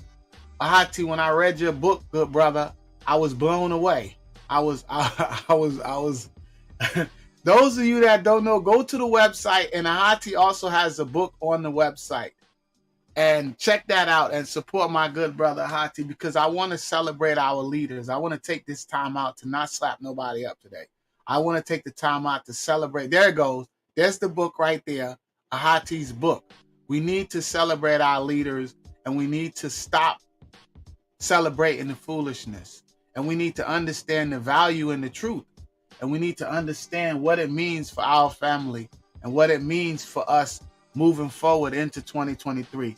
Yeah, I know I could be long-winded, but I'm not. I didn't get a chance to speak during the last break, and it's okay because I was having technical difficulties. But I just want to say, man, it's time, man. And, you know, it's time for us to break the cycle and break the cycle of ignorance, because the truth is out there. And Saba is a living example of the way that we should be standing on Maat, the way that we should be representing, the way that we should be teaching. And that's what I want to say to my good brother Scribe and to Ahati, that you brothers are motivation. You brothers are inspiring. You brothers motivate me and push me further. And I just want to acknowledge that live on air in front of however many people is in the chat and everybody that's going to see this. We need to stop we need to stop lying to ourselves, and we need to start respecting people when they're doing something, or they're showing us something better than what. I don't know how to do a website. I want to. I'm going to learn from Scribe. Scribe is the bar when it comes to that. Scribe's creativity is unmatched. And I'm going to acknowledge that, and I'm going to celebrate my young brother, because our leaders, our real leaders, our true leaders need to be celebrated. I don't watch basketball and like I said, no disrespect to them brothers out there making a living and supporting their family, but if you're not acknowledging and standing on the truth, then I can't stand with you. And I stand with Saba Tehuti, and when he asked for support, I pulled a rabbit out of a hat. You know what I mean? I did what I had to do, and I did my part.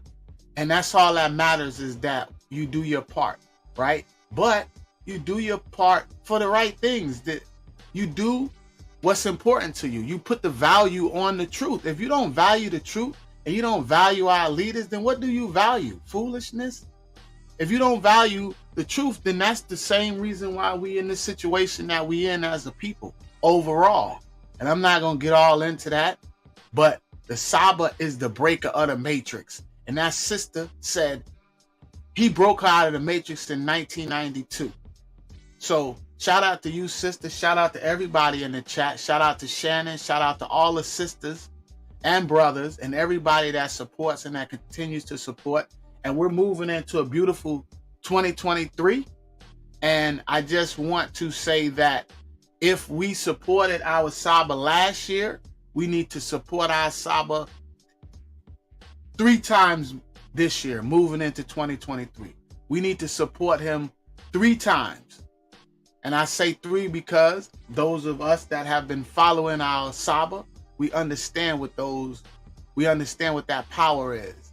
So with that, I just want to acknowledge my great teacher.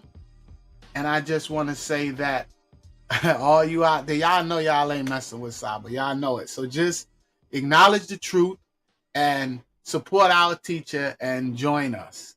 Peace and love, Ahati.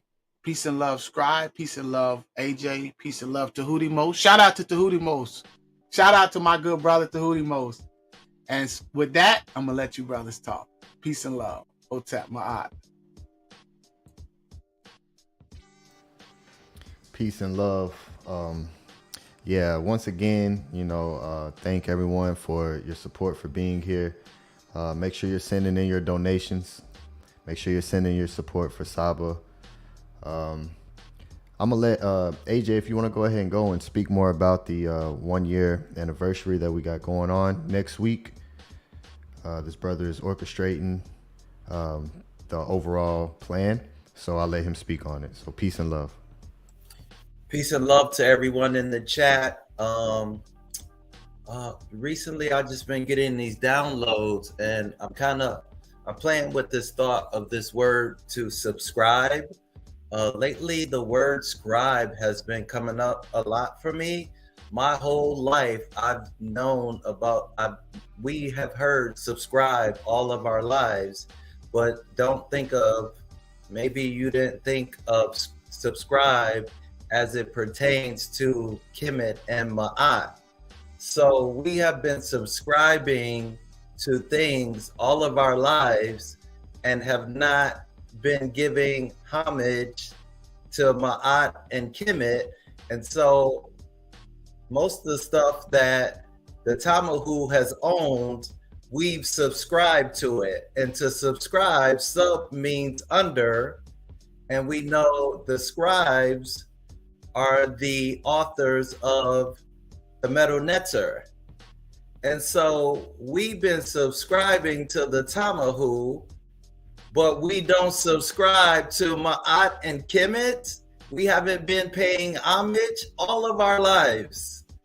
This word has been right in front of our eyes, and we were not conscious of it.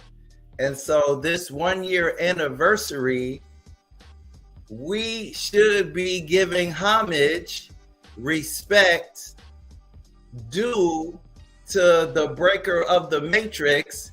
He is a historian. He's a cultural icon. I had another download too, is the Book of the Dead is the greatest story ever told. It's the first movie. It's the best story ever written. The pyramid text, the coffin text, the Kemetians didn't have what we know as video cameras or cameras. So they were the cameras and the video cameras and put the stories, they drew the stories, they wrote the movies, and they left that for us. So we should be celebrating our Saba Tehuti. We should be living Maat. We should be honoring Kemet in the most powerful ways that we can.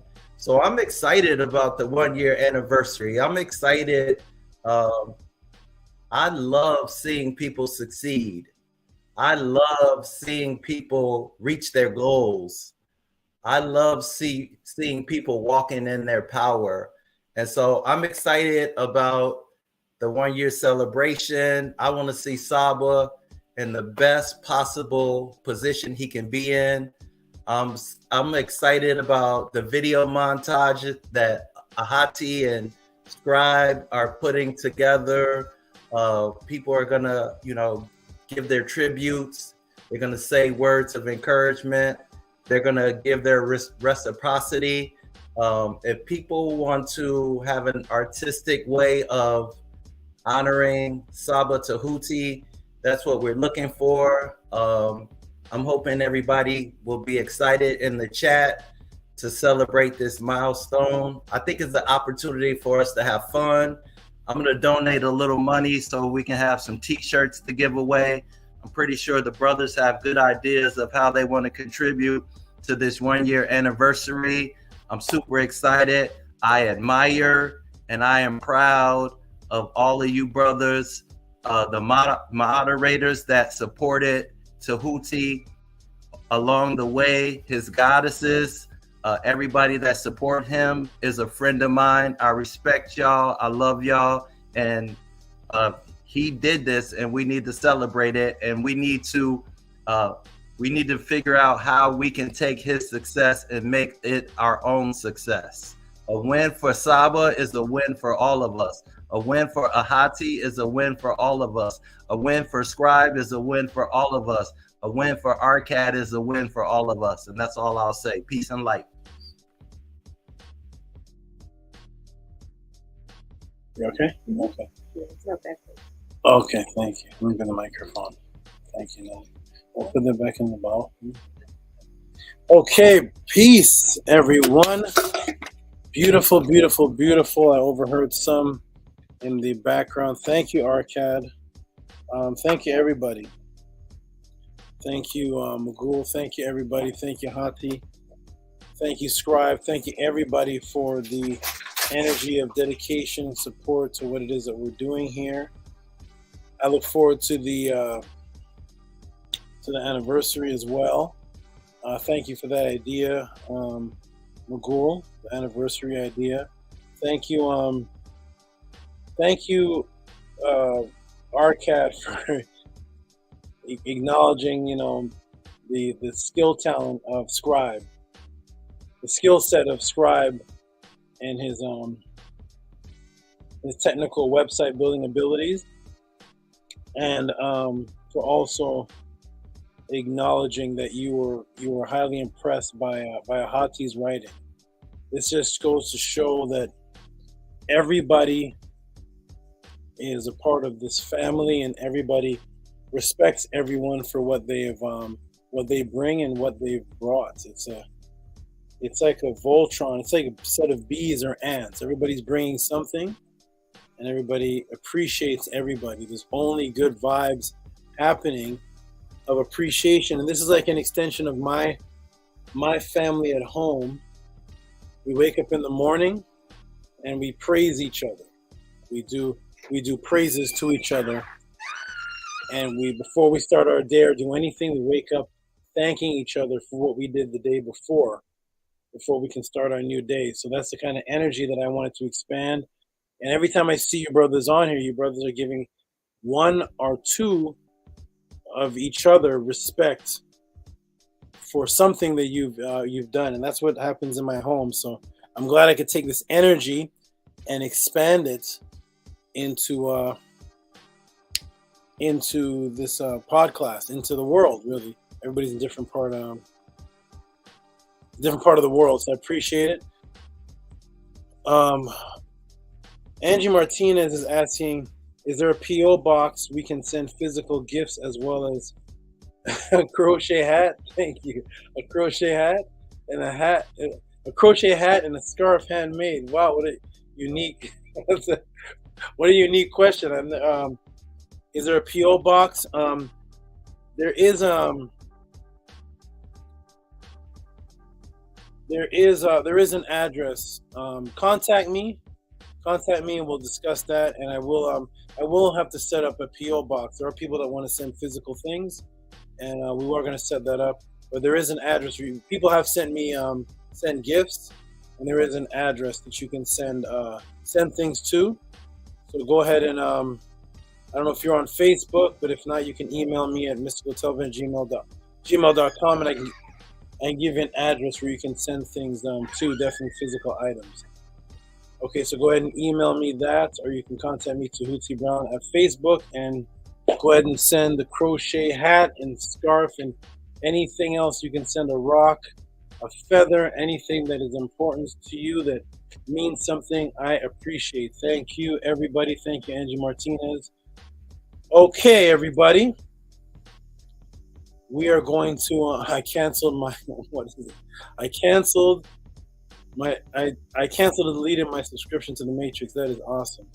Okay, everybody, we're gonna get into it. It's 10:42. I'm gonna try to squeeze in 2-3 answers.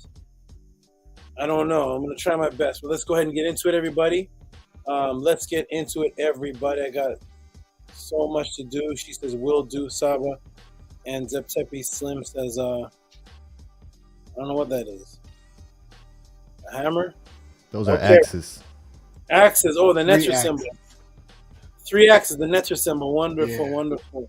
Will do, Saba." And Scribe sends in my email. Thank you, Scribe. Great enthusiasm. And here it is. For Saba emergency Maat support. Thank you, Hati. Appreciate that. Woo! Which lesson, Chris? Peace. I didn't even see you when you came in. Which lesson did you catch? I don't even know which one. I'm not sure which one you caught. I'm not sure, but which one? The one I just did? I don't even remember what I just did. I don't know.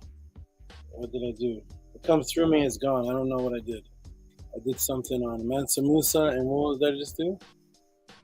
I don't know, because I already have the next question and answer in my brain. The prophecy one with the Greeks. Oh, the Iranian. Okay, yeah. All right. The entire night. Okay. Thank you. All right. Thank you. Thank you, Chris. We're gonna get in this next one here. The age of the Sphinx, like the gold, oh my gosh. Let's go. Let's get into it, everybody. I got 2 hours in me. Let's get into it. Shout out to Chris MVP Harris. I'm gonna check some more of you out on Sonetta. I know you're on there smashing people. Do your best to stay calm. I like it. Don't let them get under your skin. Good job not talking to those 2 people. All right, everybody. Let's get into it. 1 second. Hold on. 1 second. I'll be right back. Hold on.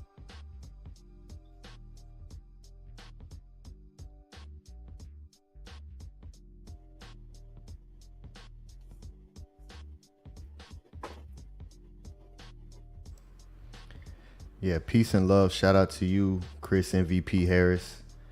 I did send you a message on Facebook, so I don't know if you received that or not. If you could check that and get back to me. I have an inquiry for you. So peace and love to you.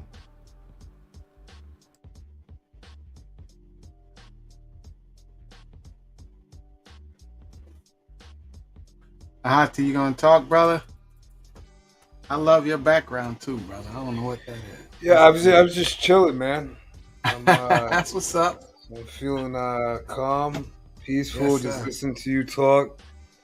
I always like listening to you talk, so I'm just laying back today, I guess.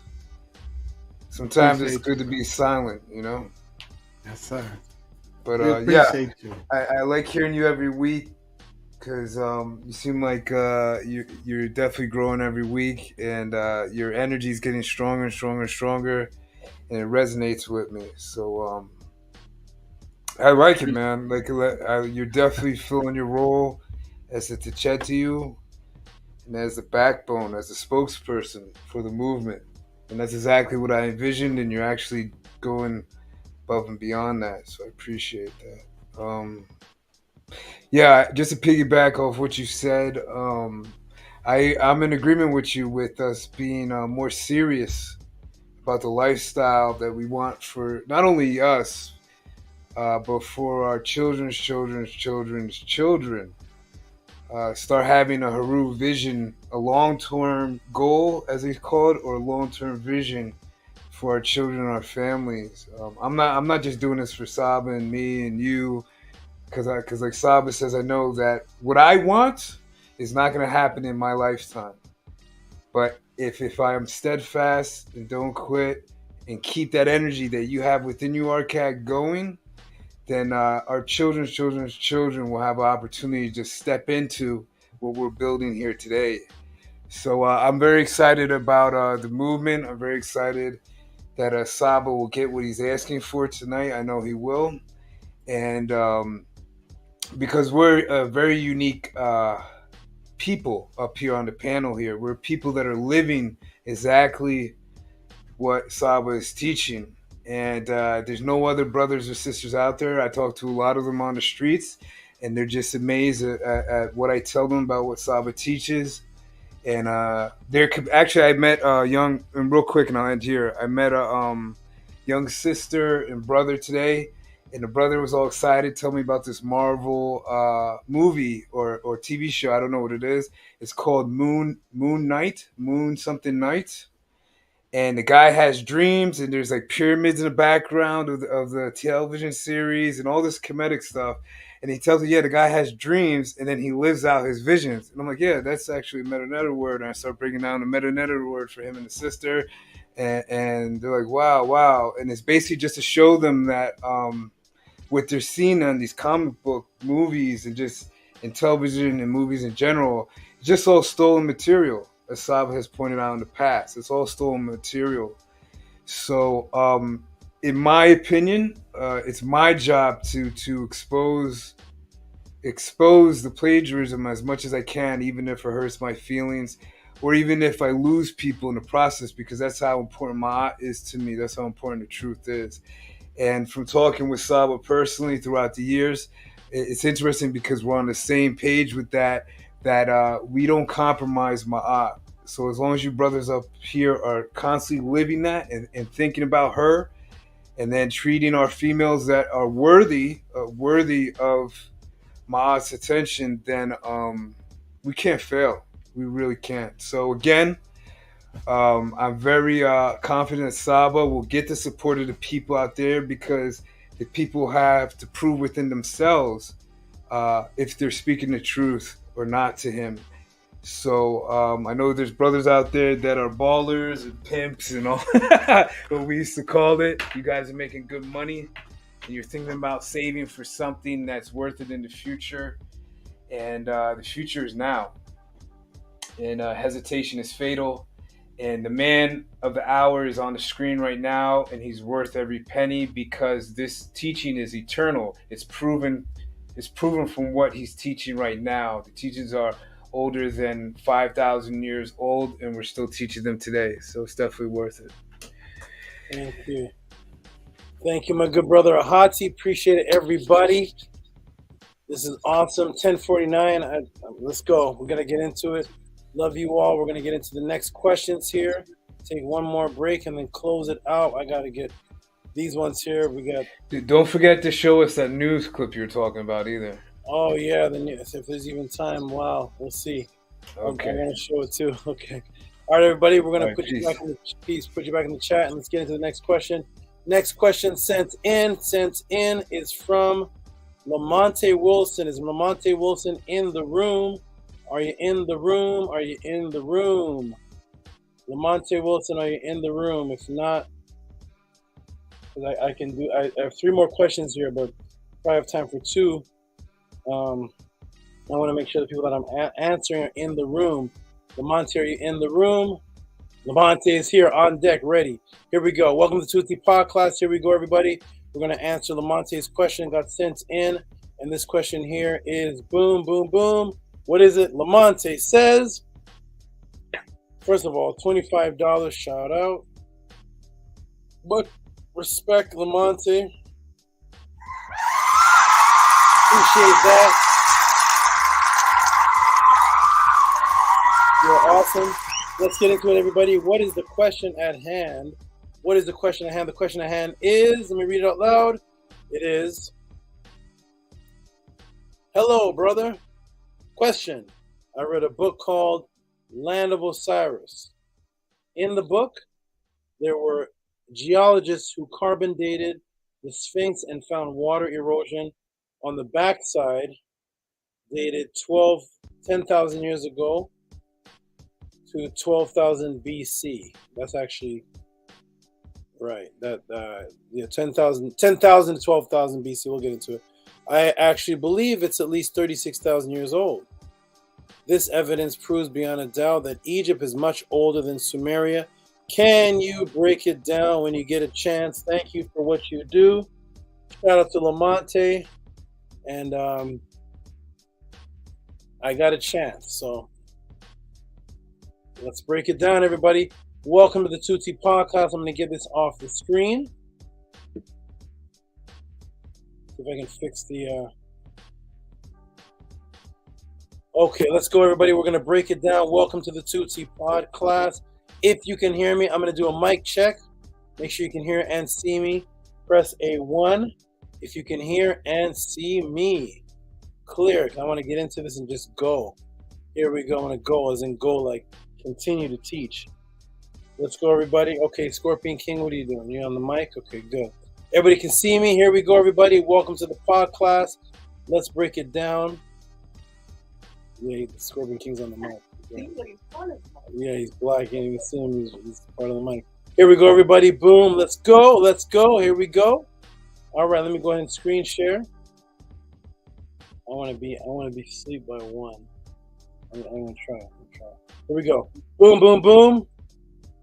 Chrome tab. Oh, not Chrome tab. Cancel that. Boom, boom, boom. We're gonna go into full screen share. Here we go, and then hide, and then back. Here we go. Everybody can see that. Here we go. All right.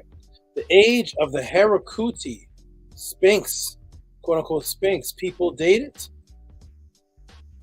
to Pharaoh Khufu. Well, One thing we know for sure is that it doesn't date back to the many times it was restored, right? If so, that would mean it was built in 1925, which we all know is not true. Let's walk through. Welcome to the Tehuti Podclass. Here we go. So what do we see here? We see French archaeologist Auguste Moretti seated far left, and Emperor Pedro II of Brazil seated far right, with the others in front of the Sphinx in 1871. Get a good look at the Harakuti. You cannot see any arms. You can't see any body. Why? It is under the sand. It needs to be restored. So that is 1871. We're going to jump all the way over here to 1925. Look at the difference between the 1925 Harakuti and the 1871. The difference is the 1871 looks like it's just a head and shoulders above the sand. The 1925, you can see paws, you can see side.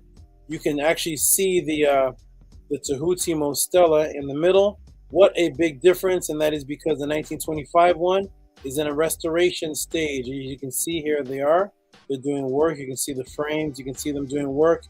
Much different from the look of 1871 with Emperor Pedro II of Brazil. So here we go. Well, this is not the first time the Harakuti has been restored. We can go back to 1400 BC to Tehuti Mos.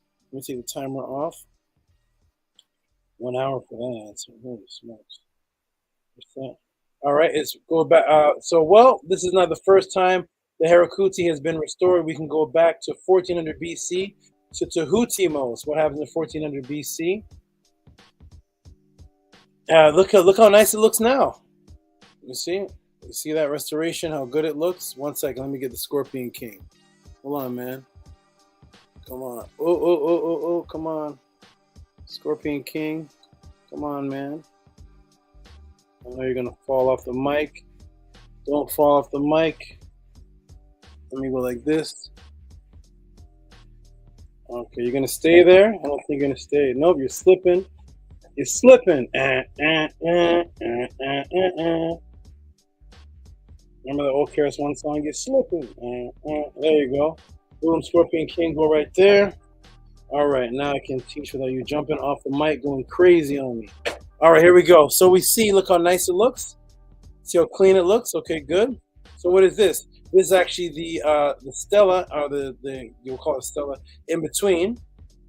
And what does it say? It's the dream stela of Tehuti Mos, the fourth, circa 1400 BC, 18th dynasty, beneath the Sphinx or the Harakuti can be seen the palace facade, quote-unquote palace facade, also shown on the banner, the Sarek of the pre-dynastic and early dynastic kings. Okay, so this is called the dream stela of Tehuti Mos. Okay, dream stela of Tehuti Mos, we see it right there. And what does it say? Now when the hour came for giving rest to his followers, it was always at Setepet. The very great statue of Khepera rests in this place, great of powers upon the shadow of the relingers. One day it came to pass that the king's son Tehuti Mos came hunting at the time of midday and rested in the shadow of this great nectar. Sleep seized him when the sun was at the zenith, and he found the majesty of this revered nectar speaking with his own mouth as a father speaks with his son, saying, behold thou me, thy son Tehuti Mos, I am thy father, Haramakit, Khepera Re Atum. I will give to thee my kingdom on earth. My face is directed to you. My heart is to you. You shall be to me the protector of my affairs, because I am ailing in my limbs. The sands of Septepet, upon which have reached me, listen to me in order to do what I desire. The king's son awoke from hearing this, and he understood the words of the nectar, and he put them in his heart. And then he started restoring. So basically, he restored the Harakuti. That was in 1400 BC. All right.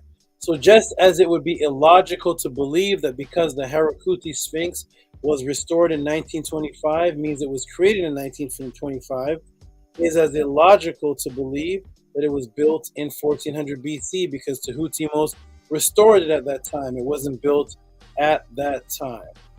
Okay? So with that same reasoning in mind, let's look at what the Kemet people said Pharaoh Khufu's relationship was with the Herokuti, or what the European calls the Sphinx. What's his relationship? So we'll go to the Cairo Museum. We're going to go to the pedestal of Pharaoh Khufu's restoration stela, plans inventory stela, pedestal section in the Cairo Museum. That's the pedestal section, which is this part right there. Okay? So what does it say? We'll blow this up. It says the planes and image of Haram Akhet, the same name of the Sphinx as Tehuti had, were brought in order to bring let me fix this. To bring to revision the sayings of the disposition of the image of the very, very reductible. He restored the statue and covered in painting of the guardian of the atmosphere, which guides the winds with his gaze. He made to quarry the hind parts of the Nemez, which was lacking glided stone, which had a length of 7 ells. He came to make a tour in order to see the thunderbolt, which stands in the place of the sycamores, so named because of the great sycamore, whose branches were struck when the Lord of the heaven descended upon the place of Haram Akhet. And it goes on, but basically what it's saying is he found this and then he restored it, the Haram Akhet, which is the Sphinx. Again, so Pharaoh Khufu, according to the Kemetians, found the Sphinx, just like Tehuti found it and restored it, just like the people in 1925 found it and restored it. Here is the full inventory stela at the Cairo Museum. And here's this section here in red. And here it is again, and we're going to go ahead and translate, or just read, not translate, we'll go ahead and read the translation here. Long live the king of Upper and Lower Kemet, Khufu given life. He found the house of Isis, so he found that too. Mistress of the pyramid of the Aku by the side of the hollow Horan. Horan is another word for the Sphinx. The Sphinx, and he built his pyramid beside the temple of this goddess, and he built a pyramid for the king's daughter. Henutzen, beside the temple, the place of Haram. Haram Akhet is on the south of the side of the house of Aset, mistress of the pyramid. He restored the statue, all covered in painting, the guardian of the atmosphere, who guides the winds. He replaced the back part of the Nemez headpiece, which was missing, with the guarded stone, the figure of this netter cut in stone and solid, and will last for eternity, keeping its face looking always to the east. So he found it, he restored it, he replaced, he covered the paintings, he repaired it. And this is the meta-netter of it. So he has found the house of Aset. We'll blow this up a little bit. So it's showing that he's finding these things. It's Pharaoh Khufu. See? So he has found the house of the mistress. Here is the calm bird. Oh, what's this? There's the calm bird. So he has found the calm minif, right? This is the house. So he has found the calm minif of Aset. This is Aset. This is Henet, which is the mistress or the wife, right? So this is the calm minif. That's the Aset. Henet, which is the wife or the mistress of the Akhet, the pyramid. So he has found the house of the mistress of the pyramid. So it's saying that he's found it next to the house of the Harun.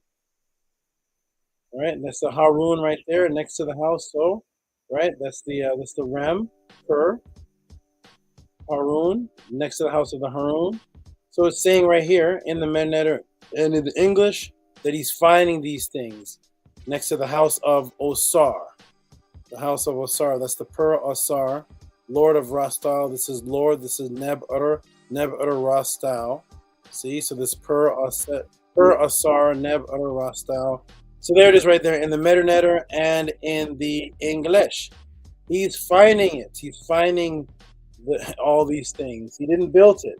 Okay? Boom. Okay, we're not going to go through all this. I have here the whole thing in Metanetter and transliteration. We're just going to go where he found the temple, he built, he renewed, right? And there's the word right there for Nebi, form to fashion. So he's found it. I'm not going to go through the whole the whole thing. I did this in a debate with Unquest, but it's okay. We get the point. So boom, thus even the Pharaoh Khufu, quote unquote, found it and restored it. Thus, as illogical as it was to believe, because it was restored in 1925, that it was built then and restored in 1400 BC by Tehuti, that it was built then, it would go the same with 2600 BC and Pharaoh Khufu. It wasn't built by him either. He found it. Thus, it's older than 26 BC. I just wanted to walk you through that. But how old is it? That's the question. Well, here is where the 10,500 BC date thought comes in. An anthropologist named Dr. Robert Schoch, who also worked with John Anthony West, was found water erosion on the Harakuti. Here's what the brother Lamont was speaking of. So here is the water erosion. There's Dr. Schoch right there. And there's a close look-up rendition of the water erosion right there on the Harakuti. And there it is, water erosion or water lines in stone, okay? The issue with this is that the type of rain that would have to have been able to cause this type of damage on rock hasn't happened since the Younger Dryas. Cataclysm flood period, which was around, and here's the dates, 11,000 BC to its end around 5,000 years ago. So this is where you get the 10,000 to 12,000 years ago or 12,000 BC dates of the water erosion, because that's the last time that that type of damage would have happened, during the Younger Dryas period. And the flood period, the real flood, not the Noah's flood, not the biblical flood, but the actual flood caused by the cataclysm. So here we go. This was near the end of the last ice age, from which our world has been emerging into a pleasant warming phase, but the impact set in train a kind of nuclear winter and plunged the planet back into a period of deep cold and darkness that lasted around 11,500 years ago. And this period of extreme cold is referred to as the Younger Dryas, after the characteristic of the alpine tundra wildflower Dryas octopetala. But it is only now, with the conclusive evidence of the comet impact, that we can be sure what caused it. For the past 7 years, academics have been involved in such an intense dispute about whether or not a comet impact actually occurred 12,800 years ago, that the implications of what it might have meant for the story of civilization have not yet been considered at all. So we have a Younger Dryas period of that time, with causing a nuclear winter. A nuclear winter, again, when a comet or a huge object impacts the Earth, sends dirt and debris into the air, thus blocking the sun's light, and that causes an extreme cold again. And then when that cold wears off, there is the melting of the ice caps and a flood occurs. And this whole thing is taking place, a chaotic period around 12,800 years ago, or 10,000 BC. Okay, let's continue, everybody. Welcome to the Tutti Podcast. Now we're going to go into New Science. The Telegraph, New Science, this article came out with an ancient stone carving confirmed how a comet struck the Earth 10,950 BC, sparking the rise of civilization. And this is from Göbekli Tepe, which we'll get into in another class. One of the oldest traces of civilization on the planet. And here it is right here. We'll shrink this down a little bit. And what does the article say? Vulture Stone Göbekli Tepe, which recorded a devastating comet strike. Ancient stone carving confirmed that a comet struck the Earth around 11,000 BC, a devastating event which wiped out fully Mammoth and sparked the rise of civilization, destruction of civilization, and also the rise of civilization. Here we go, everybody. All right, so thus civilization was at a halt from 12,000 years ago until the climatic disaster subsided. Civilization was at a halt. Okay, what did people of Kemet record themselves was happening during these years? Well, let me take you to the Taurian King's List. So here is the Taurian King's List, Taurian Papyrus, which is on display at the Taurian Royal Canon, a display of the Egyptian Museum in Taurian. This is the Egyptologist's enemy. This was the enemy of everyone that I debate when we discuss the age of the Neter, the time of the Neter. This is the one thing that your good Egyptologist brothers and your Egyptian Kemet priest studiers will never bring to you. They despise the Taurian King's List. I bring it, and here we go. So we have column 114, we have Jeb. This is when the Neter were ruling, according to the Kemetians. The Neter Jeb was ruling. After that, we have Rempet 200, which is Set ruling for 200 years. Okay, so this is Jeb, this is Set. This is when the Neter were ruling, according to the Kemetians. If anybody wants to debate or argue it, they can debate with the Kemetians themselves. Leave me alone. Okay, this is the dual king Heru and the gods for 300 years. Okay, this is a long period of time that if you take this time period and subtract these time periods back from when they say Narmer was ruling, it would take you back into a time predating the Younger Dryas and leading up to the Younger Dryas time period. Okay, let's continue. And we go on to the most controversial, which is Tehuti here for 7,726 years. And there is the Renpet Netsubiti, 7,726 years. Brothers hate this. Okay, here we go. We'll move on to Maat. I remember I used this in my debate with Jabari. It completely shut the whole show down. And I said Maat was ruling for 700 years. If you say Maat is a principle, and it says Maat was ruling for 700 years, and her rule ended. So her rule began and ended. So what's ruling Kemet? What was ruling Kemet if Ma'at's rule was over in 700 years? If Ma'at is a principle that rules Kemet, but here it says Ma'at was ruling for 700 years, and Kemet, you acknowledge as an Egyptian priest, was going on for at least 5,000 years. Please tell me the 700 years within that 5,000 year period where Ma'at was ruling and then Ma'at ended and then no longer was Ma'at ruling Kemet. And you can't tell me. Okay? So Ma'at is not a Ma'at, and this Ma'at is not a principle, because if it was a principle, then that principle was over after 700 years. Please give me the time period where the Kemetians themselves say the principle of Ma'at only lasted 700 years. So here is Ma'at ruling on the king's list inside of the Shen for 700 years. Now, during the Cataclysm and the Younger Dryas, physical beings that would be affected by the elements would not be able to rule. What type of entities would not be affected by physical matter? I will now show you the oldest word for spirit being. So, during the Cataclysm, of course, you're not going to have pharaohs and rulers and beings on the surface of the planet tilling the fields, building temples during this ice age period, during the Younger Dryas period, cataclysms, freezing, floods. You're not going to have pharaohs out there ruling, because there was a time period where beings went underneath the ground, and the beings that could go to the surface would be beings that wouldn't be affected by physical matter. I know it sounds strange to the mundane, but I don't care. All right, so what's the oldest word for spirit? Here we go right here.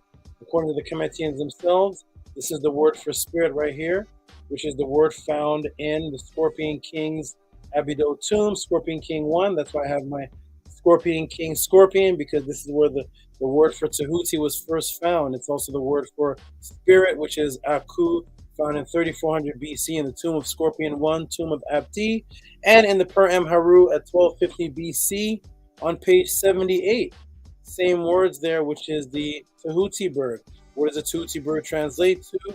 It translates to Ku, which means spirits. The spirits, the Ku, not physical beings. So according to the Kemetians, they say the Ku are spirit energies. They're not physical people that are walking the planet. They're an energetic source that is inside of you. If you want to debate that, go debate Patel Hotep and the author of the poem Haru, Leave Me Alone. So here we go. So these are spirits. Here, good spirits coming into existence. Okay? So let's go with, now that we know that this word here is a word for spirits, Ku, let's go and see what the Taurian Papyrus says, because I say that during the cataclysm, it wouldn't be physical beings that would be up on the surface of the planet Earth or delivering information. It would be spirit type energy consciousness that would not interact with physical matter, because you can't blow up a spirit, you can't freeze spiritual energy, but spiritual consciousness exists everywhere, and every single one of our ancient quote-unquote African ancestors acknowledge spirit entities communicating, teaching them. This is a known culture. So now let's go to the Taurian Papyrus, to the King's List, to see who the people of Kemet themselves said was ruling or were ruling after physical Neter. Yet right before the rule was passed on to human kings, pharaohs. So what did the Taurian Papyrus say, which matches exactly what would make sense? Look at this. Spirits, go ahead and explain somebody. All principal people, all people that believe in only physical matter, please explain. Only king's names goes in the Shen. That's it. That's it. I remember I asked Jabari, what name goes in the Shen? He said kings and rulers. Well, here, it just so happens that it looks like during the time of the cataclysm, when you reverse the years back, now the spirits are ruling. Spirits. Look at the word, everybody. Look who's ruling. It's no longer physical beings. It's the Ku. See the Ku right there? These are the beings that are ruling according to the Kemetians. Go argue with them. It is the Ku that's ruling. See that word right there? It's the same word. Let me shrink it all down. It's the same word as this. You see? There is the same word right there. See? You see the circle with the lines in it, or the circle and the little bird, good, and the Tehuti bird, good spirits. You see the circle, the raw circle, and the bird right there. That's the word there for spirits. You see the circle with a Tehuti bird. That is the word for spirits. Oh, did I shrink it? Oh, what's going on? Okay, can everybody see the screen? I don't know what. Okay, let me go ahead and. So you see that? That's the word spirits. So now, when we go down to who was ruling during that time period, we see spirits. Somebody, atheists, people who don't believe in spiritual energy, who think the Neter or principle, please, which pharaohs were spirits? Let's definitely use the word spirits here. And we continue on and see the spirits, 70 years, and their years, lifetime 1,000, the spirits. Then after several years, the spirits ruling, look who comes next to follow the tradition of Heru and Asar's tradition. Who comes after the spirits? The followers of Heru, the Shemsu Hor, because now this is the time where men can come on the planet Earth, the spirits, Shemsu Hor, and look how long they're ruling. 13,420 years altogether.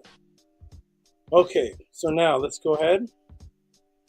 So because because civilization would have been at a halt as far as physical construction would be concerned, the Sphinx Herakuti would not have been built 10,500 BC or any time after that until the surface of the earth became livable again. which leads us to the real reason, or real reason of the Harakuti, the real meaning of it. To understand its age is to understand its function and shape. Let me walk you through. So now we understand now that I just walked you through that the Kemetians acknowledged there was a time period where spirits had to rule, physical men, and the Netzer couldn't rule. There was a time period where there was an ice age. There was two of them actually, and there was a time period where physical beings would not be on the planet, while large balls of hail and ice are coming down and animals are going extinct. This is a time to go underground, and you would get your information from spirit energies as opposed to information from physical beings on the surface writing scrolls and scribes. None of that civilization would exist until the appearance of the younger Dryas, which is when people started coming back to the surface around 6,500 years ago, which is why there's this big gap of history missing. Then all of a sudden it seems like all the ancient civilization and cultures seem to pop up around 5,000 BC. Around 5,000 BC, 6,000 BC, right around the time the younger Dryas is ending, because that's when physical life was habitable on the planet Earth to rebuild civilization. So let's get into it. What is the purpose of the Harakuti? All right, so again, Egyptian year was 360 days. That number, of course, identical to the number of degrees of a circle. Tehuti, the keeper of records, he was associated with the arts, science, and astronomy, writing form of hieroglyphic or meter. In the legend story, Tehuti won a game of Senet with Kanzu, and thus was able to gain 5 extra days for the year. So he encoded the knowledge of the procession into the constellations of multiplying 72, Tehuti's number, by the extra 5 days. 72 times 5 gives you 360, the number of the degrees in a circle. When 72 years are multiplied by C360 of a complete circular star cycle, we discover that it's 25,920 years, which is the exact time period of a precession to be completed. What is a precession? The Earth is at an angle, 23-degree angle, and that angle goes through the 12 houses, the 12 constellation, each being around 2,200, 2,300 years. When you add them all up, it is 25,920 years that it takes the axis to go fully around the cause of precession, which is exactly 72 by 5, which gives you 360, timing that back by the 72, which gives you a precession, which is the time period of a complete circle to the Kemetians. How does this tie into the Harakuti? Woo! The Harakuti, the Sphinx. Here's the precession right here. Let me blow this up a little bit. So there it is at the 23 degree. It takes 25,920 years to go through this cycle right there. Okay. And the Sphinx points to a certain constellation right at that time period. Actually, there's 2 time periods that it points to that constellation. Let's go, everybody. Welcome to Tutti Podcast. Let's get into it. And here it is. So the Sphinx, to understand what it is to understand what its true name is. What is the real name of the Sphinx? Its true name is Ra Harakuti Tum. Ra Harakuti Tum, which means the sun horizon completion, which signifies the completion of Re, which is Leo, facing the horizon at the exact alignment of its mirrored image, 25,920 years, making a complete precession, because the Sphinx was, we'll break it down, Ra, which was the sun, which was another word for sun. It is also the word, Ra is also symbolic of a lion. Ra, the great cat, called the Meow, the great lion. They took the word Ra when the Greeks got their hands on Ra.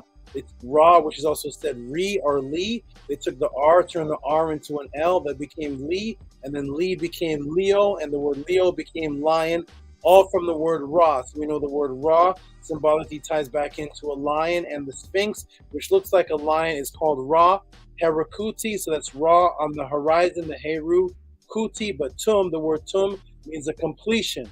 So it's Ra on the horizon, making a completion. What type of completion? The completion of 920 years, the real circle completion. And that is why when you look at the Harakuti and you take where it is and you point it back towards the stars of Leo, what do you get? It points right back to the Leo star constellation, which is in the formation of the Sphinx itself as it mirrors itself. You see the Sphinx, how it's shaped, and you see the Leo star constellation. They called it Leo because it turned the R into an L. It points to it at a particular time period. Okay? Woo, at a particular time period. And that time period, it points to it once at 10,500 years and then 25,920 years. So that's where they get the 10,500 years from, but the real thing is 25,920 years. So now, let's take the mathematics. So if we take 10,500 years, which is the claimed ancient date in that book, Land of Osiris, they take the 10,500 years date and add it to the time of the last precession, which is 25,920 years. We would get around 36,420 years. That would be a particular time period, right? That's a long age claim for ancient Kemet, isn't it?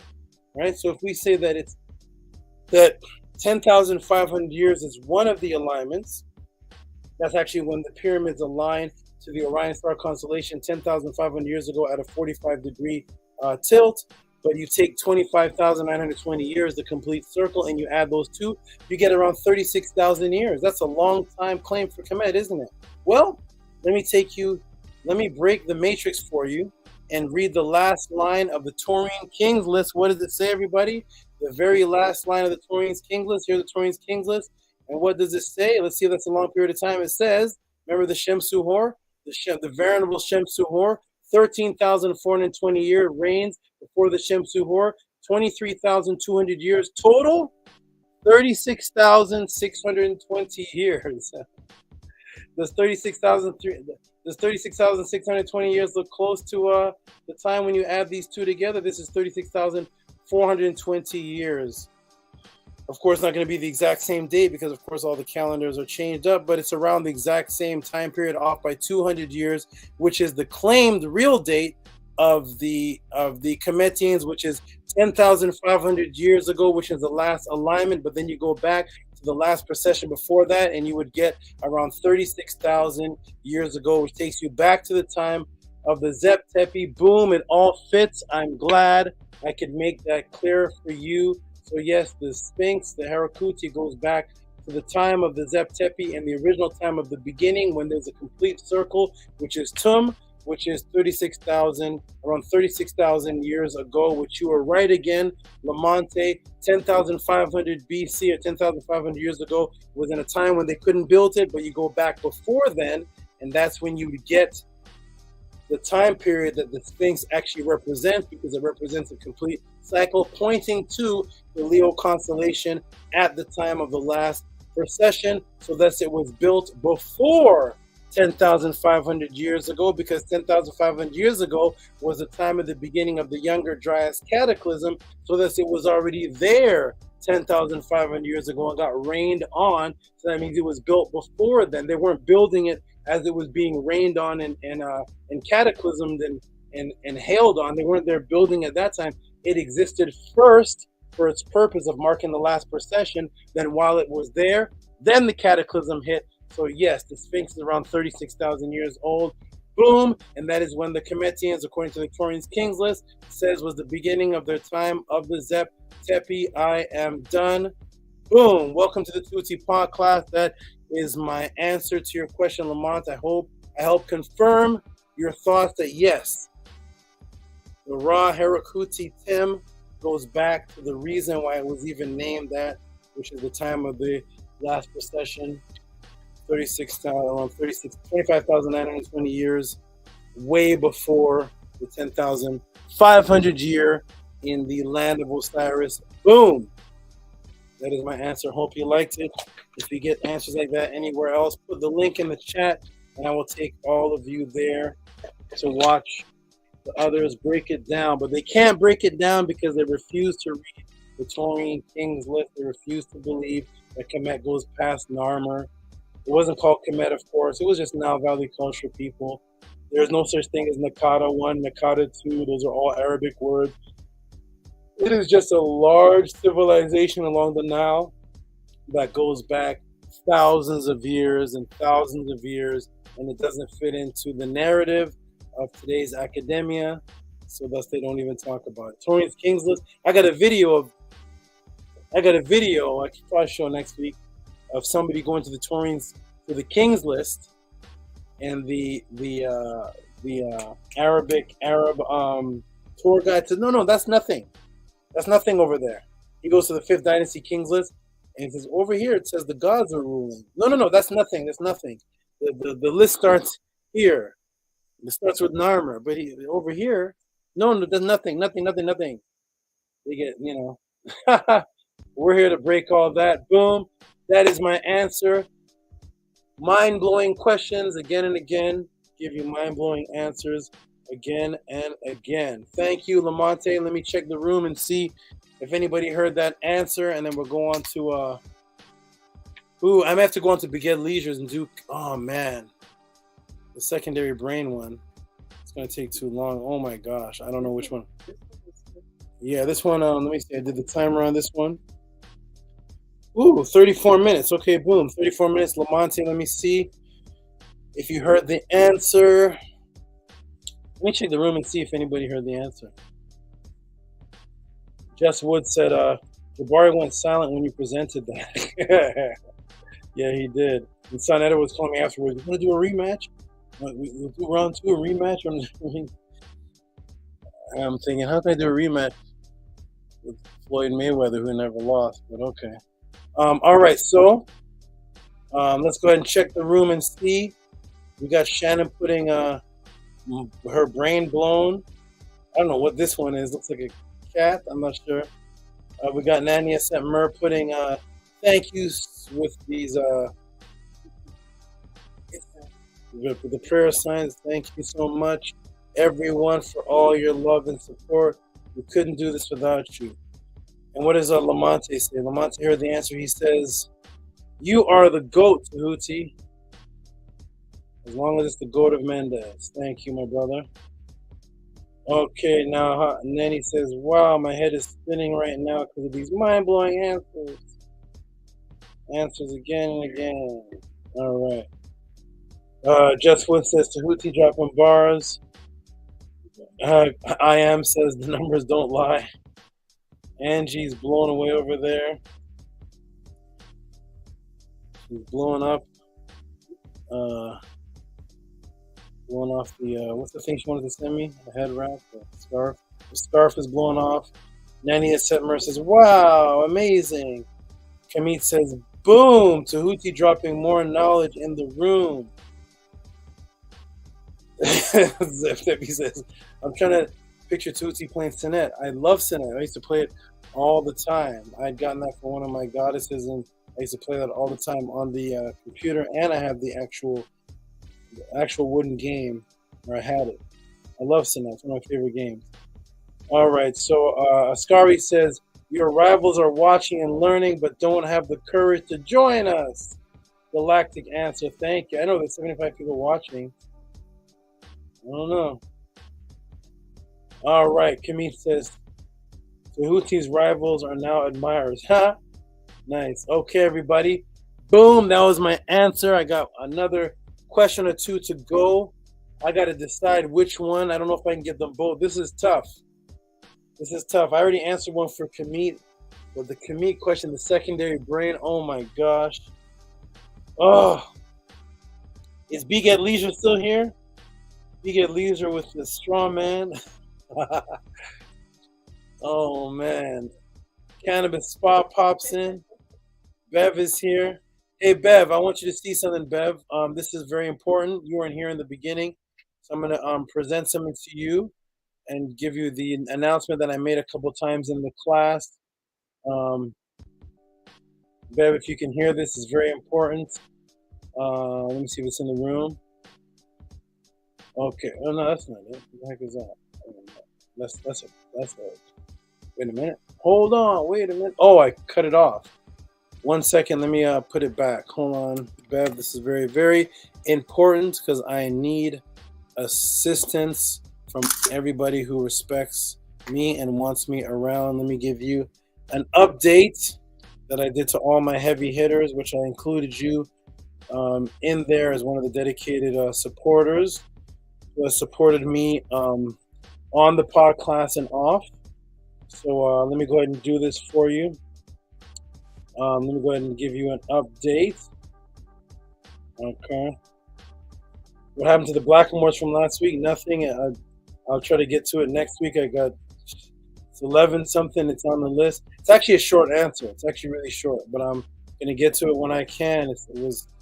Everything's in order. I still got it. So let me go ahead and update you, Bev. So this is to Higa Kepara, Nito Campbell, Kemetic 101, Askari, AJ Magul, Ahati Maat, Scribe, Arcan Infinite, Botsfeed, who was Black Alucard, Amun Maat Ross, Stephen Escalar, Anthony Drain, Netzer Ong, Kotep L, Anthony Peden, E Manifesto, Stranger Regal, Robert E. Williams Jr., Raw Mineral, Sal Vega, XA, Raphael Gary, Shinbo Shane, Bev, Michael Godfrey.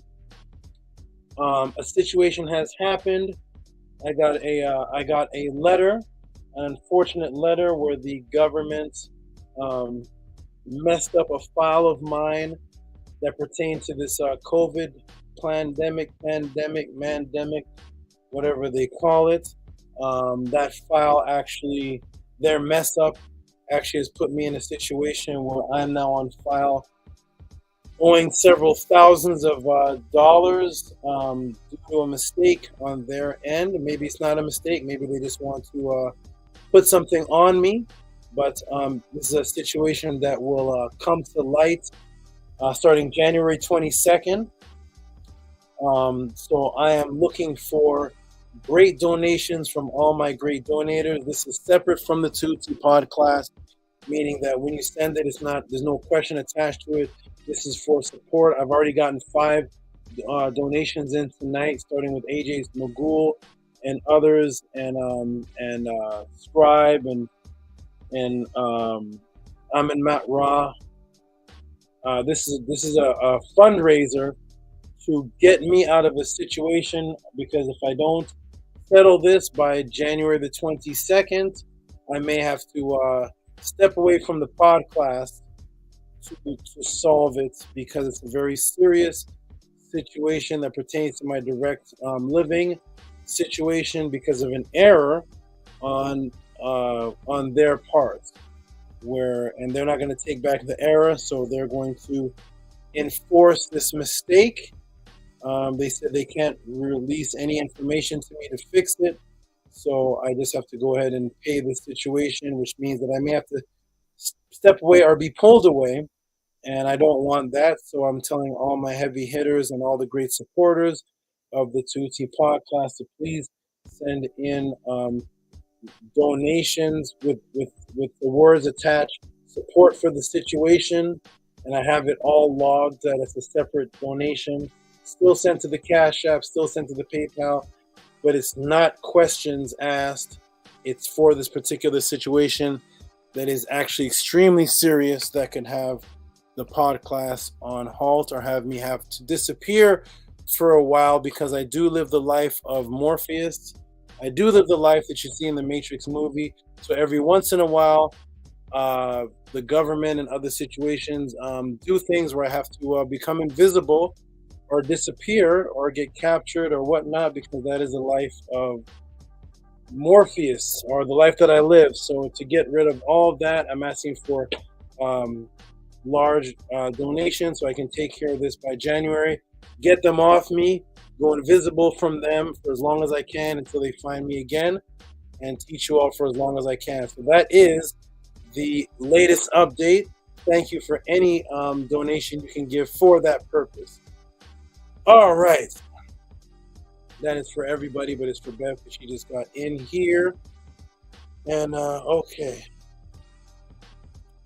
Okay. Thank you, Askari. Okay. Yeah, we have Askari. I have your question is on the list of the Blackamoors. I have another brother who sent in a small question about AM, PM. I got to get to that one. You know, this so. Oh my God. So many, man.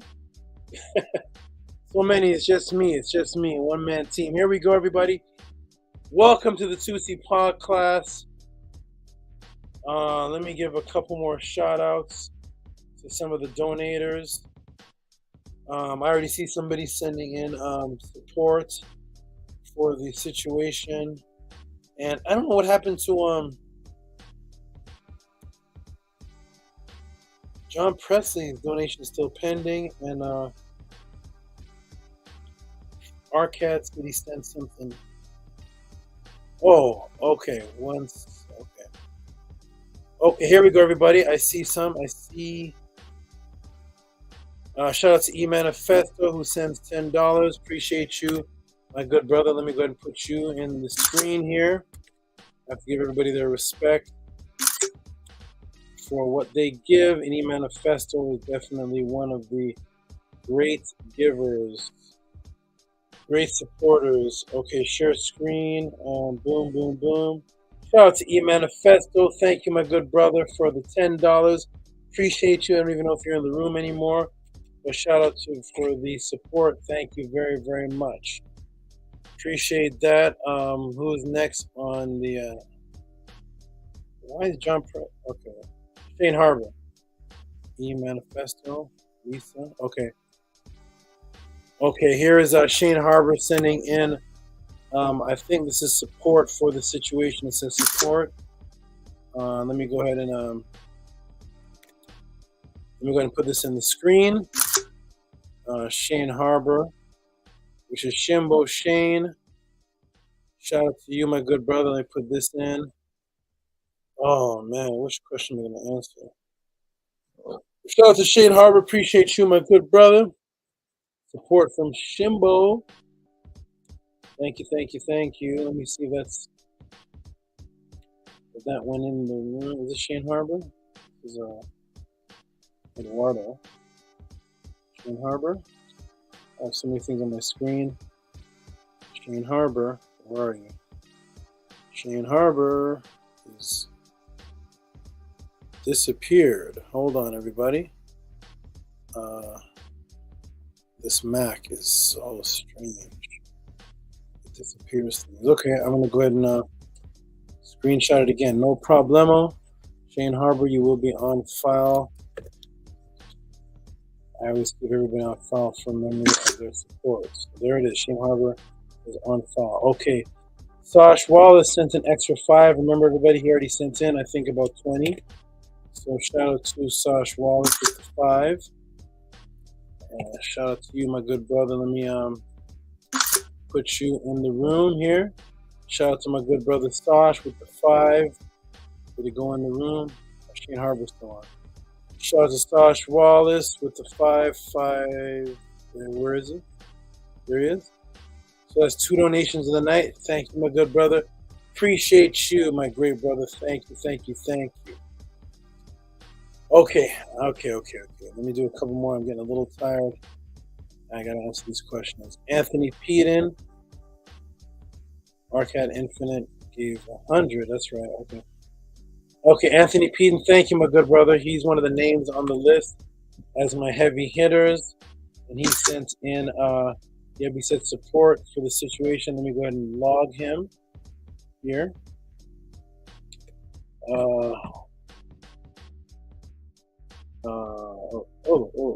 Sorry, it's not letting me name it. I gotta name something else. Okay, I gotta name it support 6. Okay. Support 6, and that is let me. Oh, you know what? Let me put on the claps for all the support. Thank you, everybody, for the support. Let me put on Anthony Peden. Appreciate that, my good brother. Where are you? Here we go. Oh, come on. 1 second, Anthony Peden. Let me do this again. Anthony Peden with the support. There it is. Boom. Thank you, my good brother. I put it on the screen. Bam, bam. Boom, bang.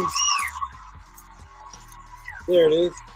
Anthony Peters, support, situation support. Thank you, my good brother.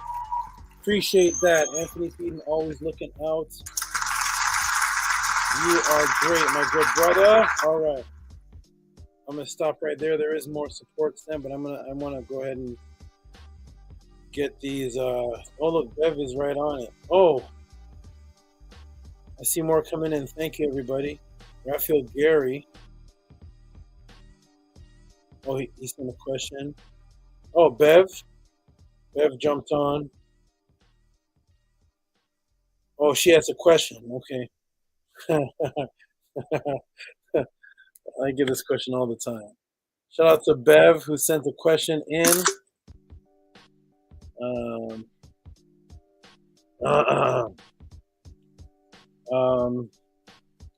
me go ahead and put a note by this.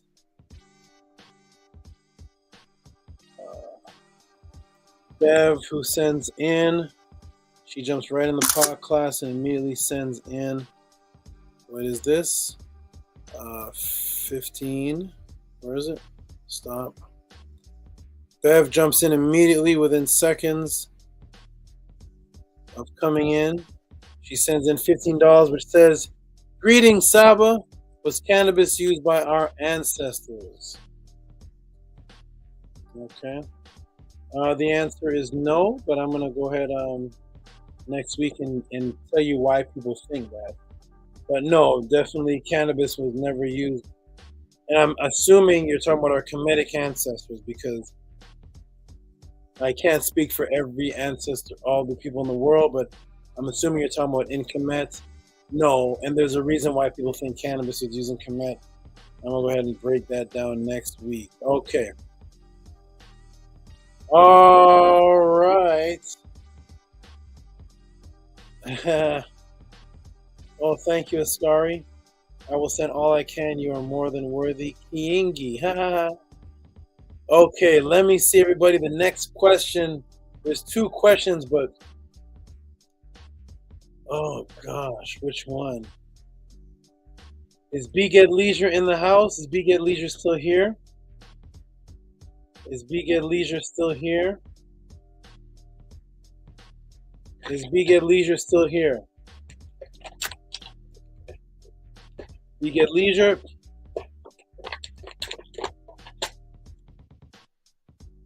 Let me give a minute or so to see if B Get Leisure is here. Is Kemet 101 still here? These are the 2 people that have the question in.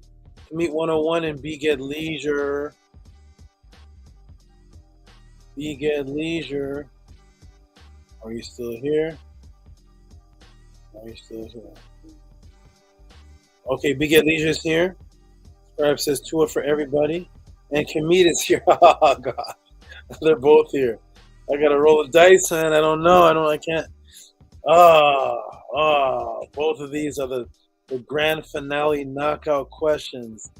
B Get Leisure with the straw man, object moving, and Kemet with a secondary brain. Oh my gosh. Let me look and see how long. An hour each. It's already 11. It's already almost 12. Hold on. Oh. I want to sleep by 1. Yes. B Get Leisure. Let me see. Oh, B Get Leisure's one has videos and everything. Oh my gosh. Okay. Hold on, everybody. Hold on. Pick a number between 1 and 72. Okay, everybody. What I got to do then is oh man.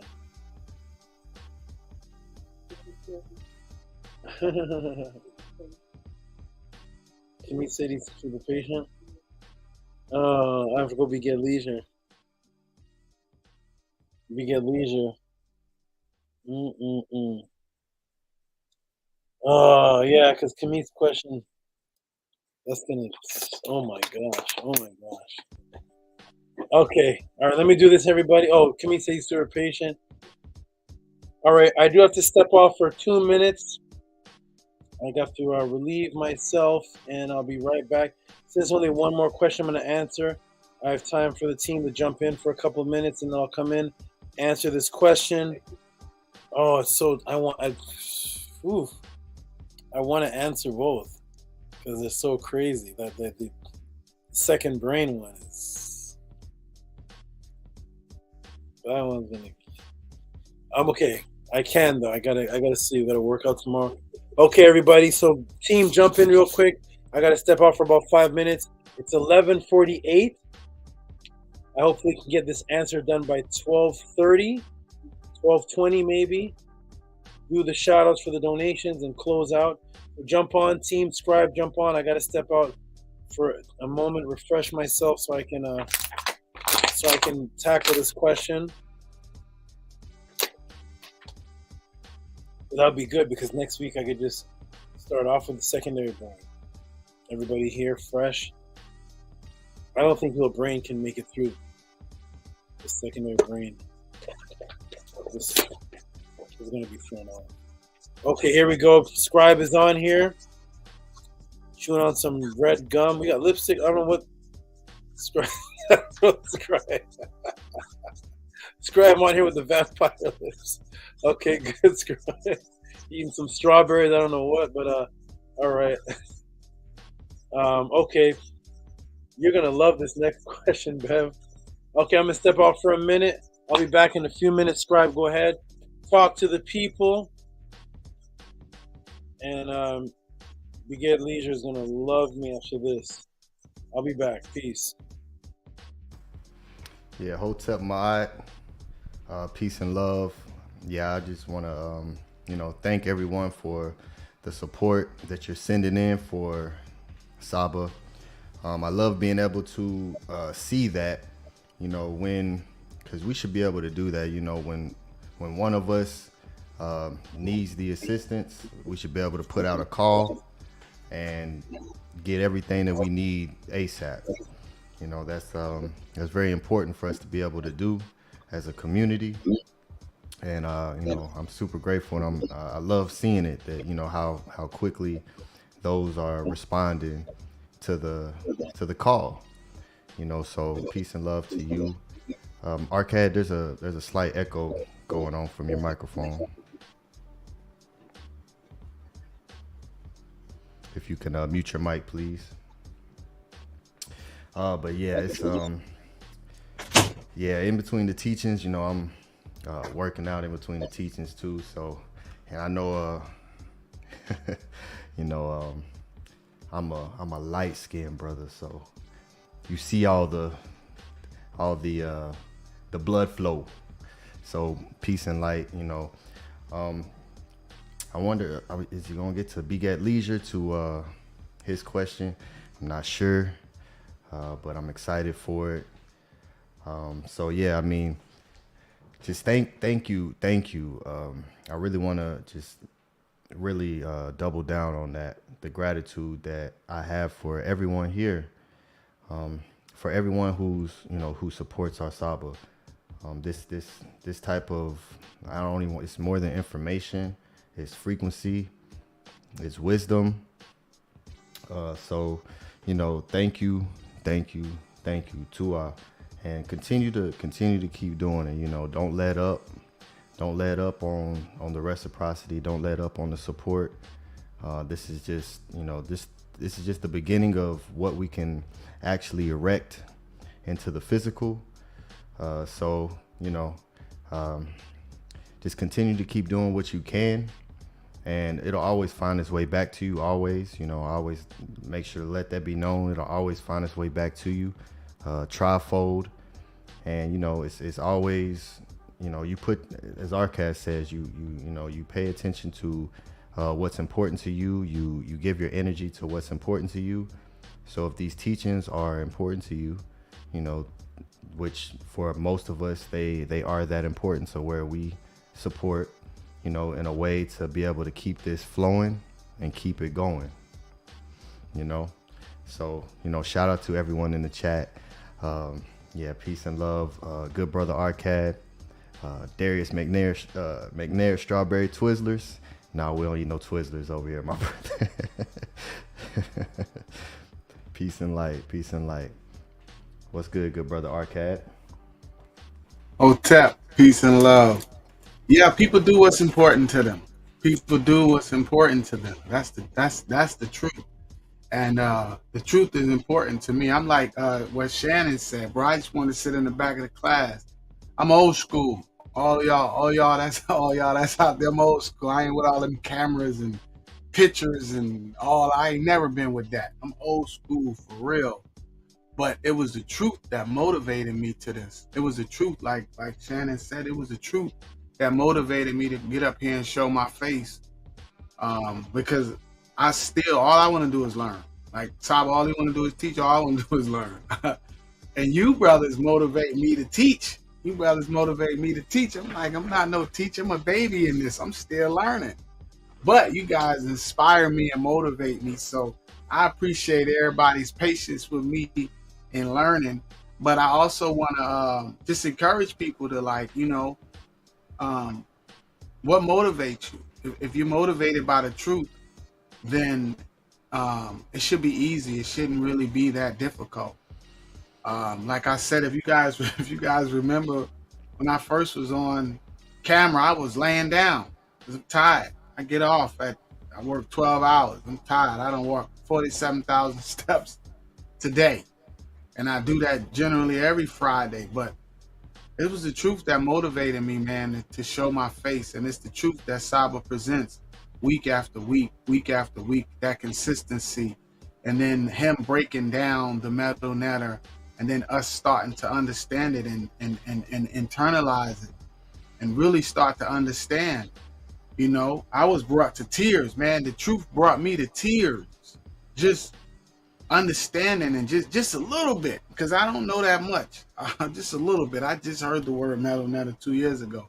Shout out to that sister Queen Afu. I had bought the book for my goddess, and I heard her speak, and I thought it was a great book, so I bought it, and I was just flipping through it. I didn't want to crease the pages, and I saw the word NTR. What is this? I had never heard of that before. I thought I was a pretty sharp brother, but I had never heard that truth before. And it motivated me to just dig a little deeper. And that was the first time I heard that word. And I couldn't believe it now where I'm at now. And like, man, I just heard that. Like I'm just finding out who I am for real. Like that's how the Matrix is. They have you where you so stuck. You don't even know who you are. You don't know who the enemy is. You don't know what's up, what's down, what's left, what's right, inside out. But if you're motivated by the truth, then once you recognize or you hear Saba speak and you are able to process what he's saying for real, then it's a no-brainer. It's a no-brainer for me, because all I wanted was the truth. And it was a decision that I had made, I guess, maybe 2 years prior to that, where I had made a decision to where I wasn't, I had deleted all the social media. I never was a poster anyway. So I just was, I guess I would just look at the pretty girls and the nice cars and all the flashy, shiny things, but I ain't never really post nothing. People used to be like, why you got Instagram? You don't post nothing. I'm like, man, that ain't really interest me. And then I deleted it. I was like, man, I gotta do something different. Swiping, liking. I was like, this just wasn't me. I was like, man, I just want the truth, and I just want to live differently. And then once I heard Saba talk the first time, I was like, whoa, this is different. And I had heard other brothers, Kemetic brothers, talk about Kemet and these different things, and I was intrigued by it. And then I observed the bar, the standard, and that was all it took for me, because our Saba is the standard. And the hate is great, the love is fake. All y'all out there that's hating on our Saba, y'all know that our Saba is the best. So, y'all need to, recognize. And I know you do. I know you do. That's how I know you hating, because it's just you can't see the truth. You can't see the truth and not be motivated by it, unless you motivated by the lie. So, peace and love, Saba. I know you trying to do 2 questions, so come on in, brother. Thank you, bro. Appreciate it. Thank you, both of you. And yes, this is a beautiful thing. You brothers Just keep multiplying yourself. Keep multiplying yourself, and everything will be great. Because you all are a special group of brothers. Everybody's special in the pod class, but you all have you all have a loyalty and dedication and a click connection with each other that didn't exist, even though you all were on the same platforms. You all were on Killer Priest together. You guys weren't clicking up. AJ Magoo was there, but you all, something clicked, and now you all are like this great brotherhood, and that's really the best thing that can be created, a brotherhood and a sisterhood and a family, because we have to work like bees and ants. We have to work like bees and ants. You all are great, and thank you for your dedication. Thank you for your immediate support for the situation, because the situation was immediate. The situation was just, they changed something on me. They changed something on me. They changed something to make me owe something that did not exist. But that's the game. That's what I've been. That's the life I live. So I don't expect the powers to be to do anything else, but to change things on me to make sure I go, or I am stopped or something. So, okay, we're gonna get into it, everybody. Here's the last question. Peace and love, Arcad and Scribe, and you all can come back on when we close out. We'll close out together. And Arcad, if you want to do the affirmation, you can. Yes, I do. Okay. Cannabis Spa says, there's no contest. Tehuti is the real deal and a rarity in the fake world. Thank you, Cannabis Spa. Let's get into it, everybody. Here's the last question. Thank you, Kemetic, for being patient. We're going to open up next week with your question, which is the second brain, because I did answer a question for you. So thank you for that. Misha, are you here, my good brother? We're going to close out with you at 12 o'clock. 12 o'clock here. Ooh. Let's go. Let's go, everybody. It's 12 o'clock. Answer this last one. And at first when this question was sent in, it was complicated. I didn't understand what the question was. And he sent in a clarity question, which is beautiful. Let me go ahead and put them both in the room. What's going on here? There we go. And there we go. Shout out to Misha if he's still in the room. We're going to get into it, everybody. Oh, this is going to be... Okay, we're going to have a nice bit of reading to do here. I see. Okay, Misha, are you still here? Misha is here. He's not going anywhere. Okay. Welcome to the Tehuti Podclass, everybody. Let me go ahead. Let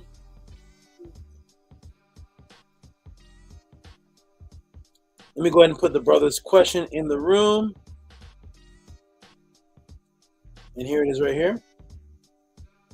$25 sent from Beged Leisure. There's Misha in the room. And so here's the first one I got, which was a little confusing. I'll go ahead and read it so I can show you how the brother actually clarified. He sent me a clarification message. Let me go ahead and read it here. So the first one he sent was this one. And it said, Peace, Saba. I want our ancestors to explain about straw man, or is it golem, scarecrow, or straw man concept. I met fake reality when I was younger. Sounds crazy, but I saw it in our matrix. If the audience is curious to know, at the end of the story, I will finish the tale. Okay, so I did not understand what this was about. And so I spoke to him outside of here. And he actually told me the story. And then he sent me this, which clarified the question. What is this for me now? Which clarified the question, and here's what he sent me here. And this was the clarity, and then we're going to get into the answer. Here we go. So he sent me this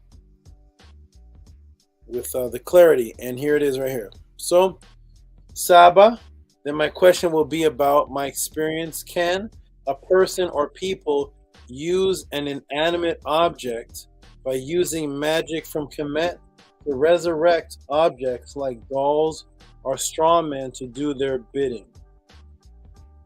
So this is about taking an inanimate object and animating it or having an effect, do something in the physical world to do the bidding, and the object itself is inanimate. Very good question, my good brother. Does this go back to Kemet? Is this something taught in Kemet? We will see. Let's walk it through. Here we go. Welcome everybody to the Tehuti podcast. We are about to get into this question about inanimate objects affecting reality or bringing life to them. Is that mentioned anywhere in Kemet? Is it something people have done or do? And let's break down what it is. Here we go. Boom. I'm going to do a screen share. And here we are. Welcome to the Tehuti podcast. And here it is. If you all can hear me and see me, press A1. Hear me and see me, press A1. Let me go in the room. If you can hear me and see me, press A1, please. We're going to get into this last and final question and answer. Let's break it down. If you can hear me and see me, press A1. Let's go, everybody. Let's go. Let's get into it. Press A1. Are you seeing ones pop up? Okay, my thing is so slow. Jody, press A1. Ceaseless, press A1. There, they're coming up, yeah. I am, press A1. Meshach, press A1. Let's get into it, everybody. All right. Are there any stories along the Nile of animating inanimate objects for your bidding and using an object to transfer energy to affect a living being? If so, why are you never taught about it? That's a good question, right? Why are you never taught about it? Well, that is why you are here.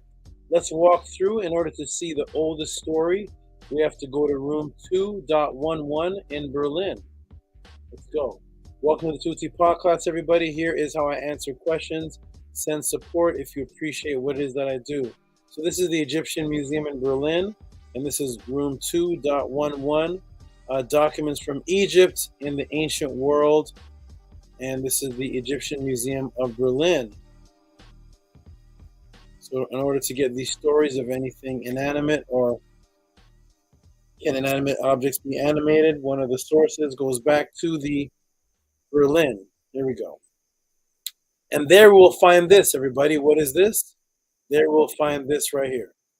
And what exactly is this? What are we looking at, everybody? What is this? So what is it? It is called the Westcar Papyrus. Westcar Papyrus, inventory designation P Berlin 3033, is an ancient Egyptian text containing 5 stories about miracles performed by priests and magicians. In the papyrus text, each of these tales are told at the royal court of Khufu, Cheops, 4th dynasty, by his sons. The story in the papyrus usually is rendered in Egypt as King Cheops and the magicians, and the tale of Cheops' court. In German, into which the text of the Westcar Papyrus was first translated, it is rendered Die Märchen, die Papyrus Westcar. What does that mean? The Germans call it the fairy tales. Here's where the matrix begins. The fairy tales of the Papyrus of Westcar. Surviving material of Westcar Papyrus consists of 12 columns written in hieratic script. Merriam-Licham dates this document to the Hyksos period, 16th century BC, and states it is written in classical Middle Egyptian. Linguists and Egyptologists, or any leper, thinks it is possible the Westcar Papyrus was written during the 13th dynasty. The papyrus has been used by historians as a literary resource for reconstituting the history of the 4th dynasty. That is very important. The papyrus is now on display under low light conditions in the Egyptian Museum, Berlin, which is over here, room 211. If you all ever end up in Berlin one day. All right. Now, make note, and this is extremely important. The German Tamahu has labeled this as a quote-unquote fairy tale. Yet, it is a Kemetic historical record of Pharaoh Khufu, who every historian knows as a real pharaoh, who they attribute the Great Pyramid to, which is a physical object. Well, as we can see, real historians here say they use this papyrus to construct 4th dynasty history. So it is not a quote-unquote fairy tale. Nice try, Tamahu. And there is a reason they want it to be a quote-unquote fairy tale. Let's read it, everybody. Let's go right to it. Well, luckily, you don't have to go all the way to Berlin to read it, as it is translated and available right in here. Literature of Ancient Egypt, anthologies and stories, instructions, stelae, autobiographies, and poetry. William Kelly Simpson, Rutner Simpson, and Tobin, and Whitney Jr. Okay? So you can actually purchase this book. I actually tell all my students to get this book so they can read along the actual stories written by the Kemetians themselves. So here we go, everybody. We're going to go through this story, and let's see what it says. Because they never tell you this when they read it, when they're telling you about Kemet. They seem to always go past these type of stories. Here it is. This is the time of King Nebka. The king's son, Khephren, Shephren as they call him, arose to speak, and he said, I should like to relate to you, Majesty, another marvel, one which happened in the time of your father, the king of Upper and Lower Kemet, Nebka, and the Vindicated, as he proceeded to the temple of Ptah, lord of the Ankh, Tari. Now when his majesty went to his majesty and made an appeal to the chief lector Webinar, but the wife of Webinar was enamored of a townsman. She caused to be brought to him a chest filled with garments, and he returned it with the housemaid. Now several days passed by when the pavilion on the estate of Webinar, the townsman said to the wife of Web owner, is there a pavilion? Come, let us pass time. Then said the wife of Web owner to the caretaker who cared for the estate, let the pavilion be prepared. And she spent the day there drinking with the townsmen and resting. Now the evening came, he went to the lake and the housemaid, and when day broke the second day, the caretaker informed Webinar of this matter. He gave it to his its damage of the water. Then he lit something on fire. He lit fire. And Webinar said, bring me my chest of ebony, electrum, and made, and he opened and made a crocodile of wax. 7 fingers long, he read out of magical words, saying, if anyone comes to bathe in my lake, the townsman, when he gave it to the caretaker, then he said to him, after the townsman goes down to the pool, in his daily fashion, you shall cast the crocodile after him. Then the caretaker went forth and took the crocodile of wax with him. So this is a crocodile shaped of wax. Okay, we'll blow this up a little bit.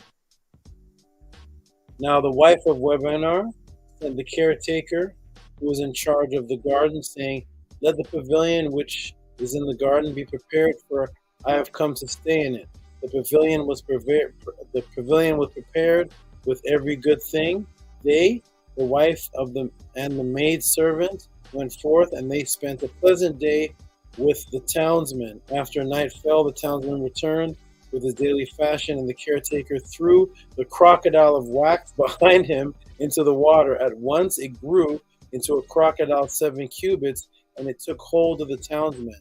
Webinar tarried with his majesty, the king of Upper and Lower Kemet, Nebka, the Vindicated, for 7 days. All the while the townsman was in the lake without breathing.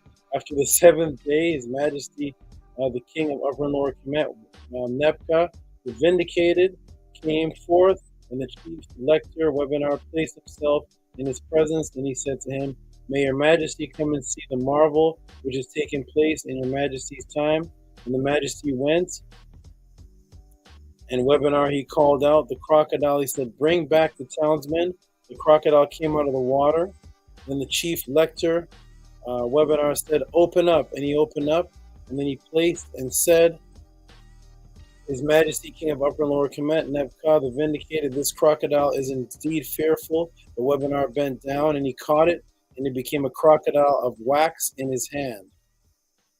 And the chief lector, Webinar, told the Majesty of the King of Upper and Lower Kemet, Nebuchadnezzar the Vindicated, about the affair which the townsman had with his house, in his house with his wife. And the Majesty said to the crocodile, "Take what belongs to you." And the crocodile went down to the depth of the lake, and no one knew the place where he went with him. His Majesty, the King of Upper and Lower Kemet, Nebuchadnezzar the Vindicated, had the wife of Webinar taken to a plot north of the capital, and set fire to her and threw her in the river.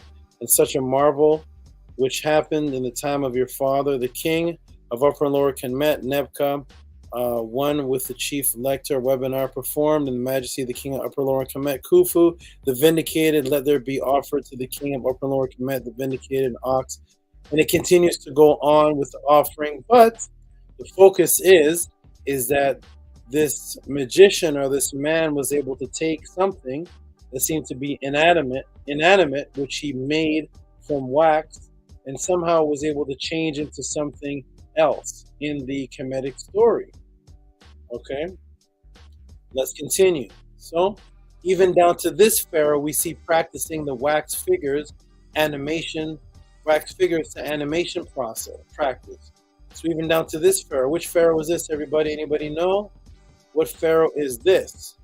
So even this pharaoh here continued to practice this magical practice of taking something that is wax, or taking something that is inanimate and making it animate. This is Labiakos Sculpturing Museum. And who is this pharaoh right here?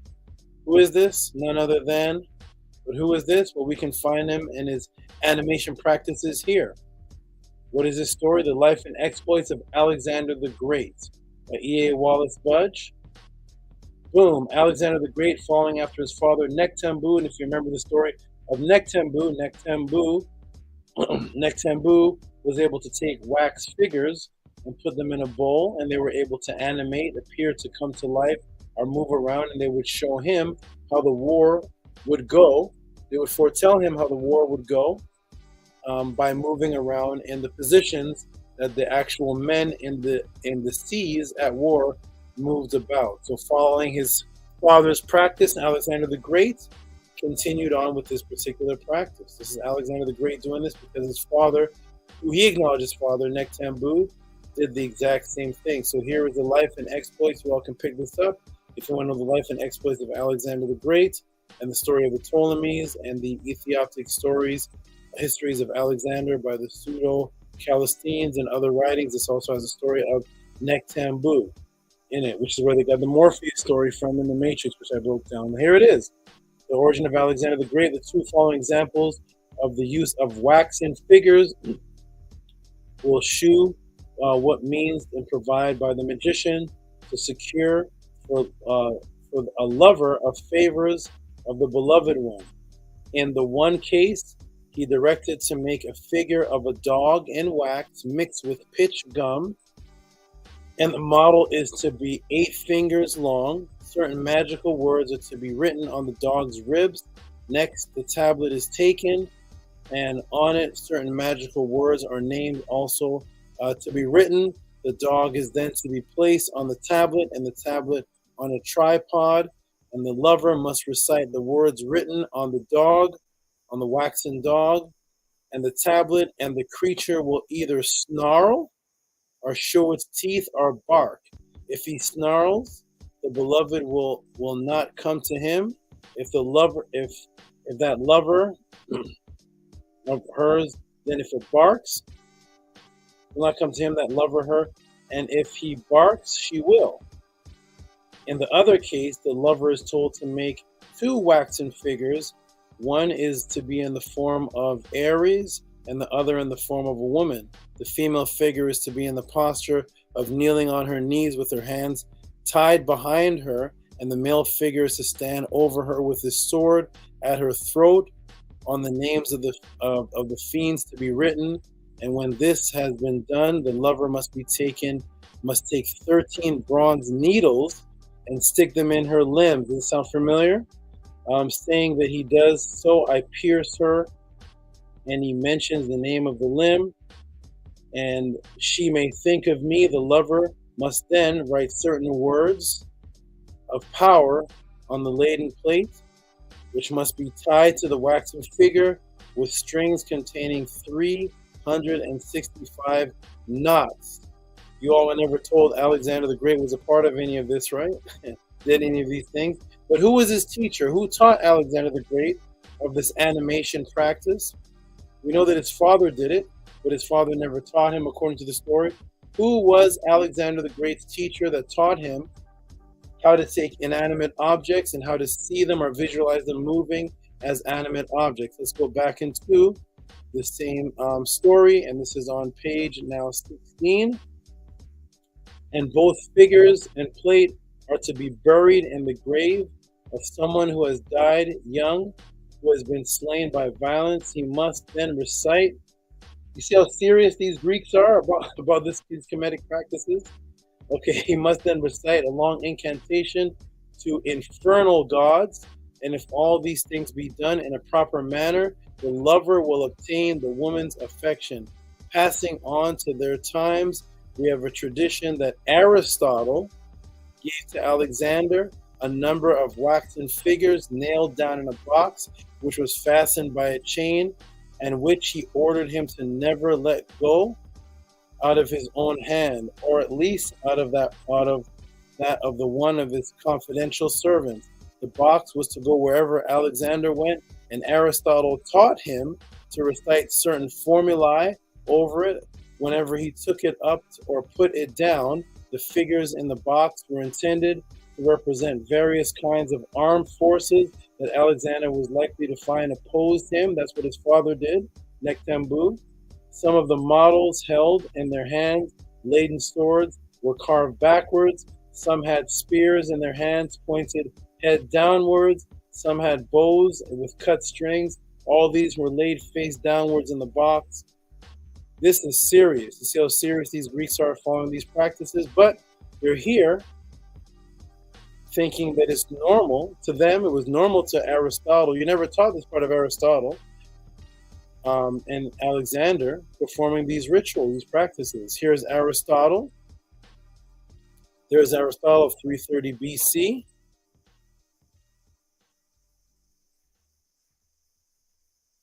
Aristotle. They never taught you that Aristotle was out here doing voodoo, did they? They never taught you that, did they? That's not taught, is it? They teach he's a philosopher. Yes, this practice passed all the way down to the Greek philosophers and was never once called pseudo or spooky as the mundane call it today. They say we only go back to, they say, the mundane and the atheists say, we only go back to academic scholarship and those who hold a PhD. That's what people say. We're not into the spooky spiritual stuff. We just go by science, academic scholarship, and information from those who hold a PhD. Do they know that the founders of academia were the Greeks, and Aristotle was of the founders of quote-unquote philosophy, which is what the PH in PhD stands for? Yes, the original PhDs of academia in Greece had no qualms learning Kemetic wax doll effigy magic. That's actually what it is. Kemetic wax doll effigy magic. Let us continue, everybody. Welcome to the 2C Podcast, where we break down things that are really not broken down anywhere else, because these questions are not asked anywhere else. In the late period of the Ptolemaic period, every year at the end of the season of the Nile flood at each temple, the staff carried out making a ritual of mud figures of Osiris in which seeds were germinated before its burial. Where can we find this? We can find this in the British Museum. Here it is. Let me shrink this down. British Museum number EA 1051. comma 5, description, heretic text, house of life, Ptolemaic period, materials, of course, papyrus. What does it look like? I have this in my Stepping Out the Matrix book. This is actually what it looks like, the papyrus. That's what it looks like right there.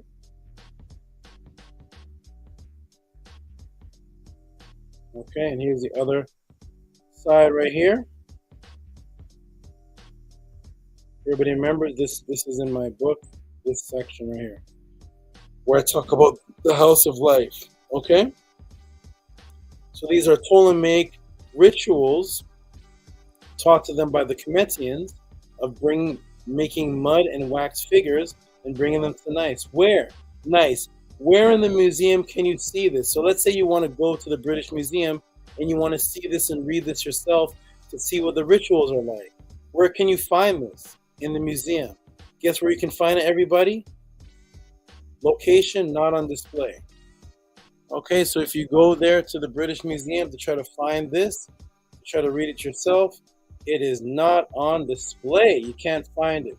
Not on display for some strange reason. Okay?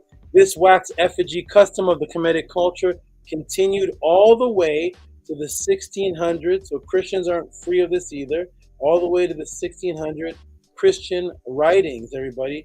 The same Kemetic wax effigy that was practiced by the Kemetians, all the way going back to King Nepta and Pharaoh Khufu and Sneferre in 2600 BC, making its way all the way to the Ptolemies, all the way to Alexander, all the way to Aristotle teaching it, made its way all the way to the 1600s inside of Christian writings, but they never will tell you about these Christian writings. Let's read these Christian writings and see if they have the same wax effigy.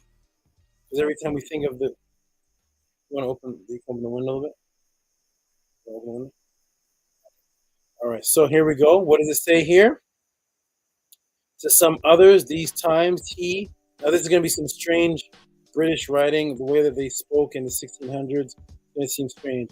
To some others, at these times, he teaches how to make pictures of waxy or clay. There's your waxy, there's your wax. That by roasting thereof, persons, that they bear the name, that they may continually be melted, dried, awe, and continual sickness. To some he guise such stones are powders as will help cure and cast disease. So they're using the wax figures again. Where do they say this goes back to in this Christian writing? We go down here. Anything of these terms, they may be employed in it, but on lie being God's ape. You see, as well in that other thingies. Strange writing, but what do you think God's ape is? What's God's ape? Okay, so of course the natural symbol of the ape goes back to Tehuti, who was the first teacher of this type of magic. So even in the Christian writings, they talk about God's ape, and they talk about Christ using spittle and using mud and shaping it. This is in Christian writings. Okay, they have no qualms. So the Aristotle, the PhDs have no qualms about it. The Ptolemies have no qualms about it. Okay, but guess whose book this is, everybody? Which Christian's book do you think this is? Let me go into the chat room, see if anybody's still awake. Which Christian book do you think this is? Shannon says a very detailed breakdown. Yes. What Christian book has this wax doll effigy practice? Saying that it goes back to God's ape, which is Tehuti. This is a Christian book. Whose book do you think this is, everybody? Hotep Big Blunt. What Christian book do you think this is, everybody? Let's check it out. Are you ready? Peace, the all of everything. Shout out to you. Guess what book this is? Are they writing any answers yet? Because mine is long. Uh-oh. Somebody put King James. Uh-oh. King James, could it be? Whose book is this? Talking about using effigy wax. Whose book is this? And bing, bing, bing, bing, bing. Demonologia. By who? King James, everybody. So the man who is over your Bible, Christians, his particular book is dealing with God's ape Tehuti and making wax effigy images. Did you know that, Christians? Boom. King James, Hebrews and Christians. Did you know that? Anybody wants to get the book, this is King James' book, where he talks about the effigy magic. That was on page 36 of Demonologia. Go check it out. It's King James' book. King James using effigy. Yeah, nobody has a problem with this. Okay? All right. What does all of this bring to mind, especially when we see this? So when you see this, what immediately comes to mind, everybody? Let's go to the wooden statues of Voodoo from Benin. So as soon as you think of these effigies and sticking pins in something and making a doll and tying it up, the first thing that comes to our mind today is the Voodoo, right? In Benin, with the wood rope, sacrifice, a patina. And here we go again with the pins and nails in the body. Everybody's familiar with this through Voodoo, or at least they think they are familiar with it. They think they are. Okay? So in actuality, the pins that you saw in the original culture was actually about healing people and helping people. It was using acupuncture on a doll that would help somebody in real life, which the Ptolemies turned into this, okay, which we're going to get into. But here it is. Look at the voodoo dolls. See them all? What they call voodoo dolls, with the pins going in the face and the body, right? Okay. Let's continue, everybody. Voodoo dolls. But what are these? And what is going on? These today are called effigies and are based on the bioenergetic template concept of Kemet called the Ka. I will explain that shortly. But what about the straw man effigy? Is there a straw man version of this made from straw that Brigade Leisure asked about? So we see the wax. What about the straw? That's actually the most popular. Here we go. It goes back to 1328. The troops of the Holy Roman Emperor under Louis IV on their campaign to Italy, on seat Pope John the 22nd burned a straw puppet of the Pope in the British colonies and the New England. Effigy performances gained prominence as the effective tool in the protest against in 1765 the Stamp Act, leading to the American Revolution and the founding of the United States of America. You see that? Let me read that again. Effigy performances gained prominence as an effective tool in the protest against the 1765 Stamp Act, leading to the American Revolution and the founding of the United States of America. The United States of America, we're now down. We covered the Ptolemies were doing this, Aristotle and the original philosophers doing this, Kemetians created this, and actually the foundation of the United States of America came from wars based on using the same effigy symbolism. They were using this in the American Revolution, and it led to the founding of the United States. Afterwards, it became an established form of political expression in U.S. politics. The effigy was used in U.S. politics. Almost every president has been burned in an effigy at some point in his career. The best known British example of a political effigy is the figure of Guy Fawkes. Look him up. Guy Fawkes, one of the conspirators in the gunpowder plot who tried to assassinate King James I in 1605 by blowing up the House of Lords.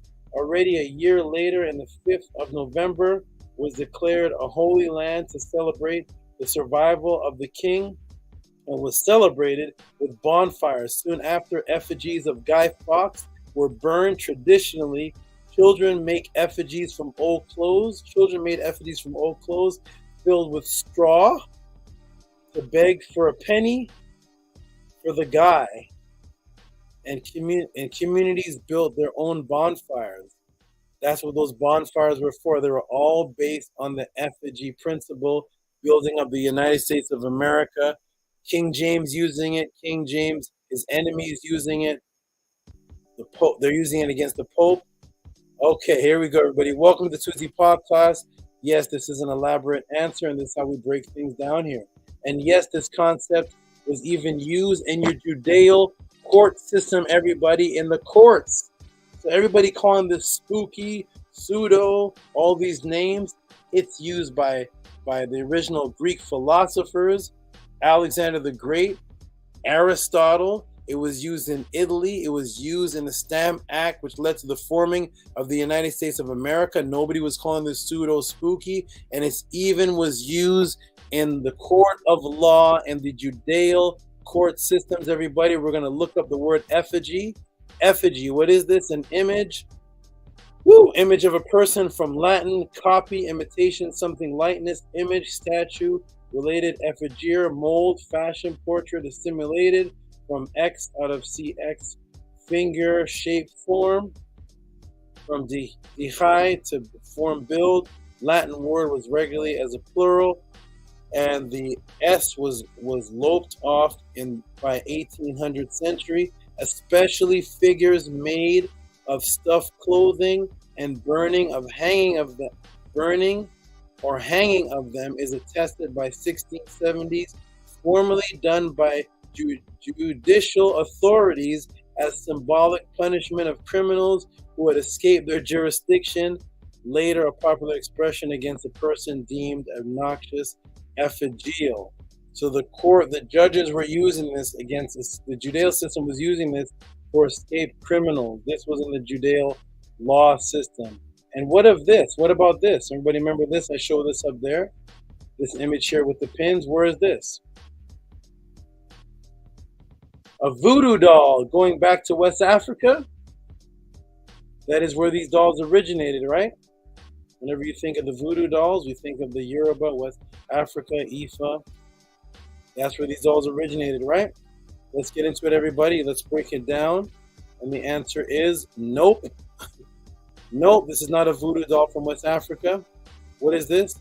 Small clay effigy doll was found in Egypt in terracotta vase with a folded lead tablet that had been inscribed with a magical binding spell. The effigy kneels with her feet tied together, her arms bound behind her back. She has been carefully pierced with 13 pins on the top of the head, one in the mouth, one in each eye, in each ear, one each in the solar plexus, pin in the vagina, one pin in the anus, one in the palm of each hand, and in the sole of each foot. And what does it say here in the writings on it? From the Ptolemies. What do the Ptolemies say? Whom Ais bore, daughter of Erogenes, to me, prevent her from eating and drinking until she comes to me. Serapamum, right? Whom Aria bore, and do not allow her to have experience with another man except me alone. Drag her by her hair, by her guts, until she does not stand aloof from me, until I hold her obedient for the whole time of my life, loving me, desiring me, and telling me what she's thinking. That's the Ptolemies. That's what they turned it into. This is in the Louvre Museum. So this poor lady, one's in the vagina, so no man can enter the vagina. One's in her breast, mouth, one's in her butt, no butt sex for her. She cannot do anything with anybody. And this is what the Ptolemies used the magic for, okay? So when we think of so-called voodoo doll, no, that's in the 500 ADs or whatnot. No, this comes all the way back to the BCs, to the Ptolemies. Back to the Ptolemies again, who, as I said before, were imitating the bioenergetic template concept of the Ka and photonic entanglement. Where does that go back to? Right over here, right? The bioenergetic aspect of the human body, of the human etheric body, is the underlying supporting bioenergetic mechanism, an active living template for bodily intelligence and all biological life process. It works in line with the biological function of the physical body and exists as an exact bioenergetic counterpart and is firmly enmeshed in the living physical body. What does this mean here? This is called the Ka principle. As we can see in the Purim Haru on page 11, it says, "Thou art my Ka, my double within my body, forming and making my limbs strong." So the Ka energy that's inside of the body is the light energy, and that's actually what forms the physical body. Is this energy that's seen throughout on outside of the peripheral of the body is actually the energy that forms the body, because the body is actual energy before it is physical. So that is the Ka principle. That is the light, sound, vibrational principle that forms physical matter. Let's continue. This takes us into what's called the real time zone, which is the double house, which is the astral world, the double of this realm, called the real time zone. So the real time zone overlays and permeates, just like the Ka, the entire physical universe, and contains a perfect reflection of reality within it. Everything happens in real time as reality actually happens. Hence its name. Projectors, like as in an astral projector, an out-of-body experiencer, have traveling within the real time zone and remaining stable and unaffected by reality's fluctuations, perceive themselves to be flowing, following an actual spatial contours and geographic shape of the physical universe. Thus, they appear to be existing inside direct non-physical reflection of reality as reality happens. What does this mean? In this dual realm of non-physical reality, the reality is stripped of electrons and it is just left with sound and light frequency aspects of similar frequency that similar frequencies manifest on. The physical plane taking the same shape. If you know how to affect that frequency, i.e. cast a spell, you can affect that object and any other object of the same frequency regardless of distance. Scientists today call this photonic entanglement. As a matter of fact, if you can affect the frequency that creates that object, you can even make it change shape, move, and even levitate, aka animate an inanimate object. Of course, this sounds strange. Of course, this sounds strange to you now because you are so far removed from what you were, and you are a part of the atheist, and you're part of the atheist, the quote unquote in doubt vibration. But let me ask everyone: is still water inanimate? Still water, not moving water when you shake it, but when you put it in a cup, is still water inanimate? Yes, of course, because it's still. What if you could control its frequency? Could you animate it? Let me show you a video, then we'll come back and finish this. Okay? Welcome to the T.O.M Podcast. Now I'm going to go ahead and show a video and see if you can control sound vibration. Can you make an inanimate object move and affect another part of physical reality? Let's take a look, everybody. I'm going to show you a video. Here we go. Press the 1 if you can hear me. I know this is a detailed answer, but this is how we have to break it down, especially for my good brother, Beged Leisure, who likes thorough answers like this. Let me go ahead and cancel this. Let me do a stop screen, present video, and we're going to go to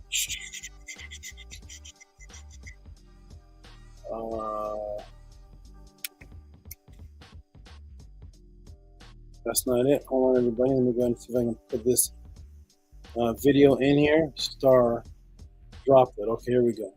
Let me go ahead and put it in here. Here we go. Try this again.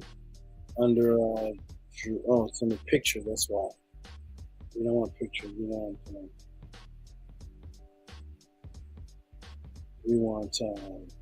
drop it. Let me see something. I'm gonna have to put this in. Here it is. Here we go, everybody. Let's view this video and see what happens when you can. And here we go. So scientists made a liquid drop star shape using only sound. So start off as a drop of water, and by altering sound frequency, it now began to levitate, and now it's animating. It's moving. Nobody's touching it. Nobody has a string attached to it. Nobody's using a trick from a magic shop. This water is now taking shape and moving around from a force that you cannot see, and that force is simply the frequency that can cause that inanimate object to animate. You're seeing so-called magic and spell right in front of you. What today called science. Okay, so the liquid droplet is floating in an acoustic field. They put a drop, now it's levitating. If somebody did that in front of you, most Christians would run. So now it's just a drop of water, and what happened? The field's ultrasonic waves flatten the levitated drop, but the surface tension keeps it together. Okay? We keep looking, now it expands, it turns flat, and now it's taking shape.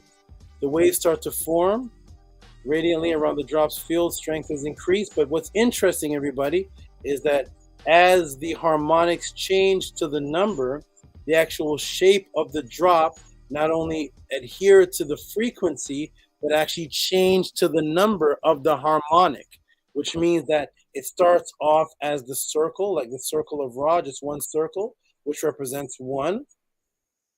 There's the circle. And then when it's brought into 2 harmonics, there's a circle right there, 2 harmonics. Now it looks like it's splitting in 2. When the frequency is brought to 3, now it looks like a 3 shape. See how it has 1, 2, 3? Okay, so the harmonics of the number is not just making it levitate and move, but it's actually changing to the shape of the number of the harmonic. And there is 3 and there is 4. So when the harmonics is changed to the 4th harmonic, now we have 1, 2, 3, 4. This is an inanimate object following the command of whoever is controlling the harmonics. If seen without the instruments, people would say, what form of devil worship, witchcraft, magic is this? Water is not supposed to move. It's inanimate. It's not alive. It's not supposed to levitate. Wait a minute. Who's making it turn into the number 4? Who's making it turn into the number 3? The devil's here. The devil's here. And now it's going into the 4th harmonic.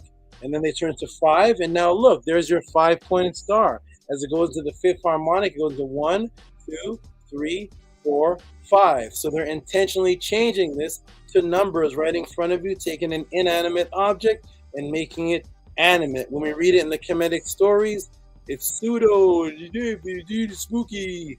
When a scientist does it, it is academics. All right, so here it is. There's your 5th harmonic. It corresponds, there's your 6. Oh, there's your 6.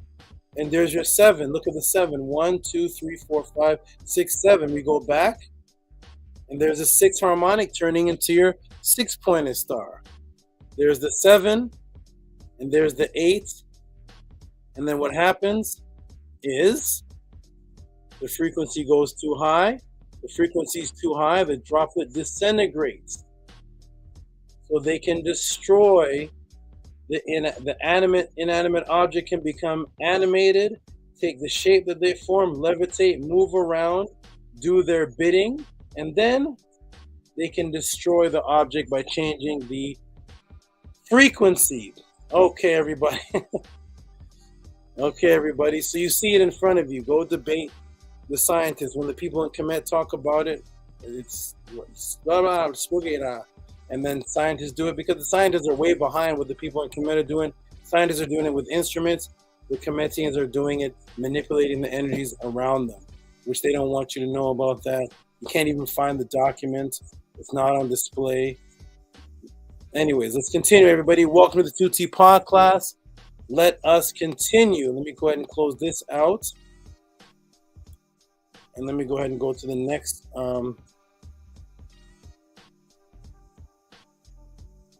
And so what I want to tell you also is I want to show you a brother which we all know. Everybody knows when you see him. May you rest in peace. And we're going to go into this brother right here. I'm going to go ahead and remove this from the stream. And here we go. Let me introduce you to those who don't know him. Most people here should know him. And who is this? Who is this, everybody? Who is this? We all know of this great brother here. May his Ba ascend in consciousness. Who is this great brother that most people know? Does anybody know who this is? Who is this brother here in the picture? Anybody know? Let me check the chat and see. Who is this brother?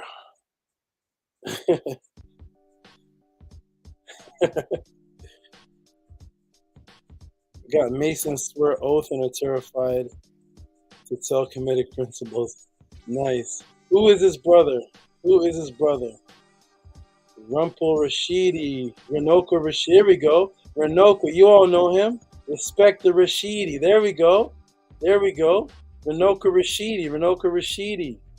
Okay, R.I.P. Renoka Rashidi. There we go. All right, good, good, good. Sound vibration. Yes, respect Rashidi. Renoka Rashidi. Let me ask you guys something, everybody. Renoka Rashidi fits perfectly in the genre of people who do research but don't really take any spiritual stand. Isn't that right?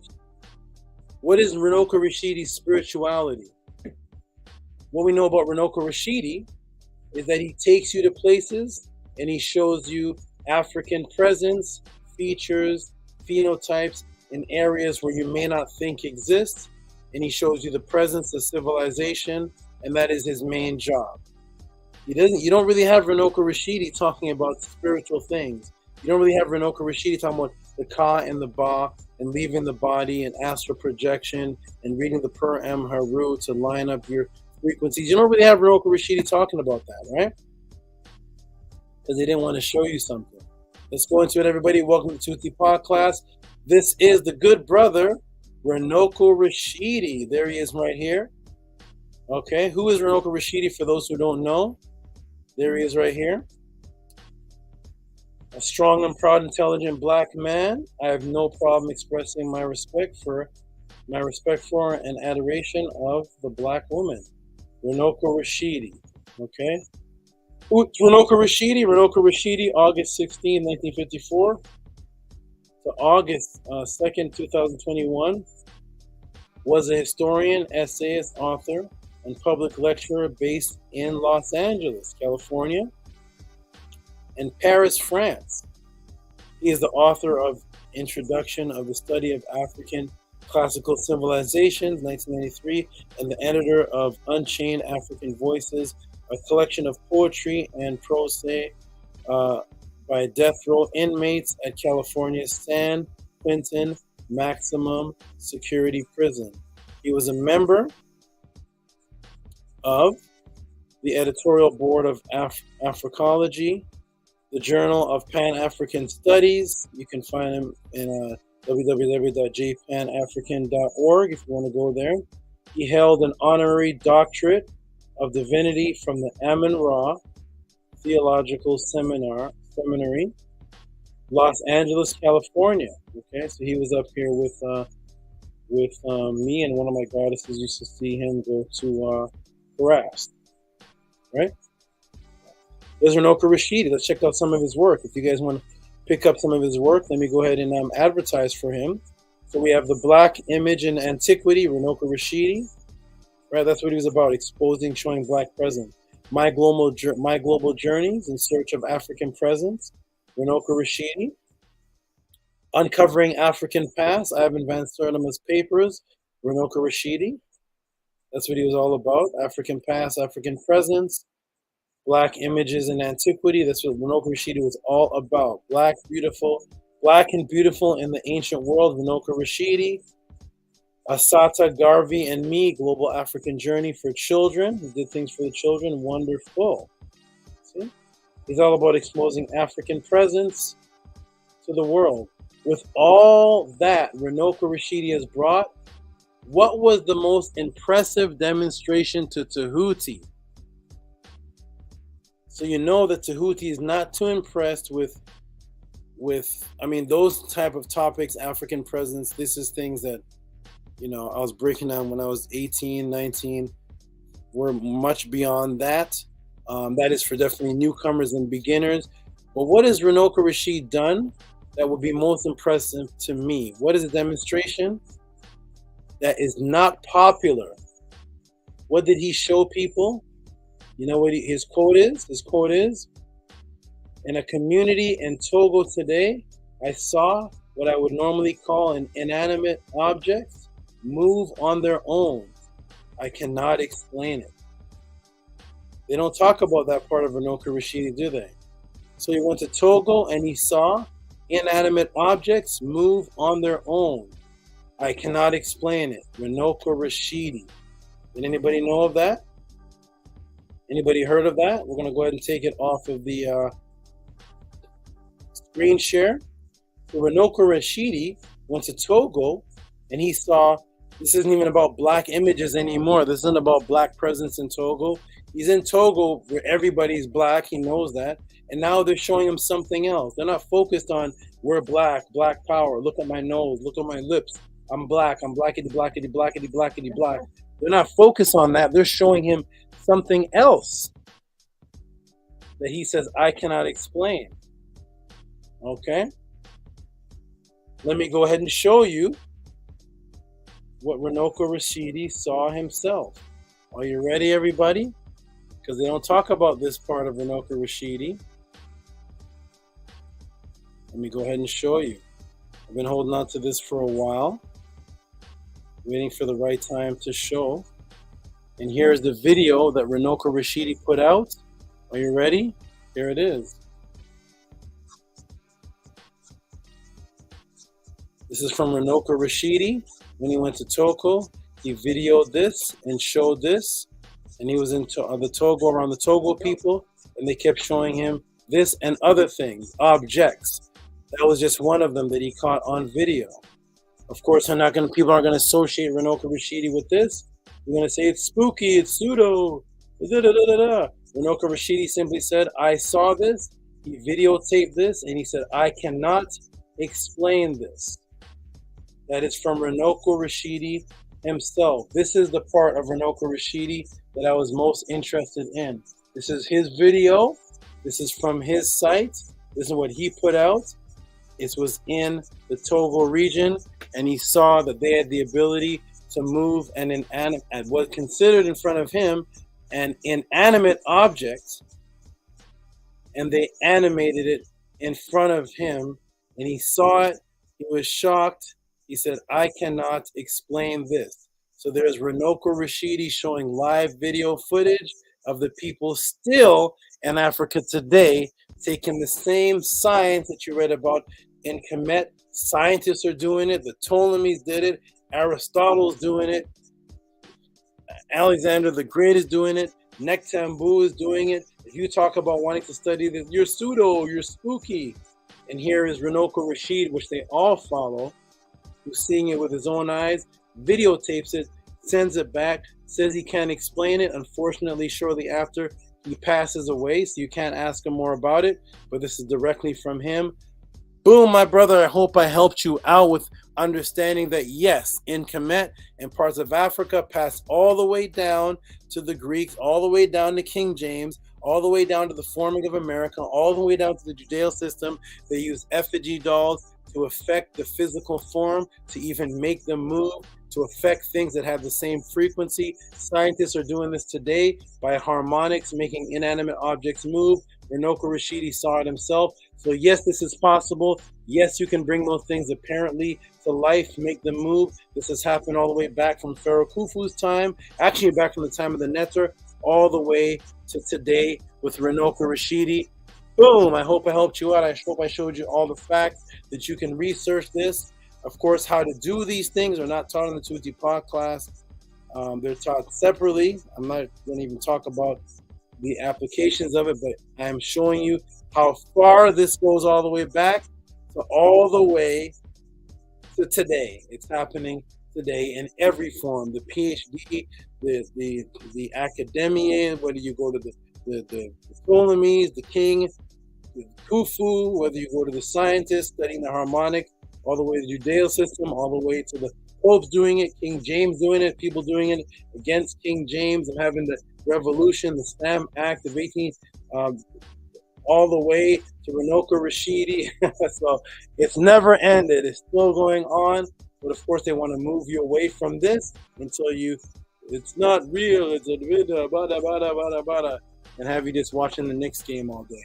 Boom, that is my answer, my brother. I'm going to check the chat to see if you heard it, if others heard it, if you appreciated that thorough answer from all forms, showing the facts from 2500 BC to last year. Boom, let me check the room and see who saw the answer, because that's how we're going to close it up. Woo! Woo! All right. We got Bleak Sella saying, my JW friend saw her mom levitate. Boom. We got I Am saying, wow. We got Cannabis Spot saying, wow, love it. We got Shannon saying, spooky. That's amazing breakdown. We got Meshach who asked the question. I will bow down to Paut until transition. I love Maat. Awesome. We got I Am saying many things in so-called Africa that would shock this group for real. Today, people still use these practices in a few things that will definitely make you question what we have been taught in reality. Of course, absolutely. We got Kemetic saying untapped power we possess. Absolutely. I want to take all this away from you to make you think. They just want to keep you far away from this. They want to make you just a Tamahu. And even the Tamahus were doing it. Tamahus were doing it more than us. King James and the Ptolemies and Alexander the Great will smack up anybody you see in the conscious community, anybody talking about magic and crystals and whatever. Bring the Ptolemies, bring Alexander the Great and King James, and they will out magic everybody because they were more serious about their magic than us that just take this information as a hobby. When it was us that brought it to them. All right, we got I Am saying, love this breakdown. Maat, daughter of Ra, says, amazing as usual. The Schlacken puts fire. Venny Black Lodge is still with us, still here, putting the snake in the examiner. All right, man. All right. Glad you guys appreciate that. It is 1 o'clock in the morning. There's 75 people in the room. I'm going to go ahead and, first of all, tell everybody, for those who appreciate this class, truly appreciate what it is, 53 minutes that answer was. Appreciate this for real. Who appreciate the time that it takes for me to do all that, break it down for you. You know you've never seen these type of breakdowns before. All I ask, support. Show your appreciation, not by just saying thank you, good breakdown, great, thank you.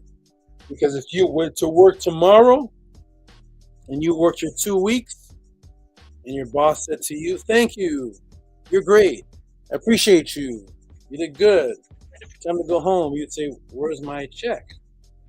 Because the true appreciation for your time is when you're given something that you can utilize to support the time that you took. So I ask everybody who does appreciate me more than the waiter, more than the Knicks game, how much money have people spend on sports?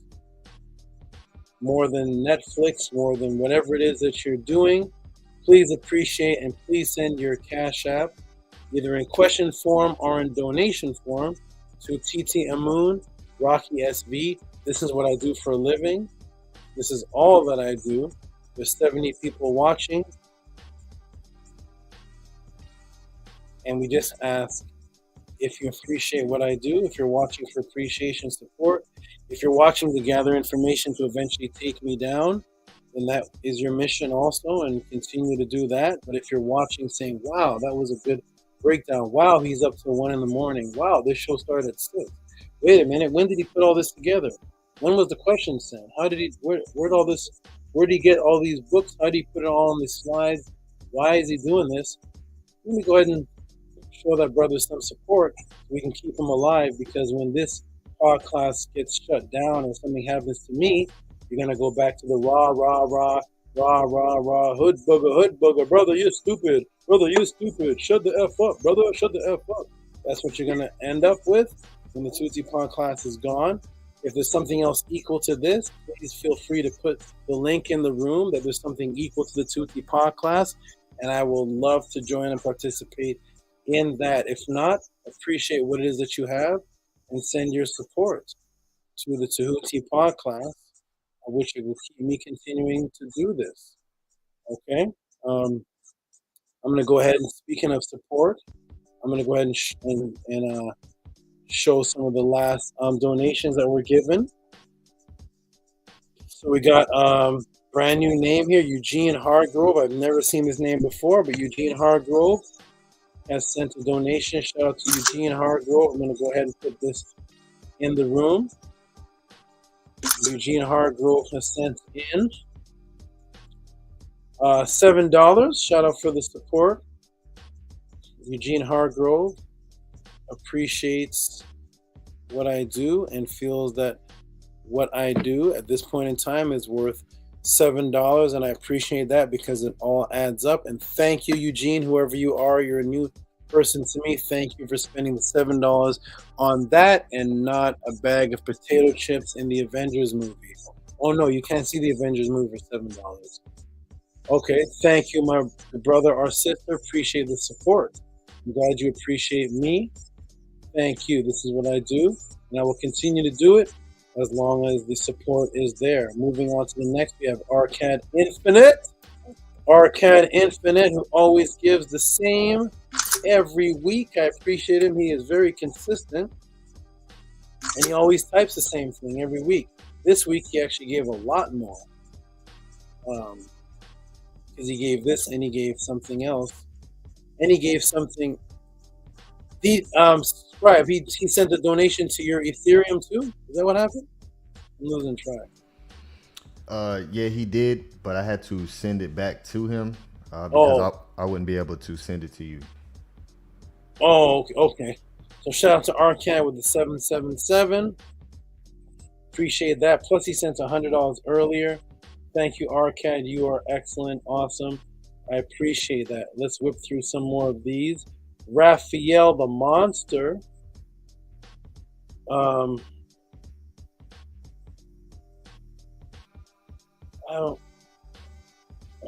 Dynasty.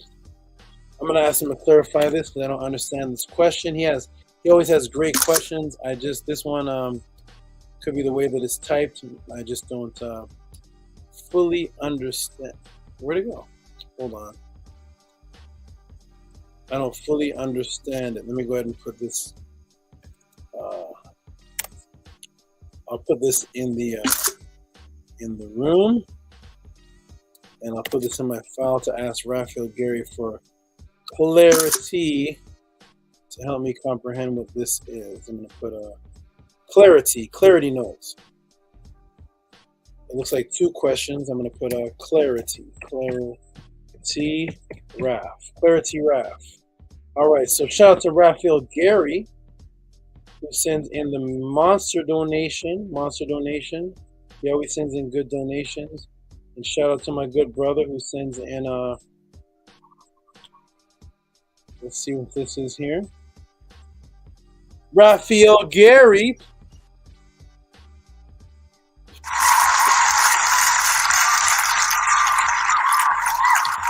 It says dynasty to first to be compromised.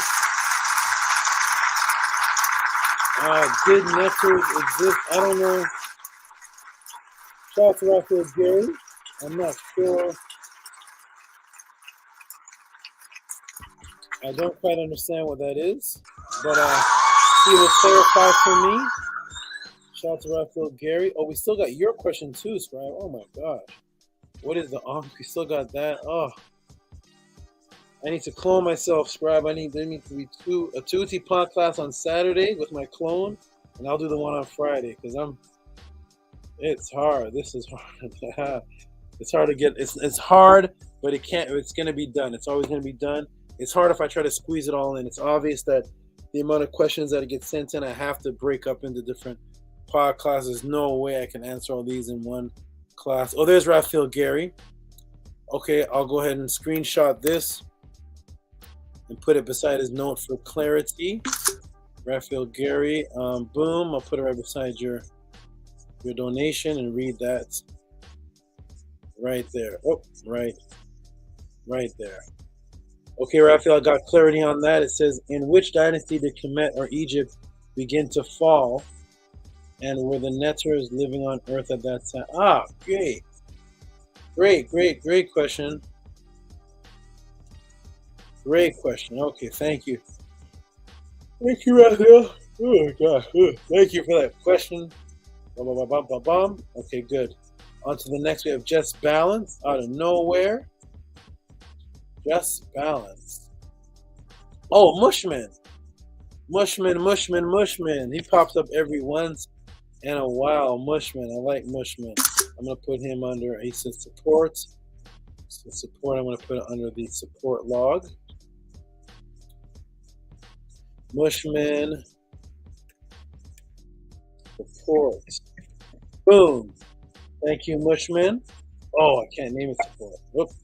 I gotta change the name. Hold on, Mushman. I gotta change it to support 7. Support 7. Boom. Shout out to Mushman, and let me go ahead and put it on the screen.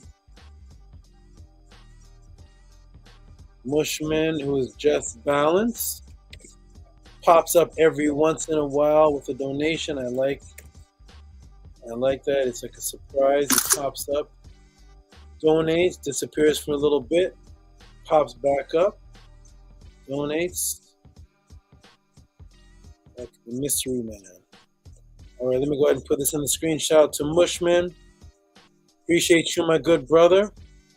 Thank you. Thank you. He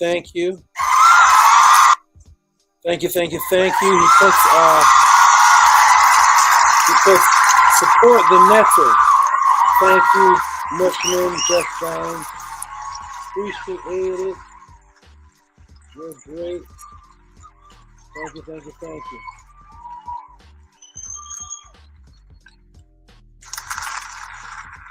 All right, thank you, Mushman. Appreciate that. Okay, let's get on to the next one. Wait, let me see if Mushman went through. Is that Mushman? He did $20, right? Is that him? That's Sosh Wallace. 1 second. I want to make sure Mushman. There he is. Mushman. All right, good. Mushman is in there for support. Thank you, Mushman. You are on file for supporting. And then Raphael Gary sends $21 for the situation. Oh, man, Raphael is awesome. Thank you, Raphael Gary. One of the greatest supporters. That's why his name is on that monster list. Okay, what I'm going to do is I'm going to let you talk for a bit, Scribe. I got to step away for a moment. Support 8. Let me go ahead and put Raphael up here. I'm going to let you talk for a moment, and then I will be back. Oh, I've been teaching now. I've been teaching for what? 5.5 hours? 6 hours? Oh my goodness. It says 7 hours. Okay. Shout out to, where is he? Raphael Gary. For the support, for the situation. Thank you, my good brother. Thank you.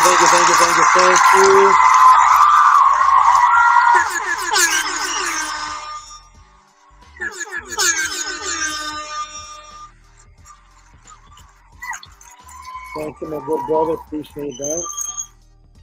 He sent in 2 donations back to back. Thank you so much.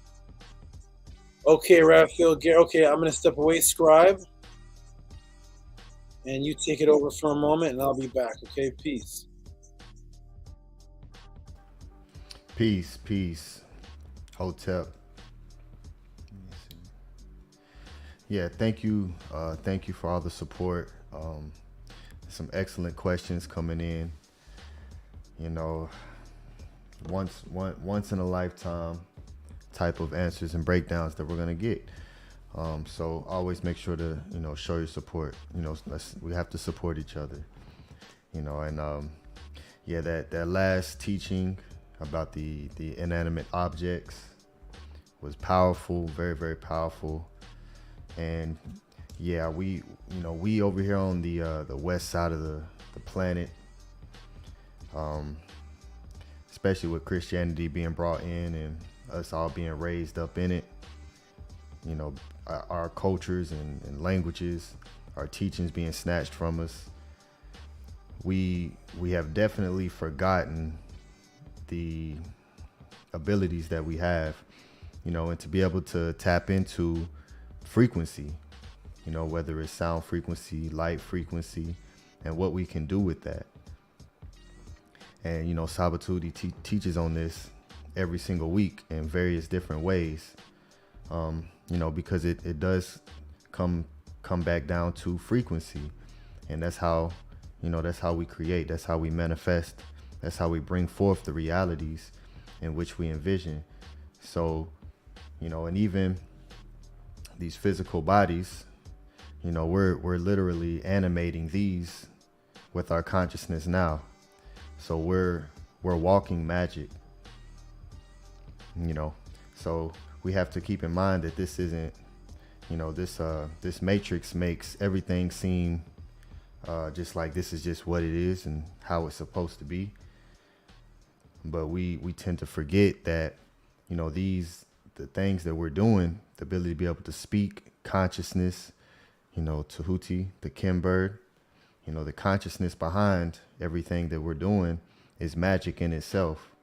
You know, this is magical, you know, and it's very powerful. And when we remember that we have this ability to be able to speak tones and vibrations to create and to alter the reality that we exist in, then you start taking what you say a lot more in detail, and you don't speak as much isfet, you don't speak as much chaos, you don't speak down on yourself, such as saying, you know, I don't have this, you know, just saying that creates that.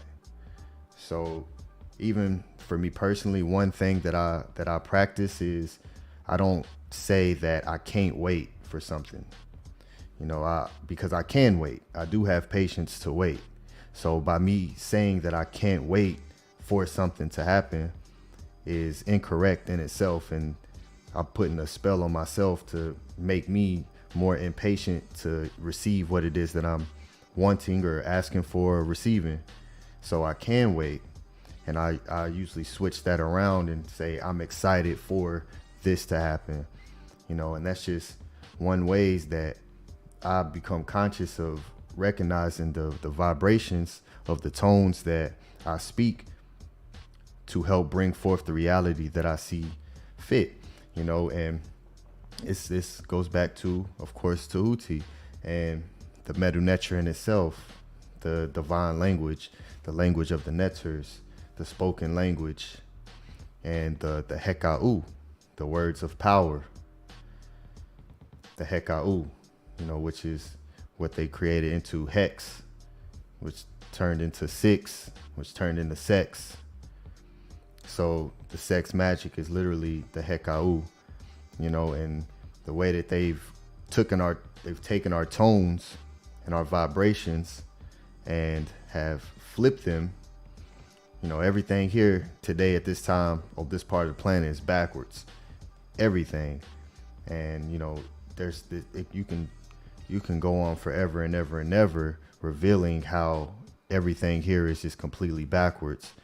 You know, so to be able to take our tones and to use our spells against us is how they stay where they're at, and why we have a difficult time elevating beyond where we're at, or wherever you're at personally. If you find yourself having a difficult time of elevating beyond wherever it is that you're at, all we have to do is just recognize the tones that we're speaking, the frequencies that we're tapping into, and everything is a frequency. So when you really understand that, then you look at everything around you, whether it's the music you listen to, which is very important. You know, it doesn't matter how, you know, you grew up listening to certain things.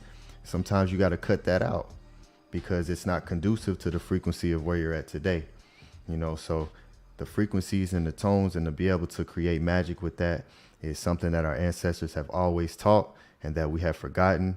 And this is one of the things that Saba Tehuti is bringing back forth for us to visually see, and to teach us that we have this ability and this power to access, and it's ours to access. So, supreme gratitude, Saba Tehuti, for what you do, of course, always, and support. Continue to support. Show your love and your appreciation. So Tua, and welcome back, Saba. You're muted. Thank you, my good brother. Thank you. I like that. It came back right in the 6 and the hecka. That was good. Thank you. All right. Who do we got here? Johan Billadou. Peace, brother Johan. Anytime you want a one-on-one with me, you've already sent the money. Just contact me, my good brother. Contact me. You got access to me. Just waiting for you to contact me. I know you want to know about the quantum. Wait a minute, hold on. How come it's not? Oh, 1 second over there.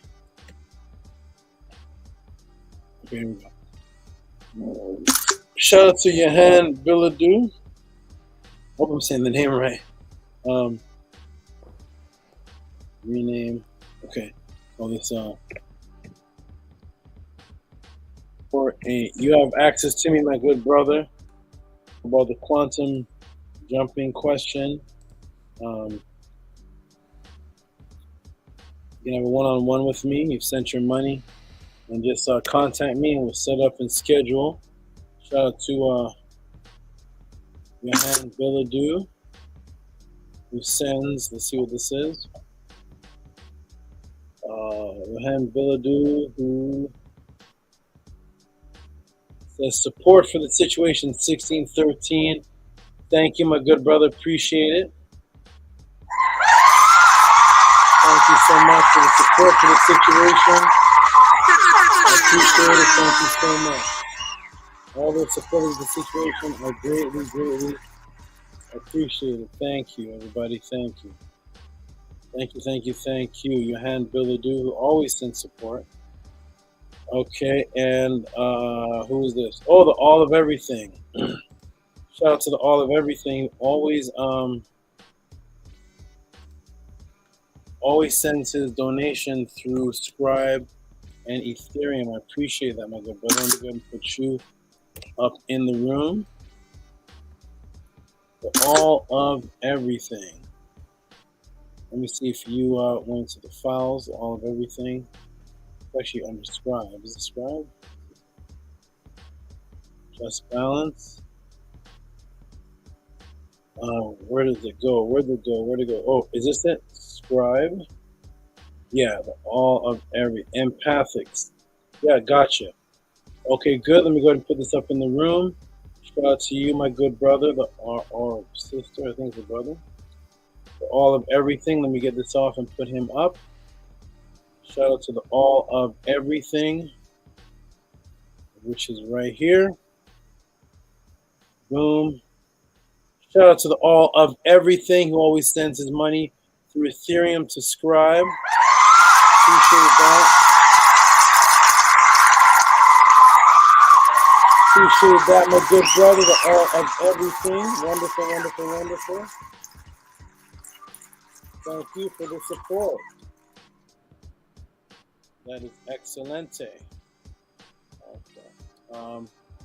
Who is next? We're gonna. Oh, where'd it go? I'm gonna take that off. And who is next? Is there's more, and there's more. Oh my goodness! Be Get Leisure. Are you here, Be Get Leisure? Be Get Leisure here to shut it down. What is this? What? Let me close some of these boxes here. Oh my goodness. Be Get Leisure loves me. Let me see. Be Get Leisure. What does he say? What is this?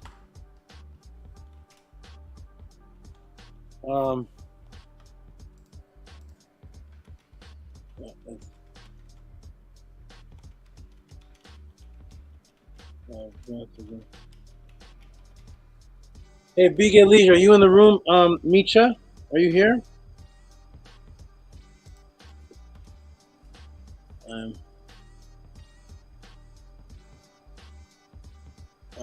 Let me see something. Hold on. Before I put this up, let me just see. Micha, you here, brother?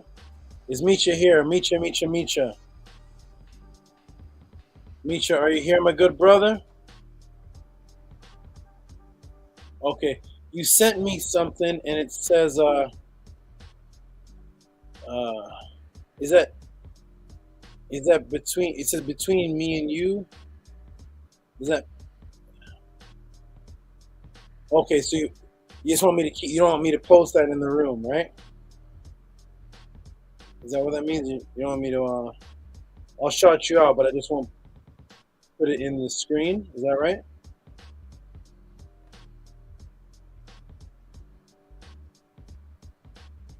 It says yes, Saba. Okay. No. Okay. Hold on. So I can put it in the screen. I can put it on the screen to show everybody. Oh. It says between me and you. I don't know.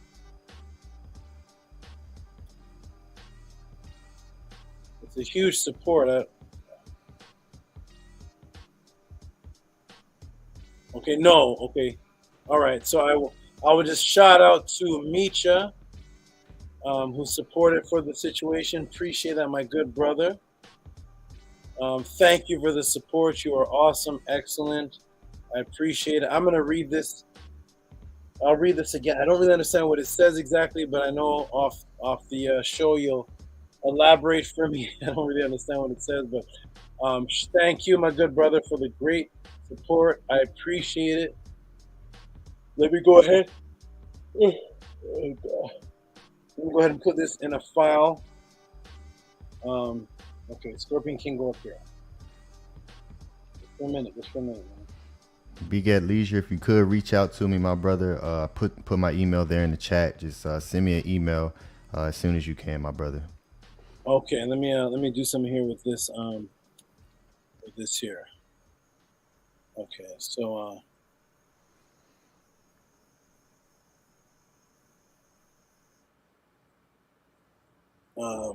shout out to good Big at Leisure is awesome. He is awesome. Shout out to Big at Leisure. Thank you, my good brother. I'm gonna go ahead and put you in this file. I will keep this just for us. I will log it from you.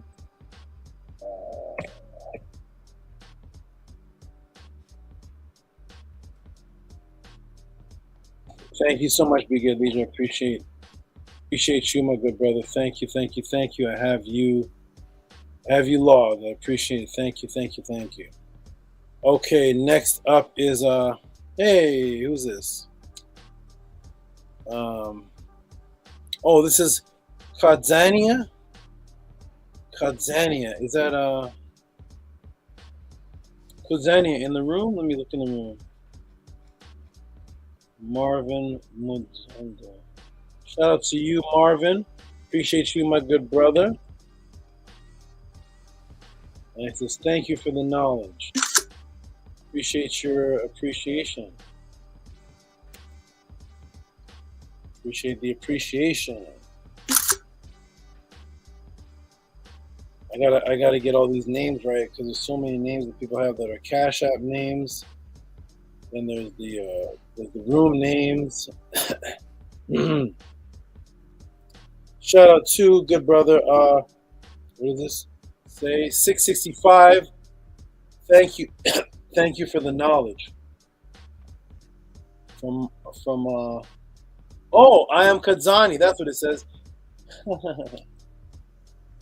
I was reading the. I don't know if that's a pound sign or some British money sign. I was reading that as the letter E. I was like, Elam Kuds. Okay.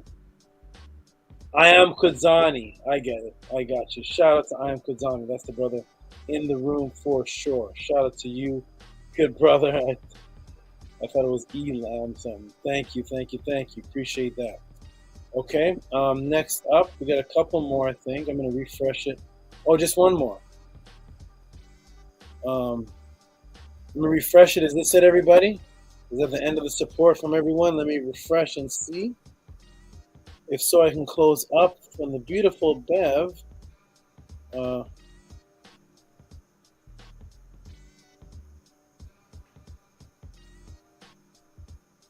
Hey, Bev, are you in the room? Did I answer a question for you before you asked it? And 30?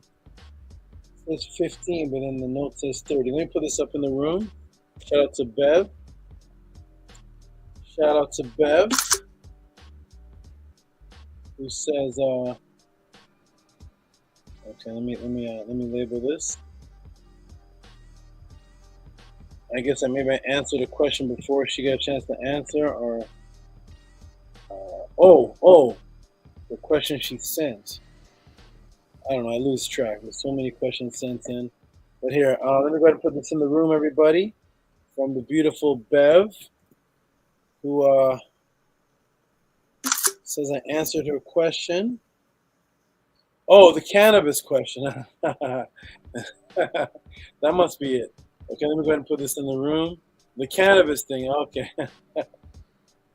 Okay. So let me go ahead and put this in the room, Bev, and then explain the last part for me. It says, so shout out to Bev. Thank you. It says, you answered my question. It says, /30 beginning of my support. What does that mean, Bev?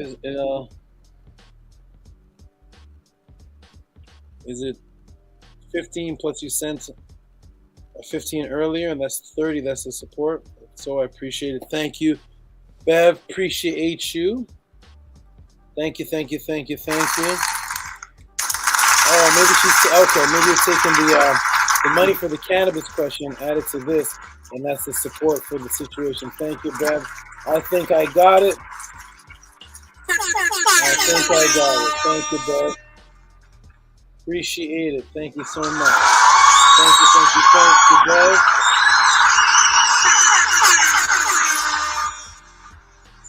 Okay, and that was the last donation. I'm gonna let me go ahead and put this support. Where's our other one? I'll go ahead and log them both as support. Support, and you had a cannabis question, but I'll put that on as support too. Move this to the side. Move this here. Is this Bev? I'll find it later. Okay, thank you, Bev. Appreciate that. Beautiful sister, thank you. And please use the. Oh, I get it. Yeah, thank you. There it is. Thank you. That's what I thought. Thank you. Appreciate that, Bev. Okay, everybody. I think that's it. I'm going to refresh the page. I believe that's the end of the support and the shout outs to the Tehuti Podcast. I think that's it. Let me see. John Presley. I'm going to ask if this actually showed up. So, John Presley, if you're listening, it keeps saying your support is pending. I don't know what that means, but just for you to know that it did not go through, the support is pending. Is there anyone else? I think that is it. Let me see.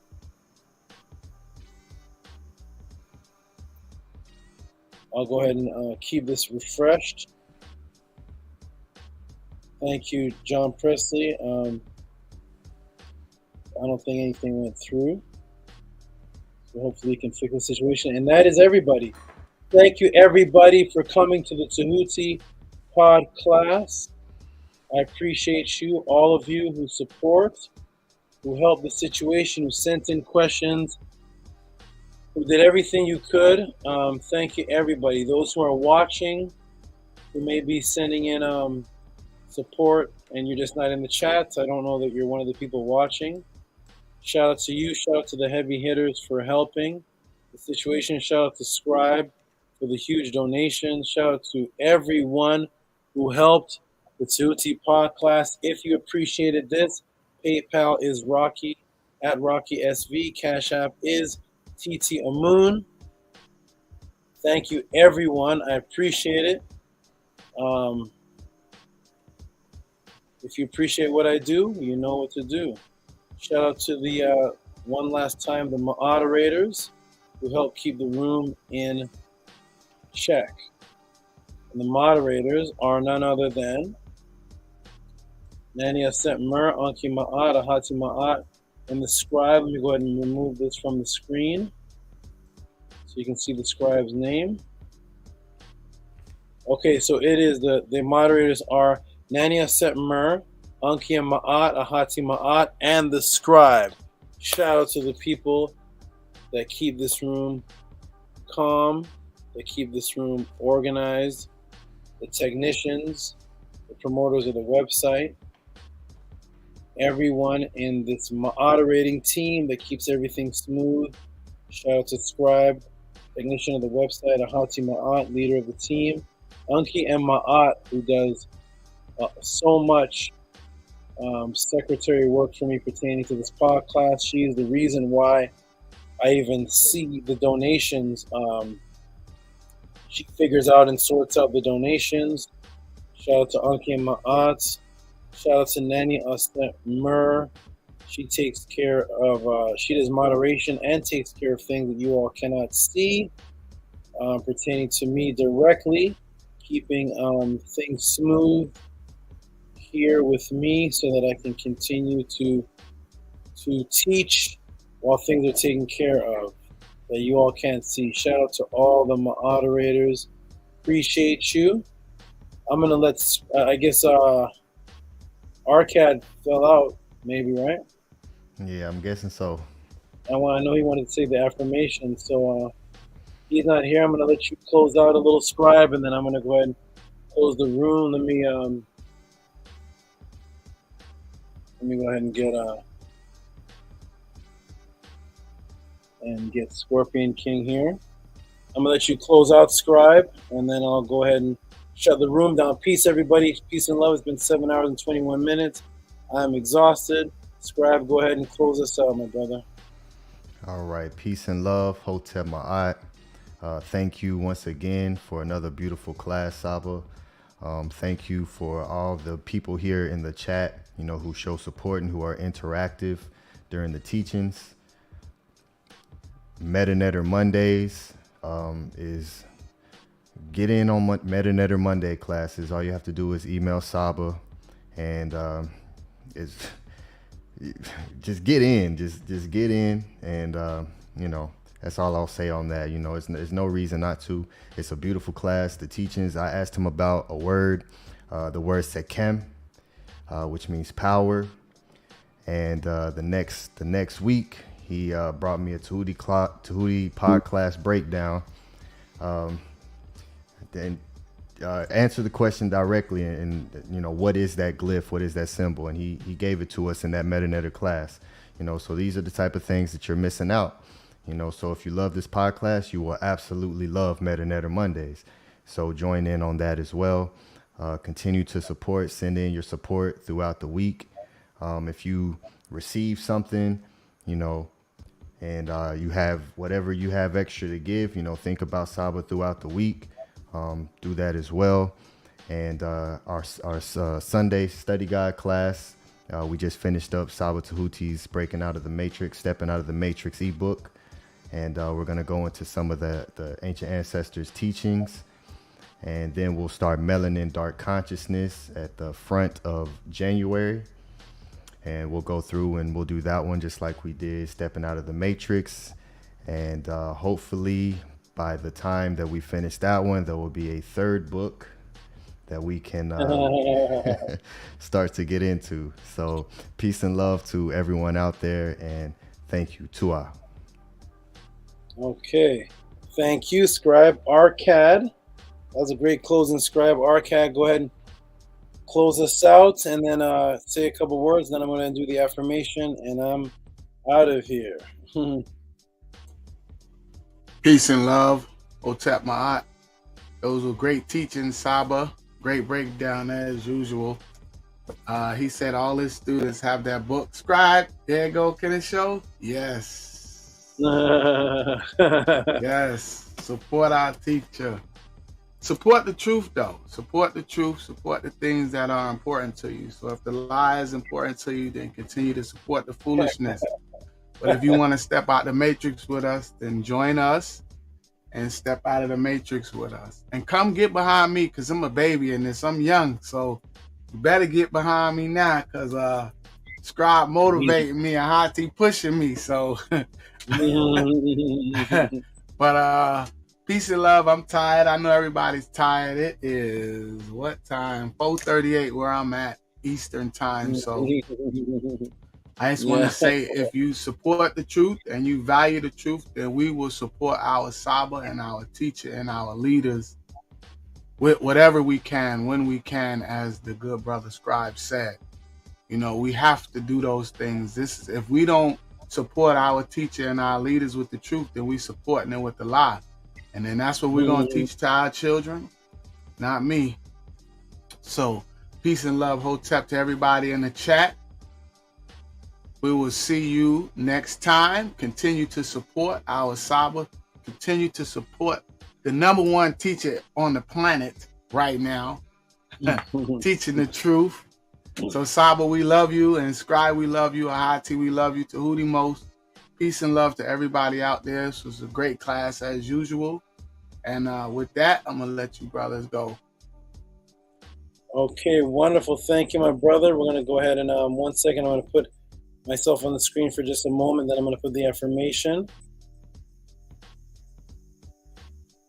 And see how the lighting is.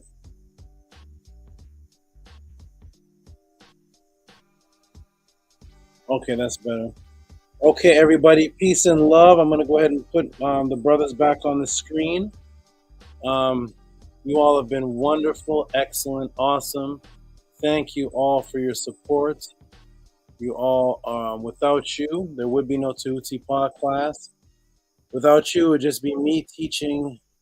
I would really just be teaching my family. So shout out to you. We're going to end off with the affirmation, and the brother Arcad is actually going to be the one to say the affirmation to close us out. So I'm going to go ahead and put us all back on the screen. And Arcad, I'm going to go ahead and put the affirmation out in front of everybody. Go ahead and close us out. Here we go. Let me get this Bev off the screen real quick. Oh, hold on. Meadow Mondays. Okay. Go ahead, my brother. Okay, peace and love, everybody. On the count of 3. 1, 2, 3. Unki and Maat, un-ns, nintet or set and Maat, min hepapet and Maat, her in kui, per e koot. I live for Maat, I exist within her, I do not speak in the place of Maat. Every day I advance towards Maat, my being is surrounded in darkness, I come forth as conscious light. Peace.